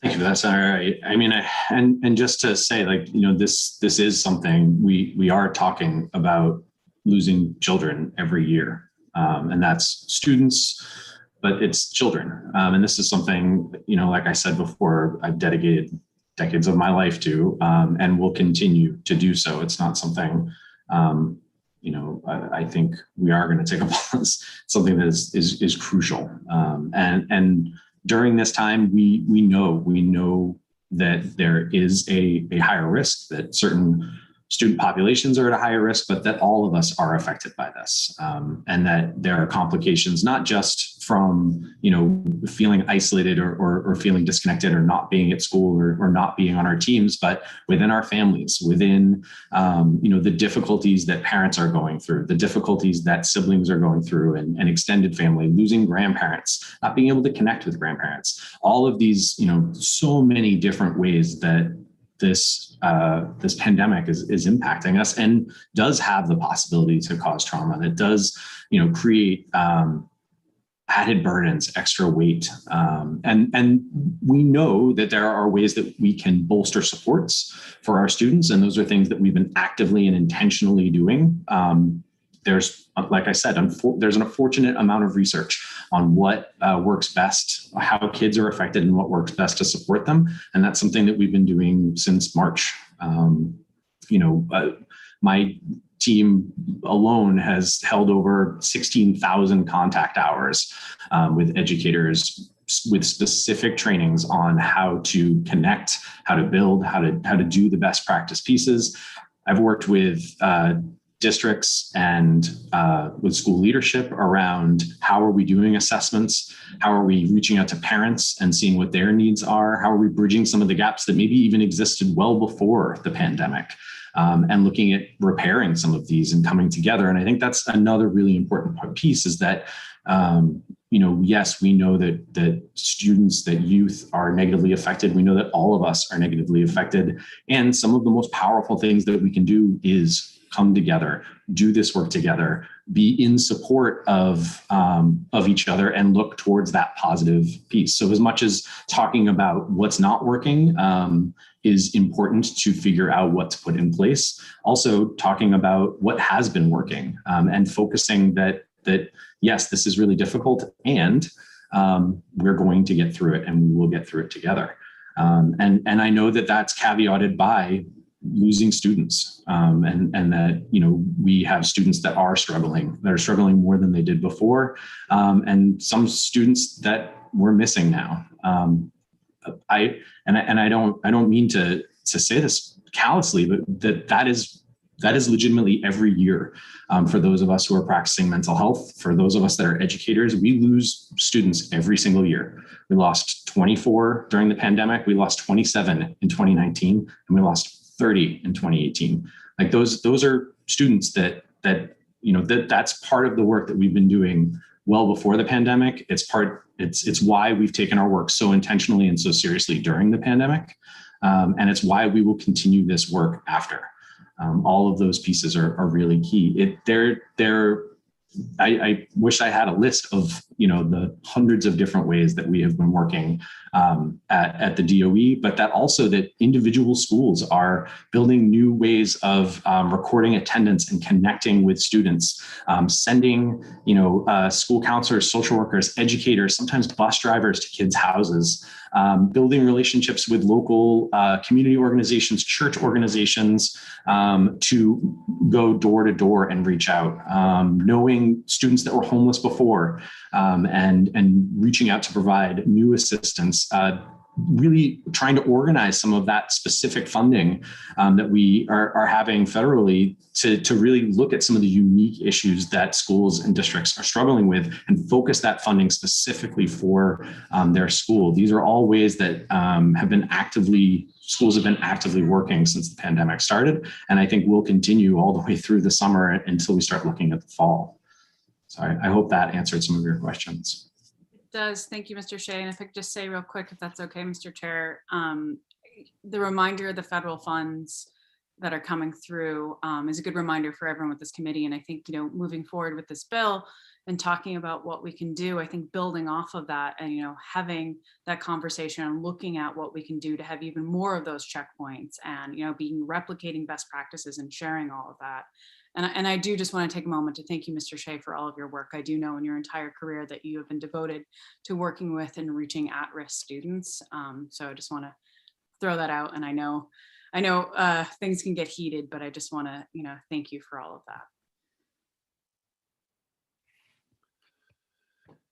that. Thank you, Senator.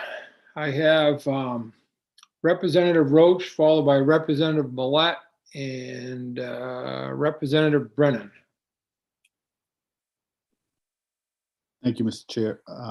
Couple of points, I think, is my fear when, Mr. Shea, when you said that in studies, it's shown maybe cases have gone down. My greatest fear then is that the first line of defense is gone down too. I know being in the school every day, and luckily we've gone to school every day, we are the first line of defense when it comes to reporting things. And if cases are down, it means kids aren't in school and parents don't notice what we notice. Unfortunately, in education, and I don't mean this as an insult to parents, but we see more than they do. And maybe sometimes that we're the confidants of kids, and where they're not always in school, we're not seeing that. So my fear is, unfortunately, one of the reasons why that might be down is because of that. And I just want to point that out. Number two, I must agree with my colleague, Representative Sampson. I did find it very ironic that all we've done is done studies today. Everything we voted on has been a study. And now this we don't want to do. I'm not sure why. I don't get it. But and I'm not huge on this one just because I think I'm going to vote for it. But I think it's another study, but this might be one of the more important ones. I will tell you right now, I am so much more likely to vote for this than I would have to do testing to see the gap. Why do we have to see what the gap is? We get that. How about we do this one and see how kids are? Because I feel as an educator, it's much more important for me to be around that and making sure my kid is healthy and safe. And then education is the next thing in that. And if that's wrong, if that's against what education is supposed to be, I'm good. I'll get out of it now. But I think that's one of our most important jobs as educators and coaches and whatever we are, is to make sure our kids' health and safety is number one, and then let's figure out how to educate them. Well, that's all I got to say. Thank you, Representative. And Representative Millette, followed by Representative Brennan. Thank you, Mr. Chair. So as a co-sponsor of this bill, I do take this issue pretty seriously. And I think my questions were asked in respectfully and with sincerity. It was my attempt to try to get some sense of a path forward. So I do hope that perhaps we take a more open view about this conversation as a whole, because I know for sure that I'm in this conversation, as I think all of my colleagues on this committee are, with the best of intentions. So as a co-sponsor, I did think it was important that we get this information. And it was with the testimony that I realized that there are some issues that I'm not sure we can overcome. And that was why my question was asked of the sponsor. And I think that he shares my concerns as well. I'm a realist. I'm somebody who likes to see change. I'm somebody who likes to see forward movement. So I'm trying to find a way that we can try to, at the minimum,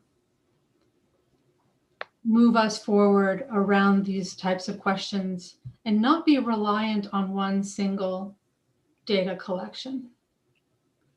I mean, we do indeed, Representative Stearns and Sampson and Roach, talk about a lot of studies because we do want to get data. We always suffer from a great deal of lack of data. Data seems to be an issue we talk about, not just in the Education Committee, but Health and Human Services, Judiciary, you name it. It's kind of mind-boggling when you think about how much data is out there, and yet here we are struggling to actually get our hands wrapped around it. So I'm going to just throw out there for my colleagues to consider amending this bill. I do not see how we are going to implement this survey in the appropriate manner to get to get meaningful results that we really want. So I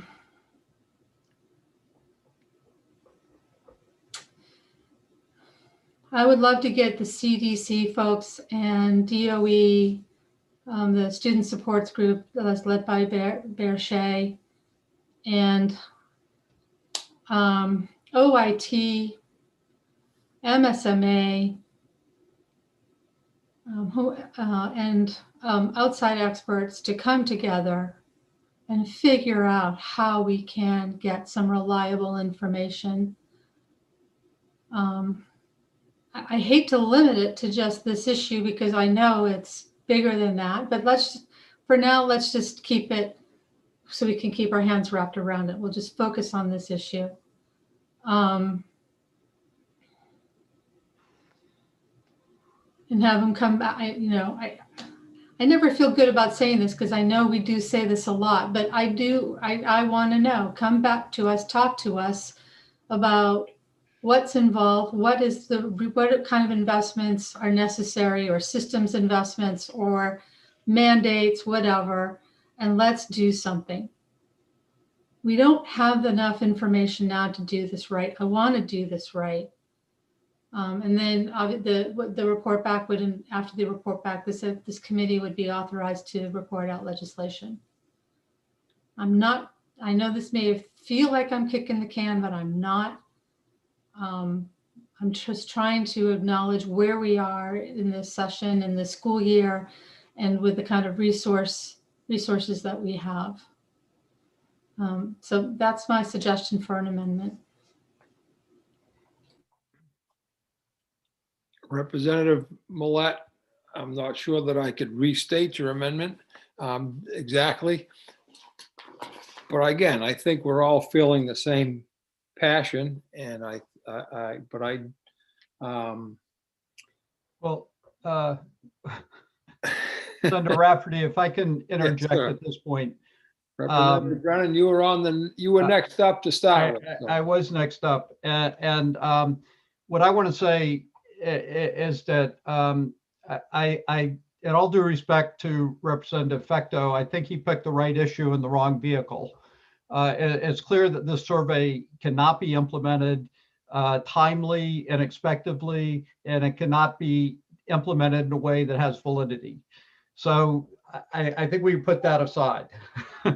At the same time, it's very clear that everybody on this committee wants to address this issue which you brought to the committee, and we've had this discussion, about this.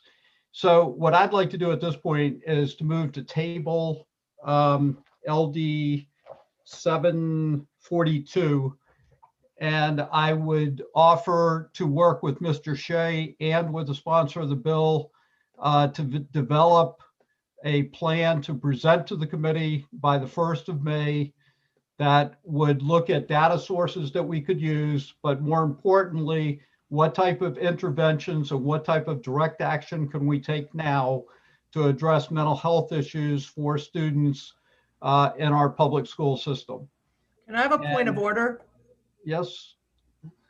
Could Representative Brennan, could Justin Fectos just share, he's had his hand up. Could he say something before we deal with this motion, please?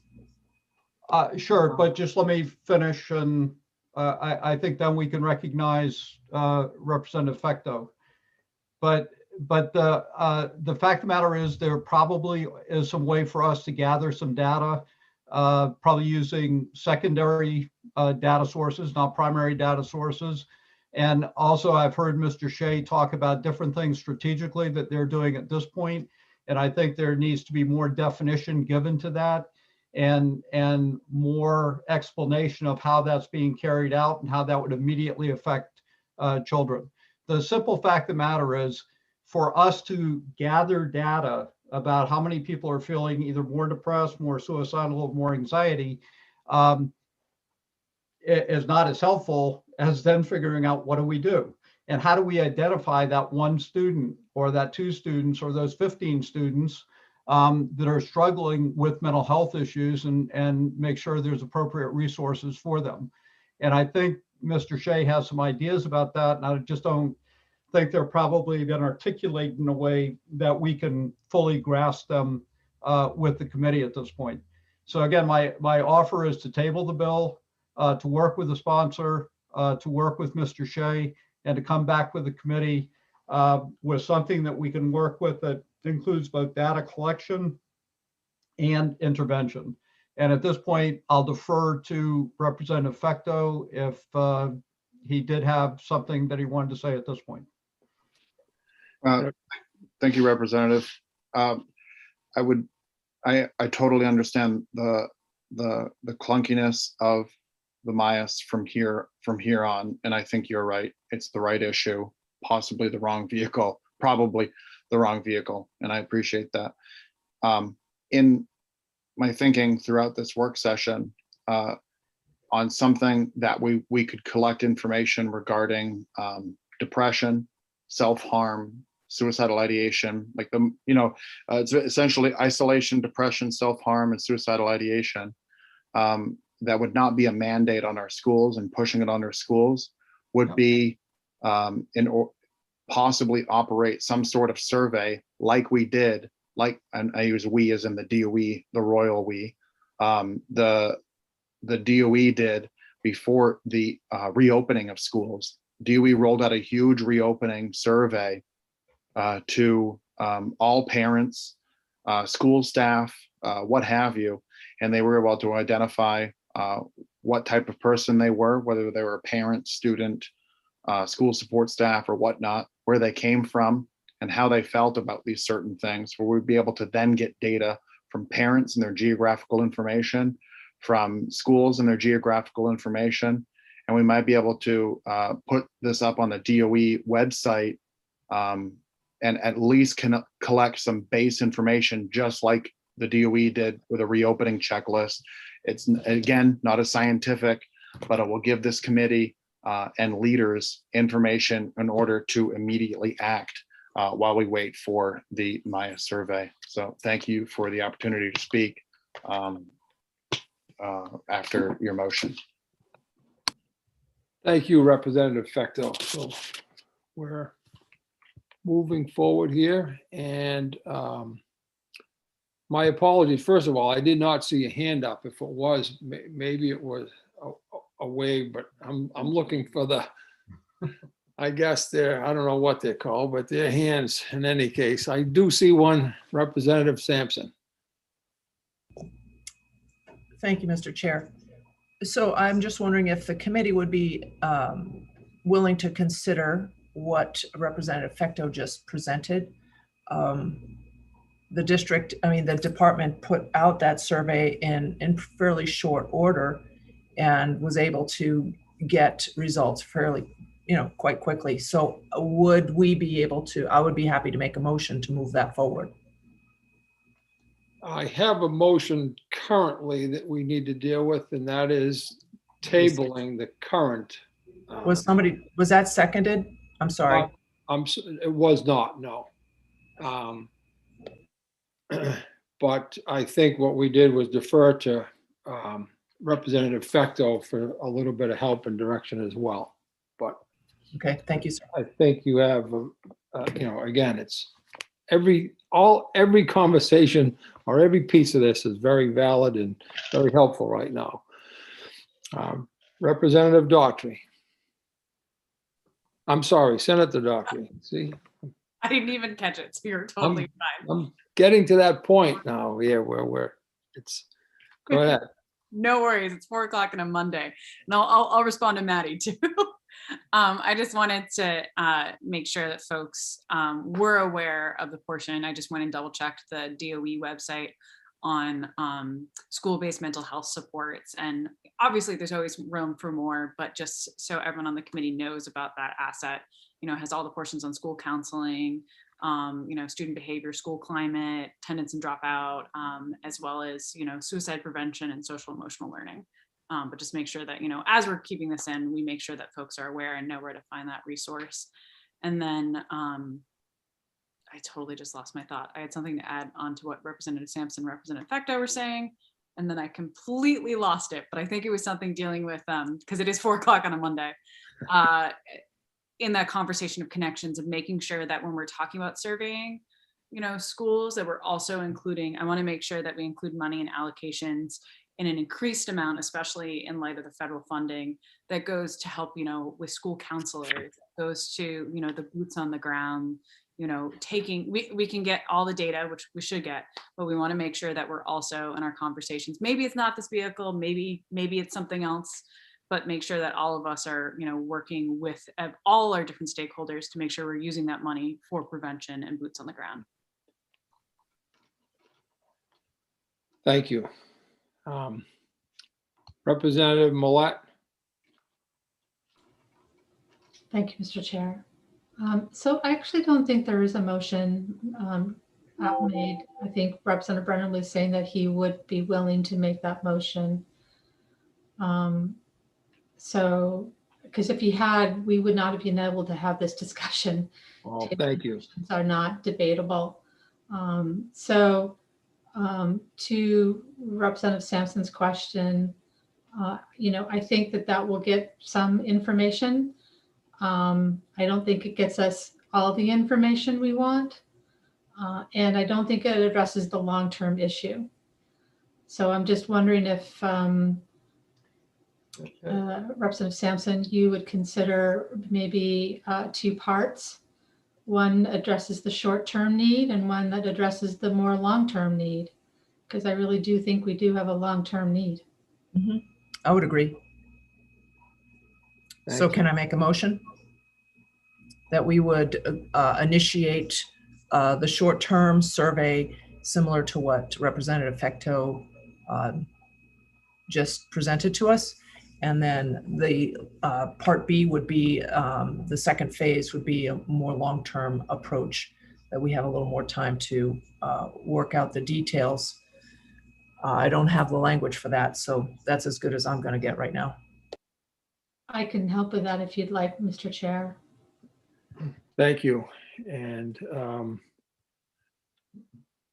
the question was, can we? I would just like to, I had 2 hands up at the time. And so you'll have to call me on this if I'm making a mistake here, but I did want to hear from the 2 hands up, and I will come back to Representative Sampson in a moment. Good. Representative Daughtry? Senator, I told you, here we go. No worries. Totally fine with the motion. My only other thought as we're thinking through this as a committee is maybe, I know we hate the word mandate, but if it's not something that the DOE can pull together, if there's a way, I don't know about this mechanism, to ask schools to do maybe even just like an exit survey on sort of folks going out on the end to make sure that, you know, if there isn't a way to do this on this level, how do we work with our schools to make sure they're checking in with students before they leave for the summer? Something like that. And I think the motion gets at that, but that was my other thought is if we can't get together the actual survey mechanism, I'm wondering if there's a way within language or statute to say schools must at the end of school year 2021 survey students on X, Y, and Z, all the things that Representative Fecto just mentioned. But that's just my 2 cents worth. Thank you. And Representative Sampson and Representative Millet, I'm coming back to you, but I'm going to go to Representative Brennan. So, sir. I just need to, I can't support Representative Sampson's motion simply for this reason. As much as respect I have for Representative Fecto, I don't know what he knows at all about survey monkeys, data collection, survey design, and the best way to do it.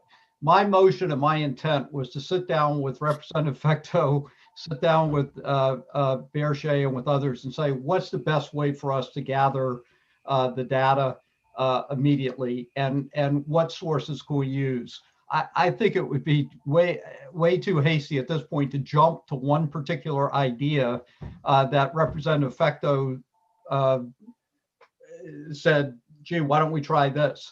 I think we should look at a number of different things very, very quickly, arrive at the best idea that we can have to collect that data and do that. And we will advise and come back to the committee within days, weeks, or whatever, and say, here's the best way and the best possible way to collect the data at this point.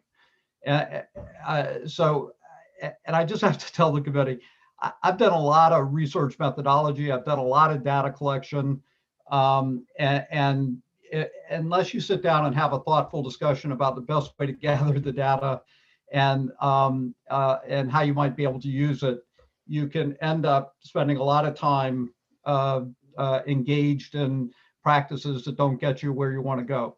So I would simply just make a motion to table the bill, allow Representative Fecto and Bear Shea and myself to work and provide very, very quickly back a recommendation to the committee on how to gather data, and then what are some of the immediate interventions that we can take based on that data and other things that we've learned in terms of intervening on mental health issues related to students.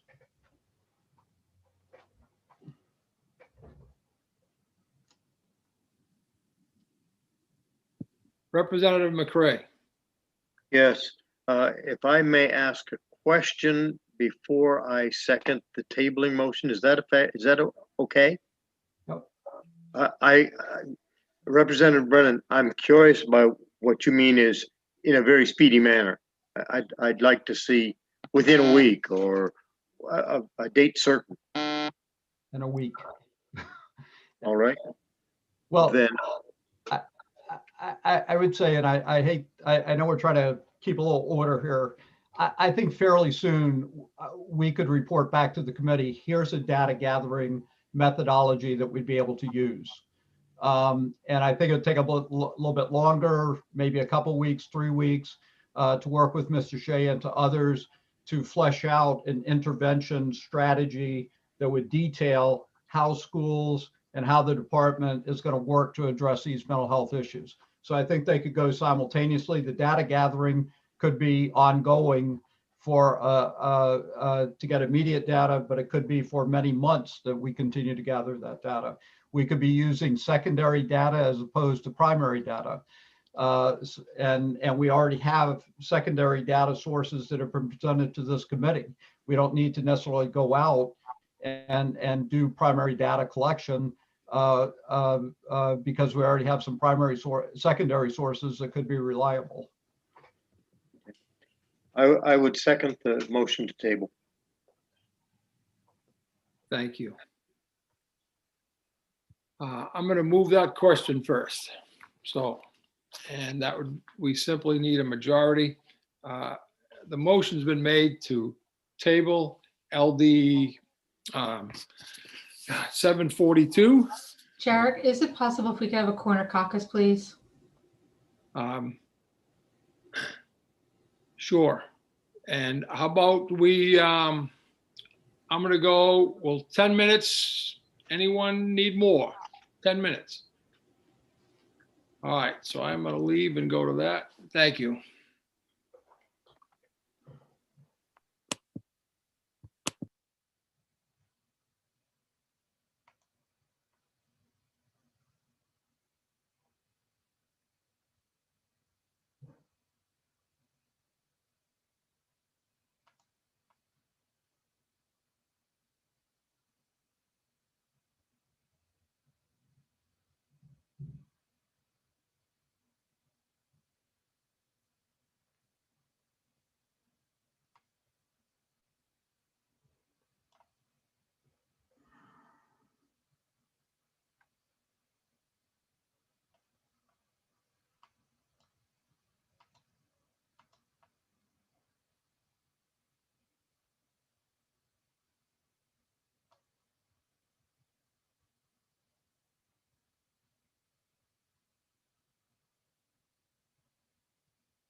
So, oh, okay.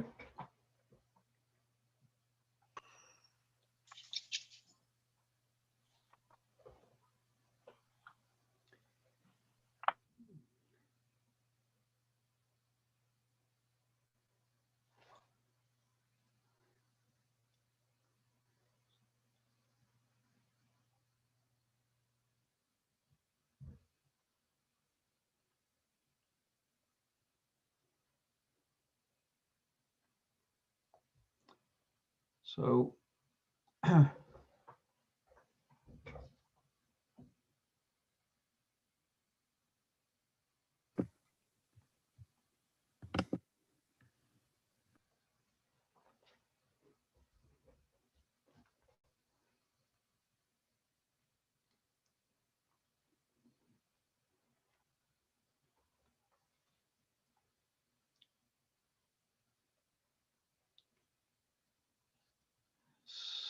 so,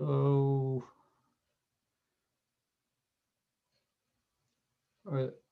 So we lost Senator Rafferty somewhere in the transition. Text him a link. Either that or he just decided not to come back. Oh, there he is.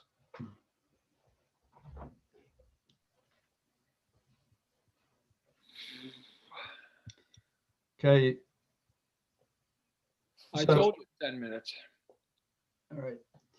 So Senator Rafferty, we left this, I had made a tabling motion that had been seconded by Representative McCray.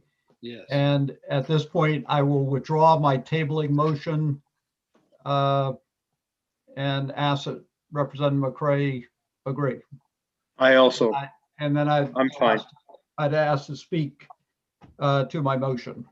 So that you would, Or to through your table was Representative McCray withdrew his second. And yes, sir, Representative Brennan, you have the floor. So thank you. So my intent is to make another tabling motion.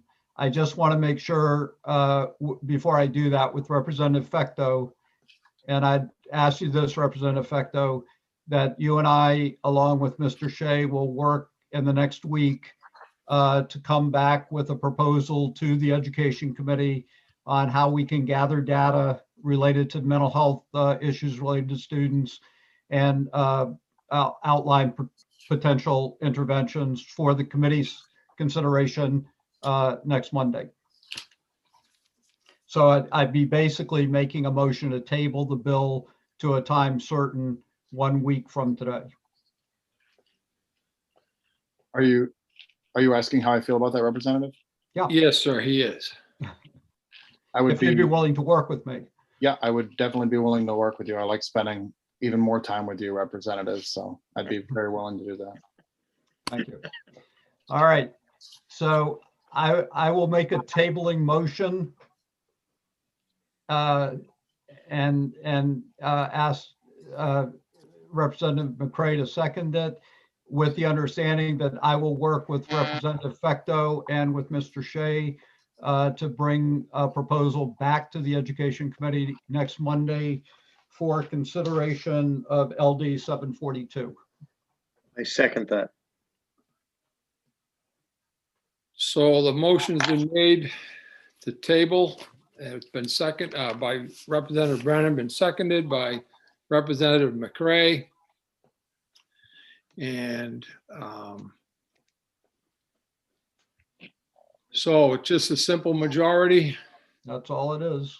All right, all those in favor of tabling the motion, raise your hand. I see 1, 2, 3, 4, 5, 6, 7, 8, 9, 10, 11, 12 hands up. Thank you. Any opposed?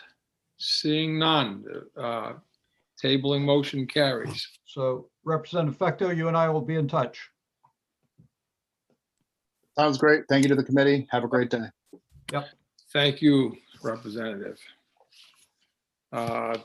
Next up, I'm going to close that. I'm sorry, close the work session on LD 742. Open the work session on LD 816. And I am going to turn the gavel over to Representative Brennan in that. Thank you, Senator Rafferty. And I just want to ask Senator Dougherty, did you want to take your bills up now? I'm fine with either. We can go with this. I just have to leave for work at 5 o'clock. No, do that. Well, then, no, let's take yours up then. Okay. That would be better. So we're going to close the work session on LD 816. We'll open up the work session on LD 633. So I open the work session of the Education Committee on LD 633. And I would ask our staff analysts to take us through the bill. Mr. Sun, this is your bill. So if you would take us through 633, we'd appreciate it at this point. Sure. I'm going to share the screen. All right, this is LD 633 resolved, directing the Department of Education to implement diversity, equity, and inclusion training for educators. This resolve requires the Department of Education State Board of Education to amend its rules to require a certified employee in a school, including but not limited to a superintendent, a principal, a teacher, ed tech, to successfully complete a diversity, equity, and inclusion training program as a condition of recertification. These rules will be major substantive rules and must be presented to the Joint Standing Committee on Education and Cultural Affairs no later than January 2nd, 2022. Testimony in favor noted recent events in the nation underscoring the need to address systemic racism. A note of studies showing that schools may inadvertently contribute to racial bias, resulting in students not always feeling welcome in schools. And there was some personal testimony to that effect as well. Note that the bill is intentionally vague in the hopes DOE will make recommendations for best training options. Maine Education Association noted it has made it a priority to expand awareness of social and racial justice issues. Also a note that optional training tends to attract people who benefit from it the least, which is the impetus behind this training being required as part of certification.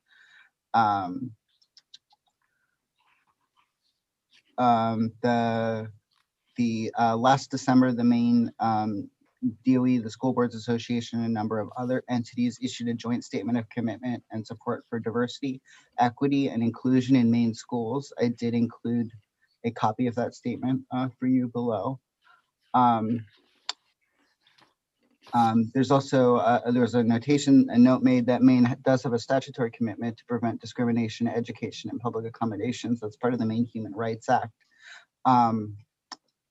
Statements that young children in particular benefit greatly from having staff that are well trained in diversity and implicit bias, as well as a note that in Maine, educators tend to be predominantly white, while the diversity of the student body is itself increasing. And ACLU noted in 2017, they completed a study of the experience of immigrants and students of color in Maine schools and found high levels of experience discrimination. I did include that report below. Opponents of the bill stated that the topic is personal, should be up to families. The bill could have unintended consequences, and that this opinion that it's a local control issue. Neither for nor against statement that training looks different in different schools should be left to districts to decide what training is best for the district and not part of recertification, and then a concern around lack of clear parameters and how the training would be implemented. For example, unclear who would deem what training is appropriate, whether for recertification it would be time or credit based, what the criteria would be for effective training, and who determines content. I included that statement from the Maine Human Rights Act, which is the policy statement of the Maine Human Rights Act that states the general intent to prevent discrimination in the state. I included that statement, the joint statement of commitment and support for diversity, equity, and inclusion in Maine schools. And included a link to the ACLU report mentioned, as well as some statements from the National Association of Elementary School Principals and Secondary School Principals on racial equity and cultural responsiveness. I also included the definition of certified employee, so you can see the universe of people who would be included in this requirement. Only issue is the bill is somewhat ambiguous as to the type of training required for recertification, as well as the specifics of implementation. And those things are sometimes sorted out in rule, but the requirement itself is not very specific. The fiscal impact of this bill has not yet been determined, and I will stop sharing so you can discuss. Thank you very much for the analysis.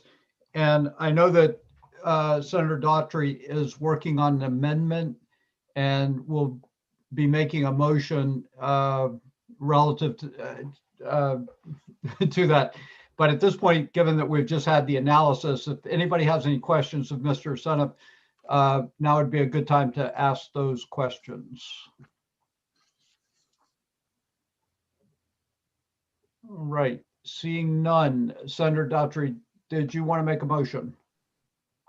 Thank you very much, Mr. Chair. I did just want to let all the committee members know that I am working on an amendment and definitely looking at the feedback we got in the testimony and figuring out how best to make this work for not only educators, but for everyone, and that it's inclusive of everything. So with that, I would move to table LD 633.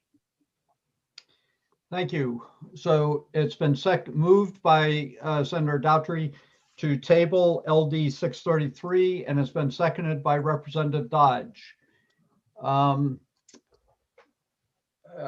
not answering questions or anything, but all those in favor of the motion? 1, 2, 3, 4, 5, 6, 7, 8, 9, 10, 11. And Representative Sampson, I don't see, and Representative Millette. So the motion carries 11-0, Sam. And 11, no, it's 10. It must be 10 because, oh no, it's 11. No, you're right, Representative 11. Yep. Okay, 11-0. Okay, so we've tabled 633. So I will close the work session on LD 633, and we will now move to LD 880. And I will ask our analysts to provide the summary on LD 880. Sure. I'm gonna share my screen again here. Yep. All right. So this is LD 880, an act to protect school employees from workplace bullying. So bear with me, my analysis is a little bit longer here because this gets into if there's a legal question that went down a bit of a rabbit hole. So this bill amends the law governing bullying in public schools to include a prohibition on the bullying of school employees.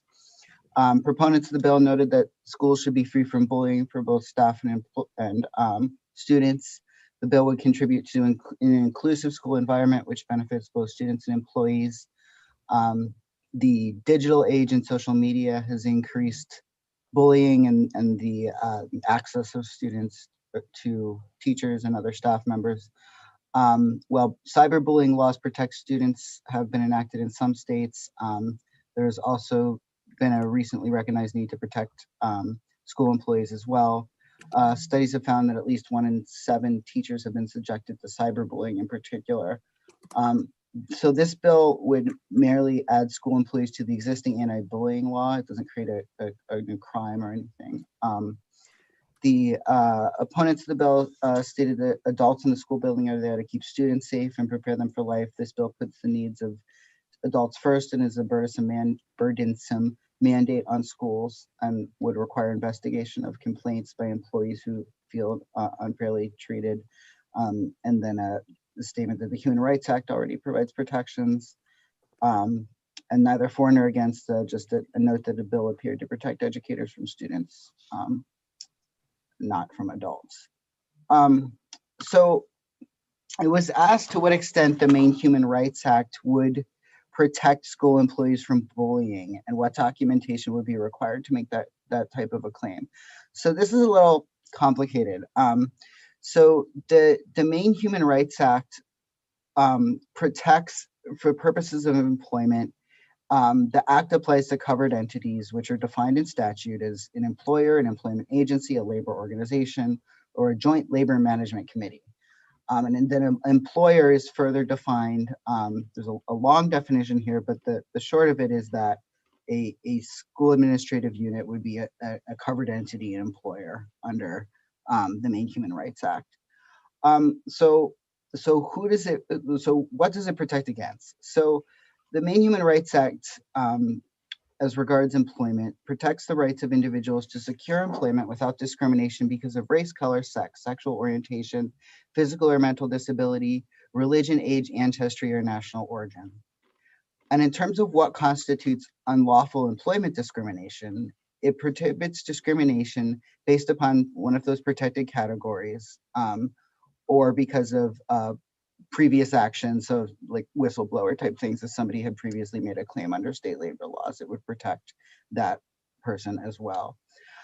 So the complication here, I think one of them is it would likely be pretty difficult for a teacher or other school employee to assert a claim under the Human Rights Act if the action at hand was student initiated bullying. Assuming only the student is engaged in the bullying, it probably would be difficult to establish that the employer, which would be the school district, is taking action upon which to make a claim. A teacher could assert, a teacher I'm using broadly, a school employee could assert that the school knowingly failed to act if that bullying was based on a protected category versus like more general bullying, not clearly because of a protected category.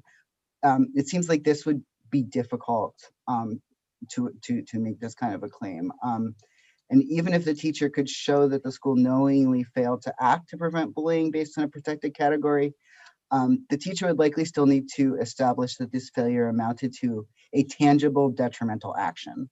So what happened to that teacher's employment because of that bullying based upon that protected class? So there's kind of a lot of steps you would need to prove, I believe, to make a successful claim under the Maine Human Rights Act. One, I did want to note sexual harassment in particular, because that is a little bit different. Sexual harassment includes unwanted sexual advances, requests for sexual favors, suggested or lewd remarks, or other conduct that would threaten job security or working conditions. And for sexual harassment, this includes something called a hostile work environment. So the sexual harassment is so pervasive as to make the environment for the employee untenable. So in the event that a student engaged in that kind of behavior toward a teacher and the school knew about it and could do something to prevent it and failed to do so, that I think it's possible that the claim might be asserted under the Human Rights Act. It still would likely be a bit of an uphill battle. And I did make in a second, I'll just note there's some related federal discrimination claims which have some of the same, I think, barriers probably that might be faced by a teacher. I did describe here it was asked how the Human Rights Act is enforced. So there is a complaint process. So a finding, the process isn't, you're not awarded damages by the Maine Human Rights Commission. What the commission will do is decide if you have reasonable grounds to file a case. So if you are successful in your Human Rights Commission case, the commission will say, it looks like there's reasonable grounds to believe you are discriminated against. And then you have leave to go file suit. You can actually file suit whether or not you're successful in your finding, but if the commission does find in your favor, it may also choose to file suit in the public interest.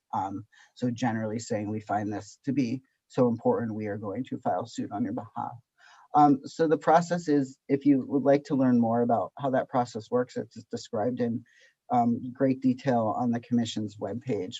That webpage also has quite a bit more information about the Human Rights Act and is a good resource generally. I tried to make that as streamlined as possible, but it gets very complicated legally. The bill can be found here. The current statutory language that this bill is amending, I also linked to at section 6554.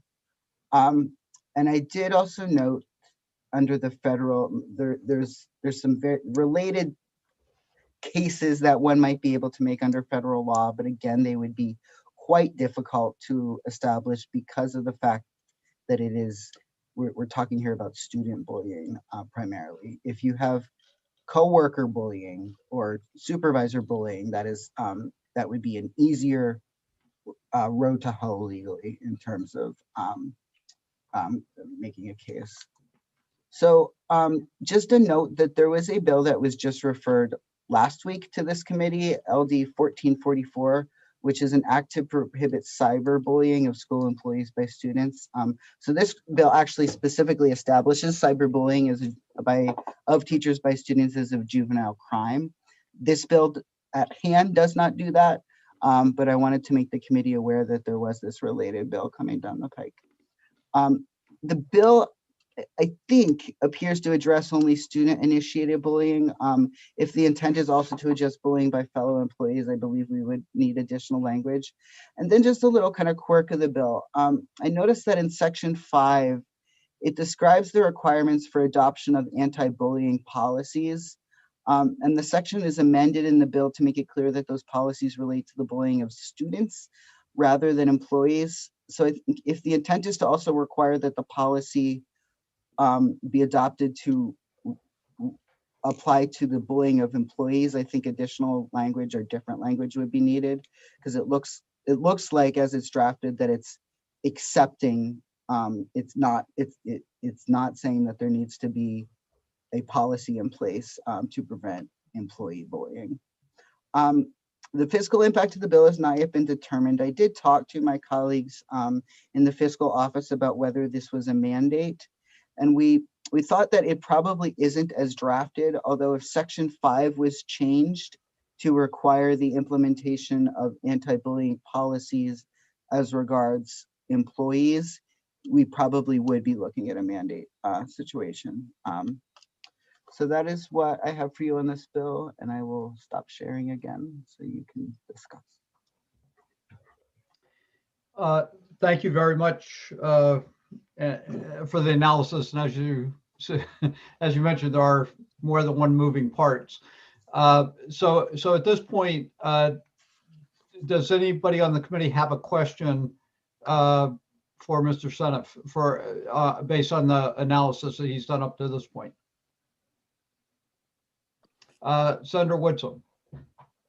Thank you, Mr. Chair. Sam, I just came in on the Zoom here, but it sounds like, from what you're saying, that a bill that is coming before us shortly better addresses cyberbullying by students. It addresses it directly. It establishes, it creates a juvenile crime. So it's a different way of addressing it. But I think it's distinct from this bill, I think. Okay, and as a follow-up question, does either bill, this or the one coming shortly, specifically address sexual harassment by students towards a teacher? It does not specifically address sexual harassment. The Maine Human Rights Act, and so the reason I was talking about sexual harassment, it was asked whether the Maine Human Rights Act addressed some of the behaviors that would fall under bullying, and the Maine Human Rights Act specifically protects against sexual harassment, but may be difficult to assert in this context. Okay, so clarity and specific language would be, would make it less vague. Is that right? I think the only, in terms of just specificity, just is the specificity of how the training would be implemented. I think, or not the training. I'm sorry, the policies. So it's that section 5 part of the bill that discusses the policies that address school bullying. It's unclear to me how, as drafted, those policies would apply to staff members versus students. Okay, thank you, Sam. Right, I had Senator Daughtry. Thank you, Mr. Chair. I just want to make sure we don't get this bill confused with a potential future bill. I want to ask Sam, you said it was LD 1144, and has that been referenced already? It was referred last week. It's 1444. 1444, thank you. And do you happen to know the sponsor of that one by any chance? I know. I've got it pulled up actually on my phone, Stover. Stover, okay.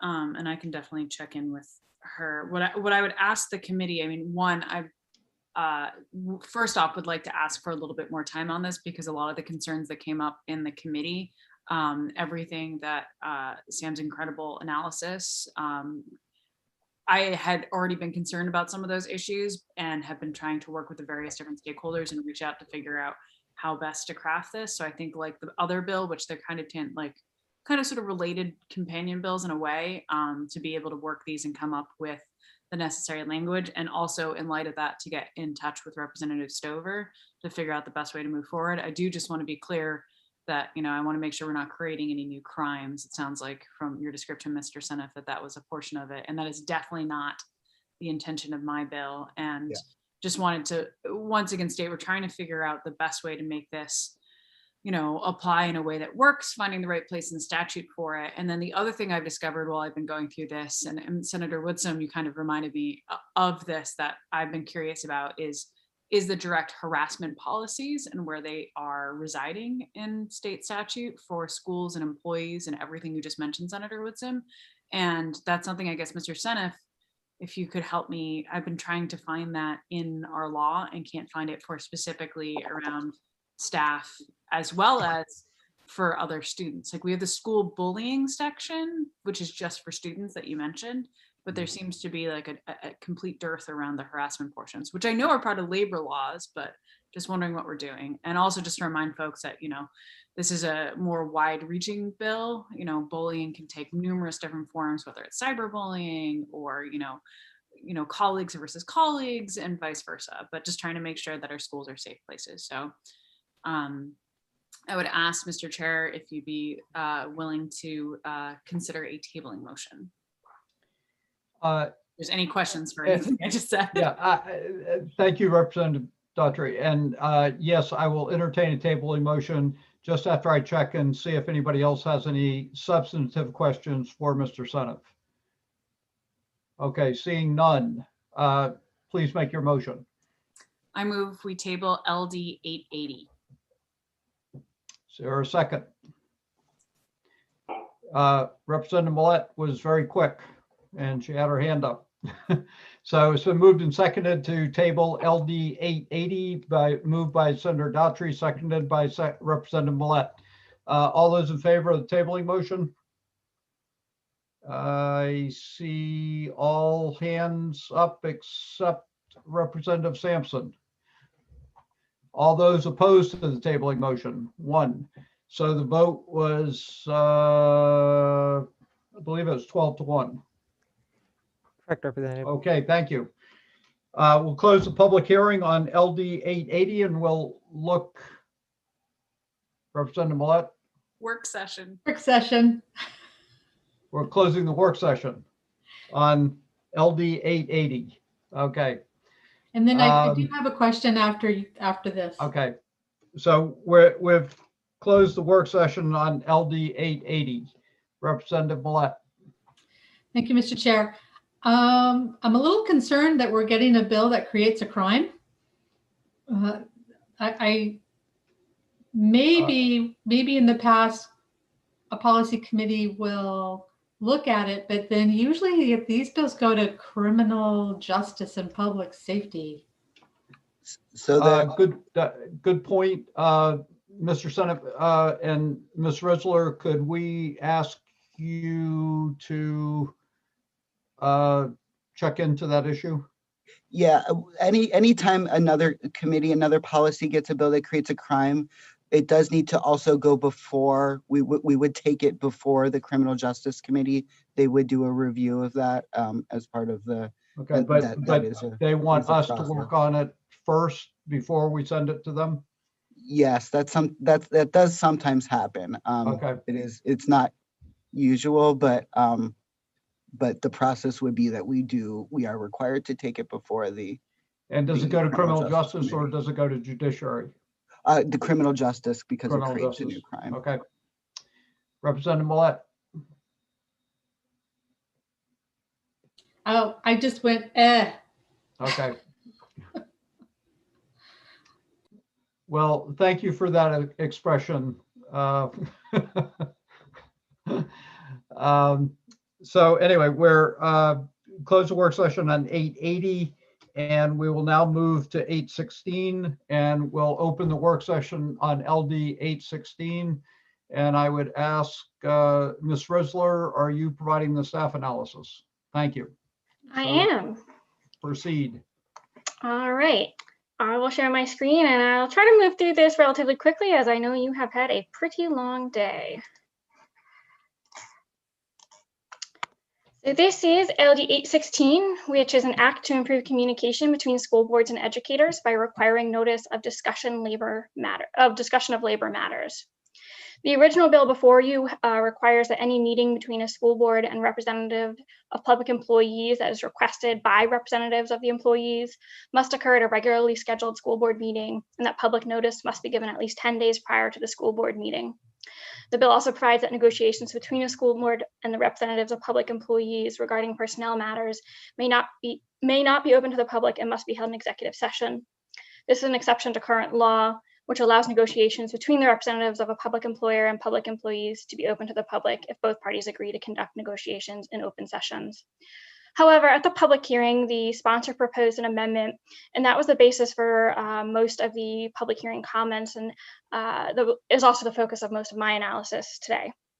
The sponsor's proposed amendment would replace the original bill, and the amendment provides that school boards shall regularly communicate with school employees in the school district and members of the public in their jurisdiction, and that a school board shall annually review the performance of the superintendent. And I did receive some questions about that language, and I'll touch on that again in a moment.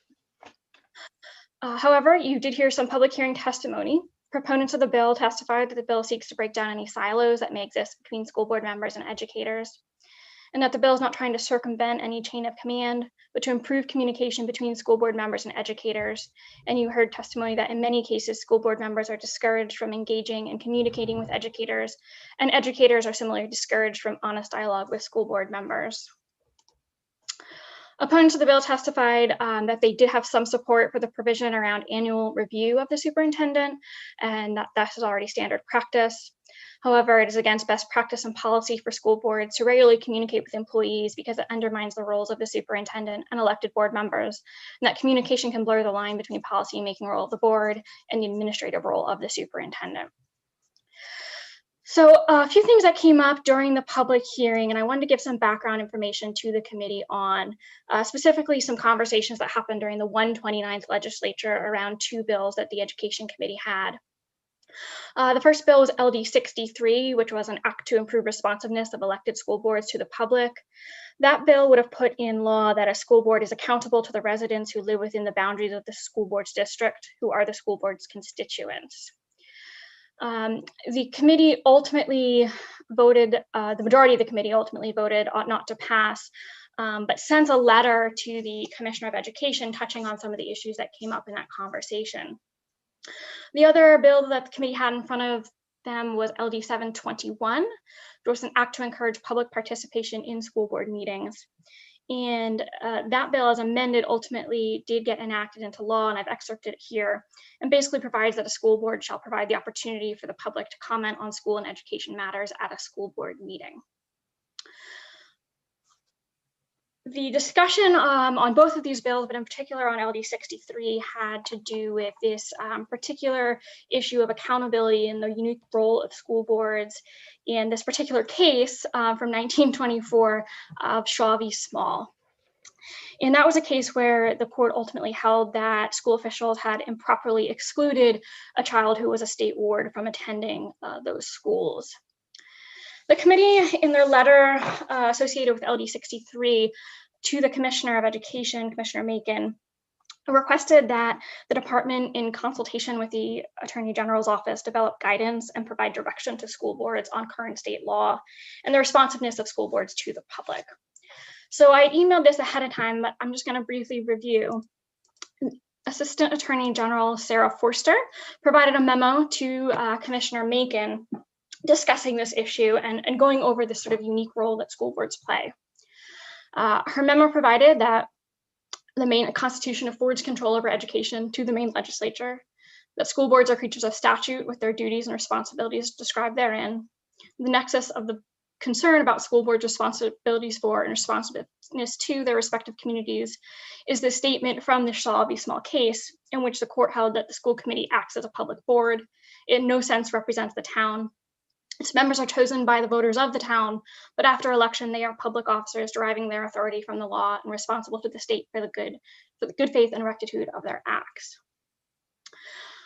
She further states that Shaw's instruction that a school board is responsible for faithfully applying the law, as opposed to considering the fairness of the law to their municipality, remains good law and is not limited, as some have suggested, to its facts or to its time. And as explained in a 2006 article, unlike a representative body that is charged with legislative functions, a school board is an executive body with a collective responsibility of executing the laws enacted by the legislature and governing the school administrative unit over which they are responsible.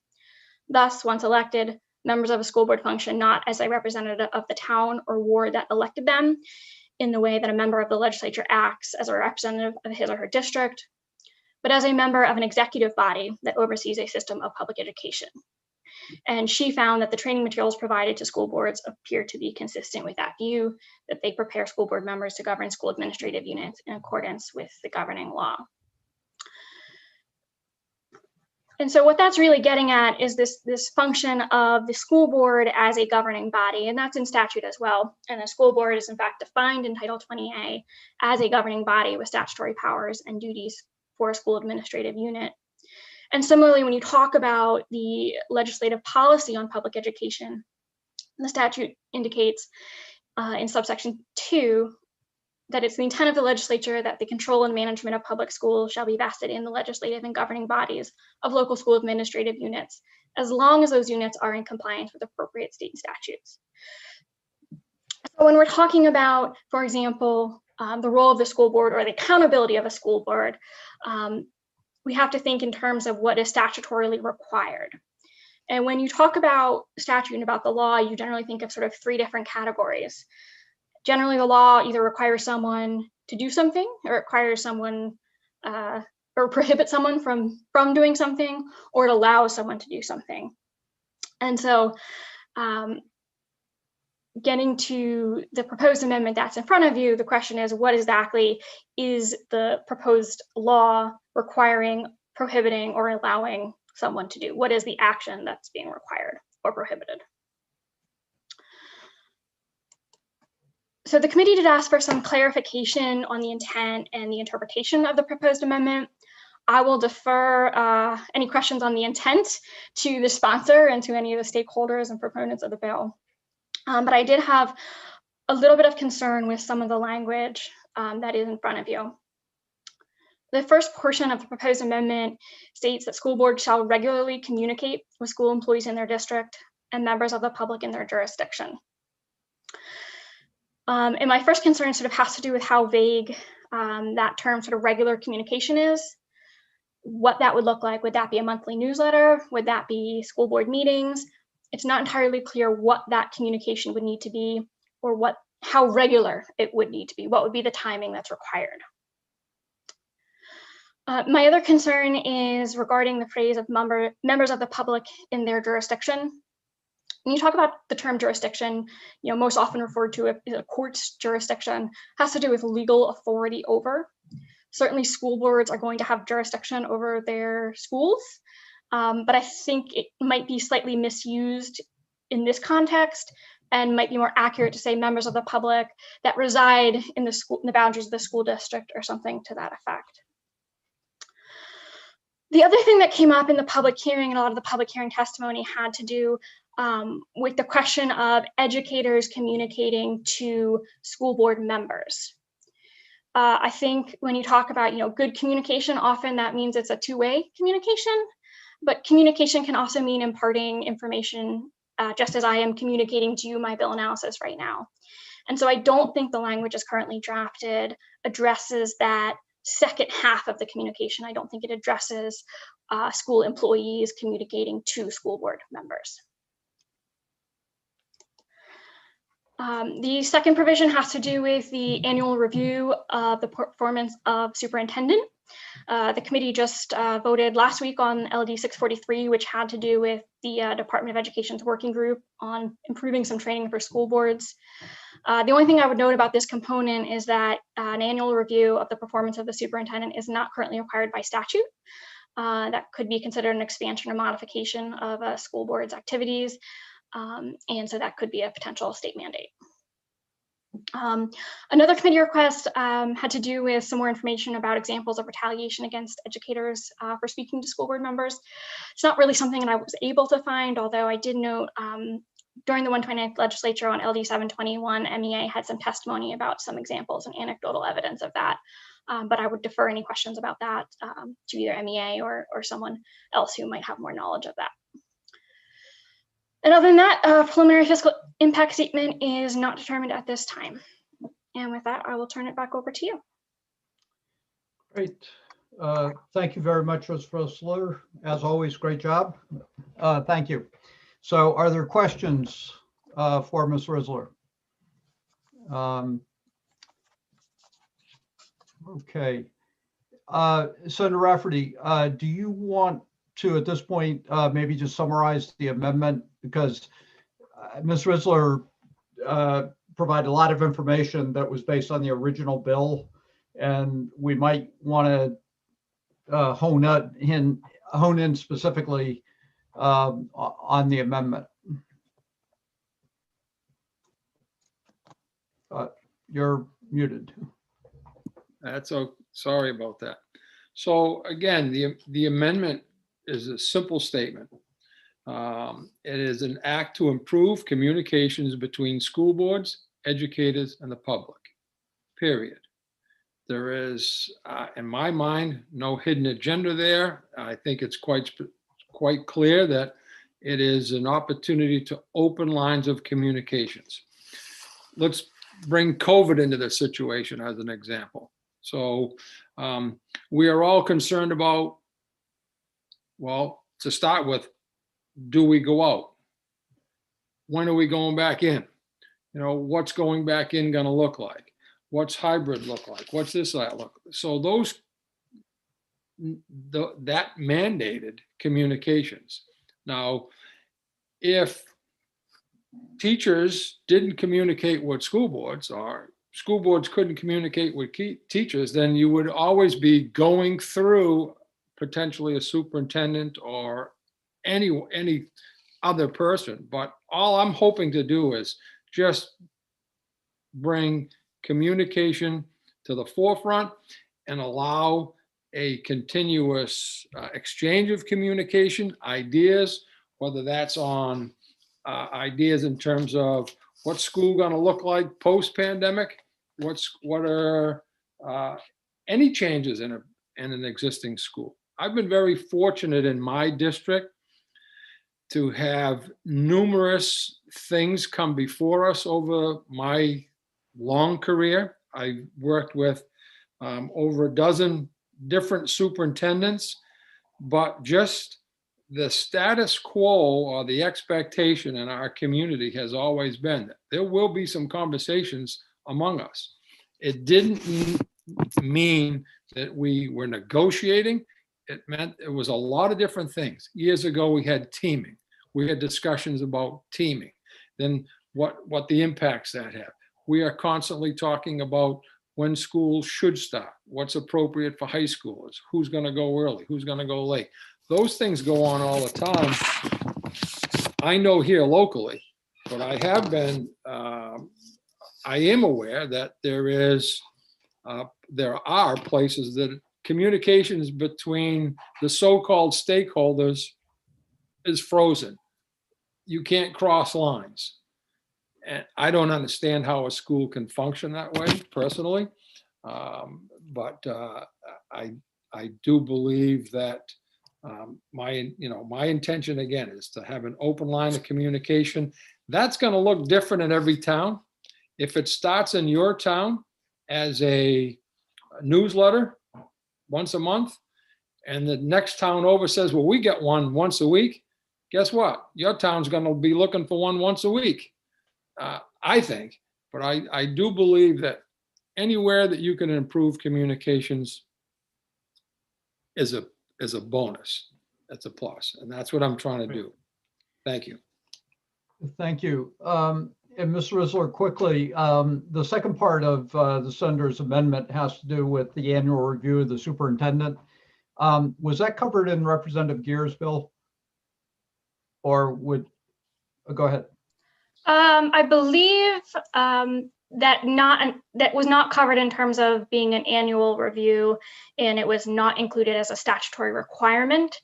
That bill had more to do with this working group to improve training. Now, if that came to be part of the guidance that they provide to improve training, then maybe it would fit in, but it certainly was not required by statute in that bill. But the second part of Senator Rafferty's amendment would not conflict with anything else we've done in the past, and it would be a new statutory requirement. I believe that's correct. Okay. Okay, so his amendment still would have two parts, which would be the communication part and the annual review of the superintendent. Okay. All right. So any questions for Ms. Risler? Representative Dodge? Thank you, Mr. Chair. Actually, my question is for the sponsor, I believe, or perhaps Ms. Risler is able to answer this. Does the sponsor intend to keep the second part regarding the superintendent evaluation? Again, my target is the communication. So if it means making an amendment to drop that in order to pass, I'm willing to do so. Thank you. Senator Woodson. Thank you, Mr. Chair. Hillary, a few minutes ago, you listed several issues of concern. Does the amendment reduce those concerns or actually increase them? So the concerns I listed were based on the proposed amendment that Senator Rafferty had provided at the public hearing. I do sort of hear from what Senator Rafferty said that his intent was to maybe be a little bit flexible in terms of what regular communication looks like and leave that to a local decision. But I still do have a concern with the term jurisdiction. And I do just wanted to be clear that the amendment as drafted, while it requires the school boards to communicate to the employees and the public, it does not require that or allow school employees to be required to speak to school board members. So if I took the word jurisdiction out and use school district, it allows them to speak to any person in their school district. Potentially, we can communicate, and you wouldn't necessarily have jurisdiction over a person that just lives in your town as opposed to works in your school. So my suggestion would be to keep public school employees. I think that is your intent. But rather than saying members of the public in their jurisdiction, simply say members of the public who reside in their school district. And I will make that amendment. Thank you for that suggestion. Senator Woodson. Yes, thank you. So this this amendment in bill, would it allow teachers to discuss negotiations or reassignment of classes? Or, I mean, to just open, what are the restrictions of this area of discussion? My experience, Senator, has been those are contract issues, and those are only open for negotiation at the time of negotiations, some of which are not negotiable.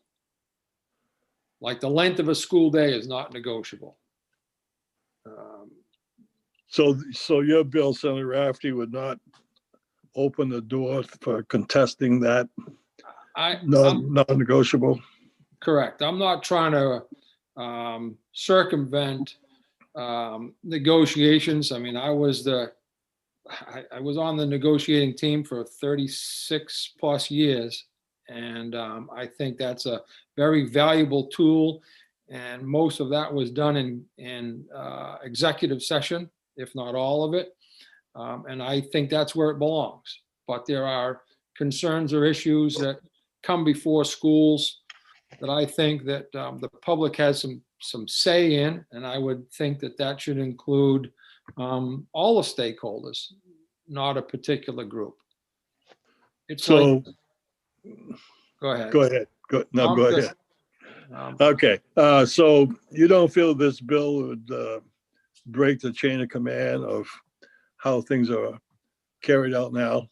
Well, the chain of command is broken every day, I think, in that if I'm an unhappy parent, I call the person I think I'm going to get an answer from, whether that's a superintendent or whether that's a school board member, and maybe, hopefully, they're going to turn around and say, have you spoken to, in my department, I had a department head. And then I went to the potentially assistant principal and then to the principal. I mean, so I knew the chain of command. Typical public person doesn't necessarily know the chain of command. They just want answers. So I think that we that receive those calls have to remind them of the chain of command. Have you spoken to? But no, I'm not looking to circumvent any chain of command in any manner or any form. Okay, thank you, sir. Okay, Representative Stearns. Thank you. I'm no longer alone in the House. We've got can openers going now. I think everybody would agree that good communication makes things better. There's absolutely no doubt about it. But I also believe that good, clean, clear boundaries established by statute and established by precedent make for good communication. A few items. Number one, a school board member, when the school board is not in a meeting, is not a member of the school board.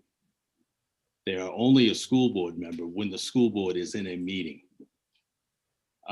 You can approach a school board member certainly and say, hey, boy, I wish we had a longer football season, or I wish the kids had better lunch. And a school board member that has been trained will say, that's why we have good administration. I'll make sure I bring that to their attention. Because the administrators run the school, they operate the school. It's the board, and we have a lot of documentation that's been filed with this committee, including the piece from the AG's office that are very clearly delineate those roles. You can only imagine what might happen, and it's a common breakdown in school systems when board members try to become administrators and try to run the sports boosters and try to run the cheerleading selection process and on and on and on, with a plethora of areas that could really undermine the intent and the mission of the school system. They have pieces in place that they can communicate. Again, and you're right, parents are going to call anybody. They just want an answer. But that doesn't absolve the folks in the system from understanding how the system works and making sure those complaints go in the correct manner, in the correct order that they should. If faculty or parents feel, particularly faculty, If they feel that the communication is poor, they're more than welcome to write a letter on behalf of the faculty to the school board chair or to the school board and say, we feel we have an issue here. We'd like to air that, or perhaps they take a step to file a grievance. It's an ugly word, but it's communication. It's expressing yourself. The personnel issues that could become involved once a school board or a board member starts to get into dialogue about, did you hear where the coach was last weekend? And I'm going to go take my camera and I'm going to go do surveillance, and on and on and on, without that clear division between management and administration. I think we're asking for some real problems. And again, I prefaced it with communication is great. Good communication is great, but these lines that have been developed, I feel that it's very important to continue to follow them. Thank you, Representative, but I think that you're making an assumption that those conversations don't take place now. And I believe they do. So I don't believe that this bill has any impact on. I know they do. I don't believe that this bill is in any way impacting those conversations personally. That's just me. So I'm looking for other questions from members of the committee. I see Representative Millette. Well, I see her hand. I don't see Representative Millette. There you are. Sometimes I like to go incognito. Are we only in questions, or it sounded to me with Representative Stearns that we're in discussion at this point? We are definitely past asking questions of Ms. Risler, and we are in discussion. So, as somebody who served on this committee last session and heard a great deal of conversation about communication between the public and school boards, I feel that Senator Rafferty's bill as amended is a good first step in mending that issue. I don't think I think we should be encouraging communication between the boards and their public. And this is a nice way of letting folks know that we think that that's good. That's best practices, let's put it that way. And I really do appreciate Senator Rafferty being willing, listening to feedback and making changes. And as with his current amendment to his amendment, I plan to support this bill. Thank you, Representative Millette. Representative Stearns. Thank you, Mr. Chair. I do have to respond to Senator Millette's comment. The board dealing with or responding to their public. And I think that sentence in and of itself, I would go back and read Sarah Forster's letter from the AG. Thank you. Any other Representative McCray? Yes, pardon me. I know I'm going to take this off for just a second. Representative Stearns, you said something about school boards not being school boards unless they're in a school board meeting. That's correct. And I look at town councilors, and I've been there. I look at a legislator, and I am there. They're different. Read Sarah Forrester's letter. Thank you very much. That's what I learned today. Representative Millette. I lived and breathed that letter and the surrounding conversation. And again, encouraging communication, I think, is a far step from saying there is a duty, or, a direct line between those. I think this is a finesse step to try to help bridge that very strange position that school boards find themselves in. Well, I'm, after Representative Roach, I would entertain a motion, given the time of day and that we're past just information questions and we're debating the substance back and forth. So Representative Roach. Thank you. And thank you, Mr. Chair. I struggle with this one only on the piece of the public is one thing. And then, you know, it's similar to what I sometimes deal with as Mr. Representative McCray maybe said as a town councilman or a selectman. You know, you do something as a selectman. Are you representing the selectman with whatever you do? And then when a person comes to you, are you the selectman? Are you the coach? Are you the rep? It's weird for me, a lot of low paying jobs, I guess. But the struggle becomes who you are at that time. And in all of us, most of us, a lot of us are in small towns where it's your good friend. You know, the board member might be a good friend or somebody and you're just having that conversation with them. But a lot of times the teachers also live in that town and have these conversations. And my worry would always be what Senator Woodson had said earlier is breaking the chain of command. And I get the idea of it's done. I'm certainly not naive to this because I see it on a daily basis.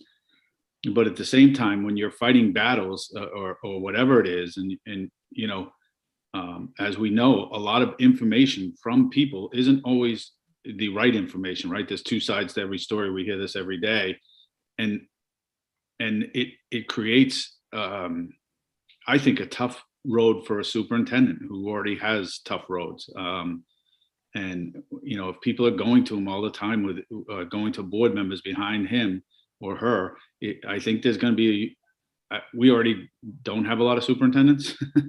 I think it's going to be a big struggle to keep superintendents with dealing with stuff like this, in my opinion. But.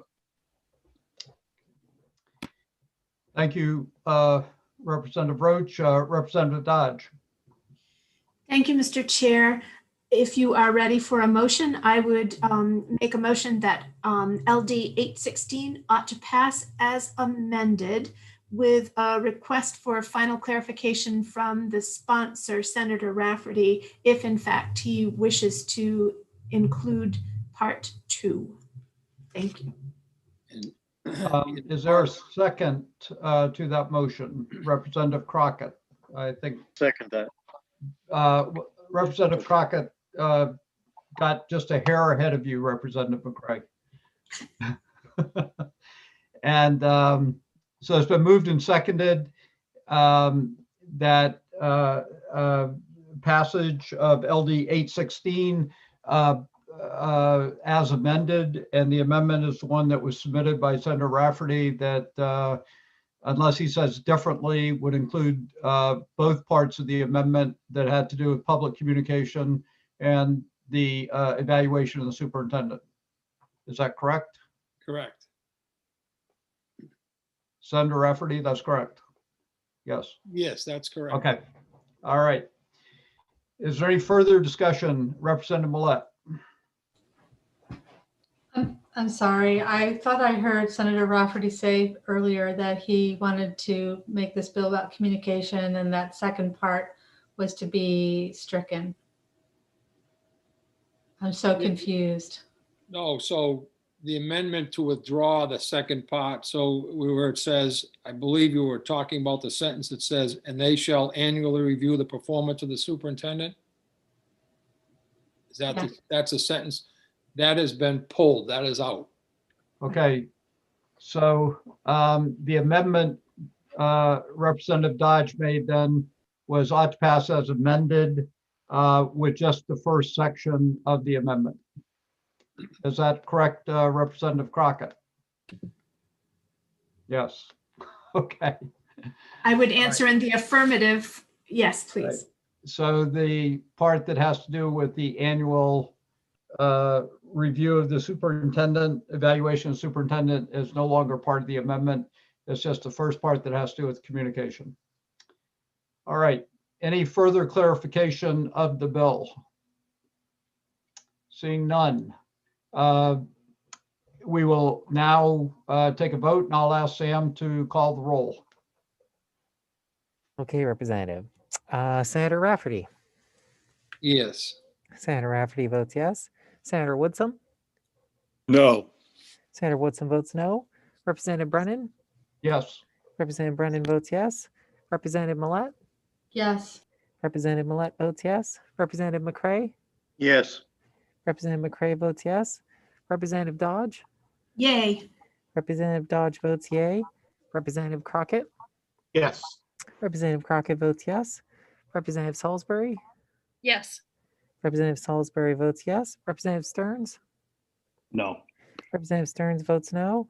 Representative Lyman. No. Representative Lyman votes no. And Representative Roach. No. Representative Roach votes no. So that is 7-4, Representative. Okay, so 7 in favor, 4 against. Correct. Okay, the motion does prevail. And thank you, members of the committee. And we did have a day that went a little bit longer than we probably expected. And Ms. Ritzler is going to tell us what a great job we did, even though we took a little bit more time than we thought. You did a wonderful job, but I do need to know the minority report on LD 816. Okay, sorry. Ought not to pass. Thank you. All right, and we will close the work session on LD 816, which concludes our work for today. And tomorrow we're starting at 10 o'clock with a confirmation hearing. And then we have public hearings all day after the confirmation hearing. And Wednesday, we have, I believe, public hearings in the morning and workshop in the afternoon. Or is the other way around? We have the discussion of the independent review of the Oh, I'm state's sorry, early the childhood. CDS on Wednesday morning and work sessions in the afternoon. Yes, Representative. Okay, And great. scheduling today? Yes, I can do scheduling if others can. Does that work? Representative Stearns, Representative Woodson, Representative Rafferty? Yeah, I can do it. Scheduling Yes, right I can do it. Okay, good. All right, well, without any further comment, any questions? Seeing none, we will see everybody tomorrow at 10 o'clock. Thank you. And I'll send out a fresh scheduling link.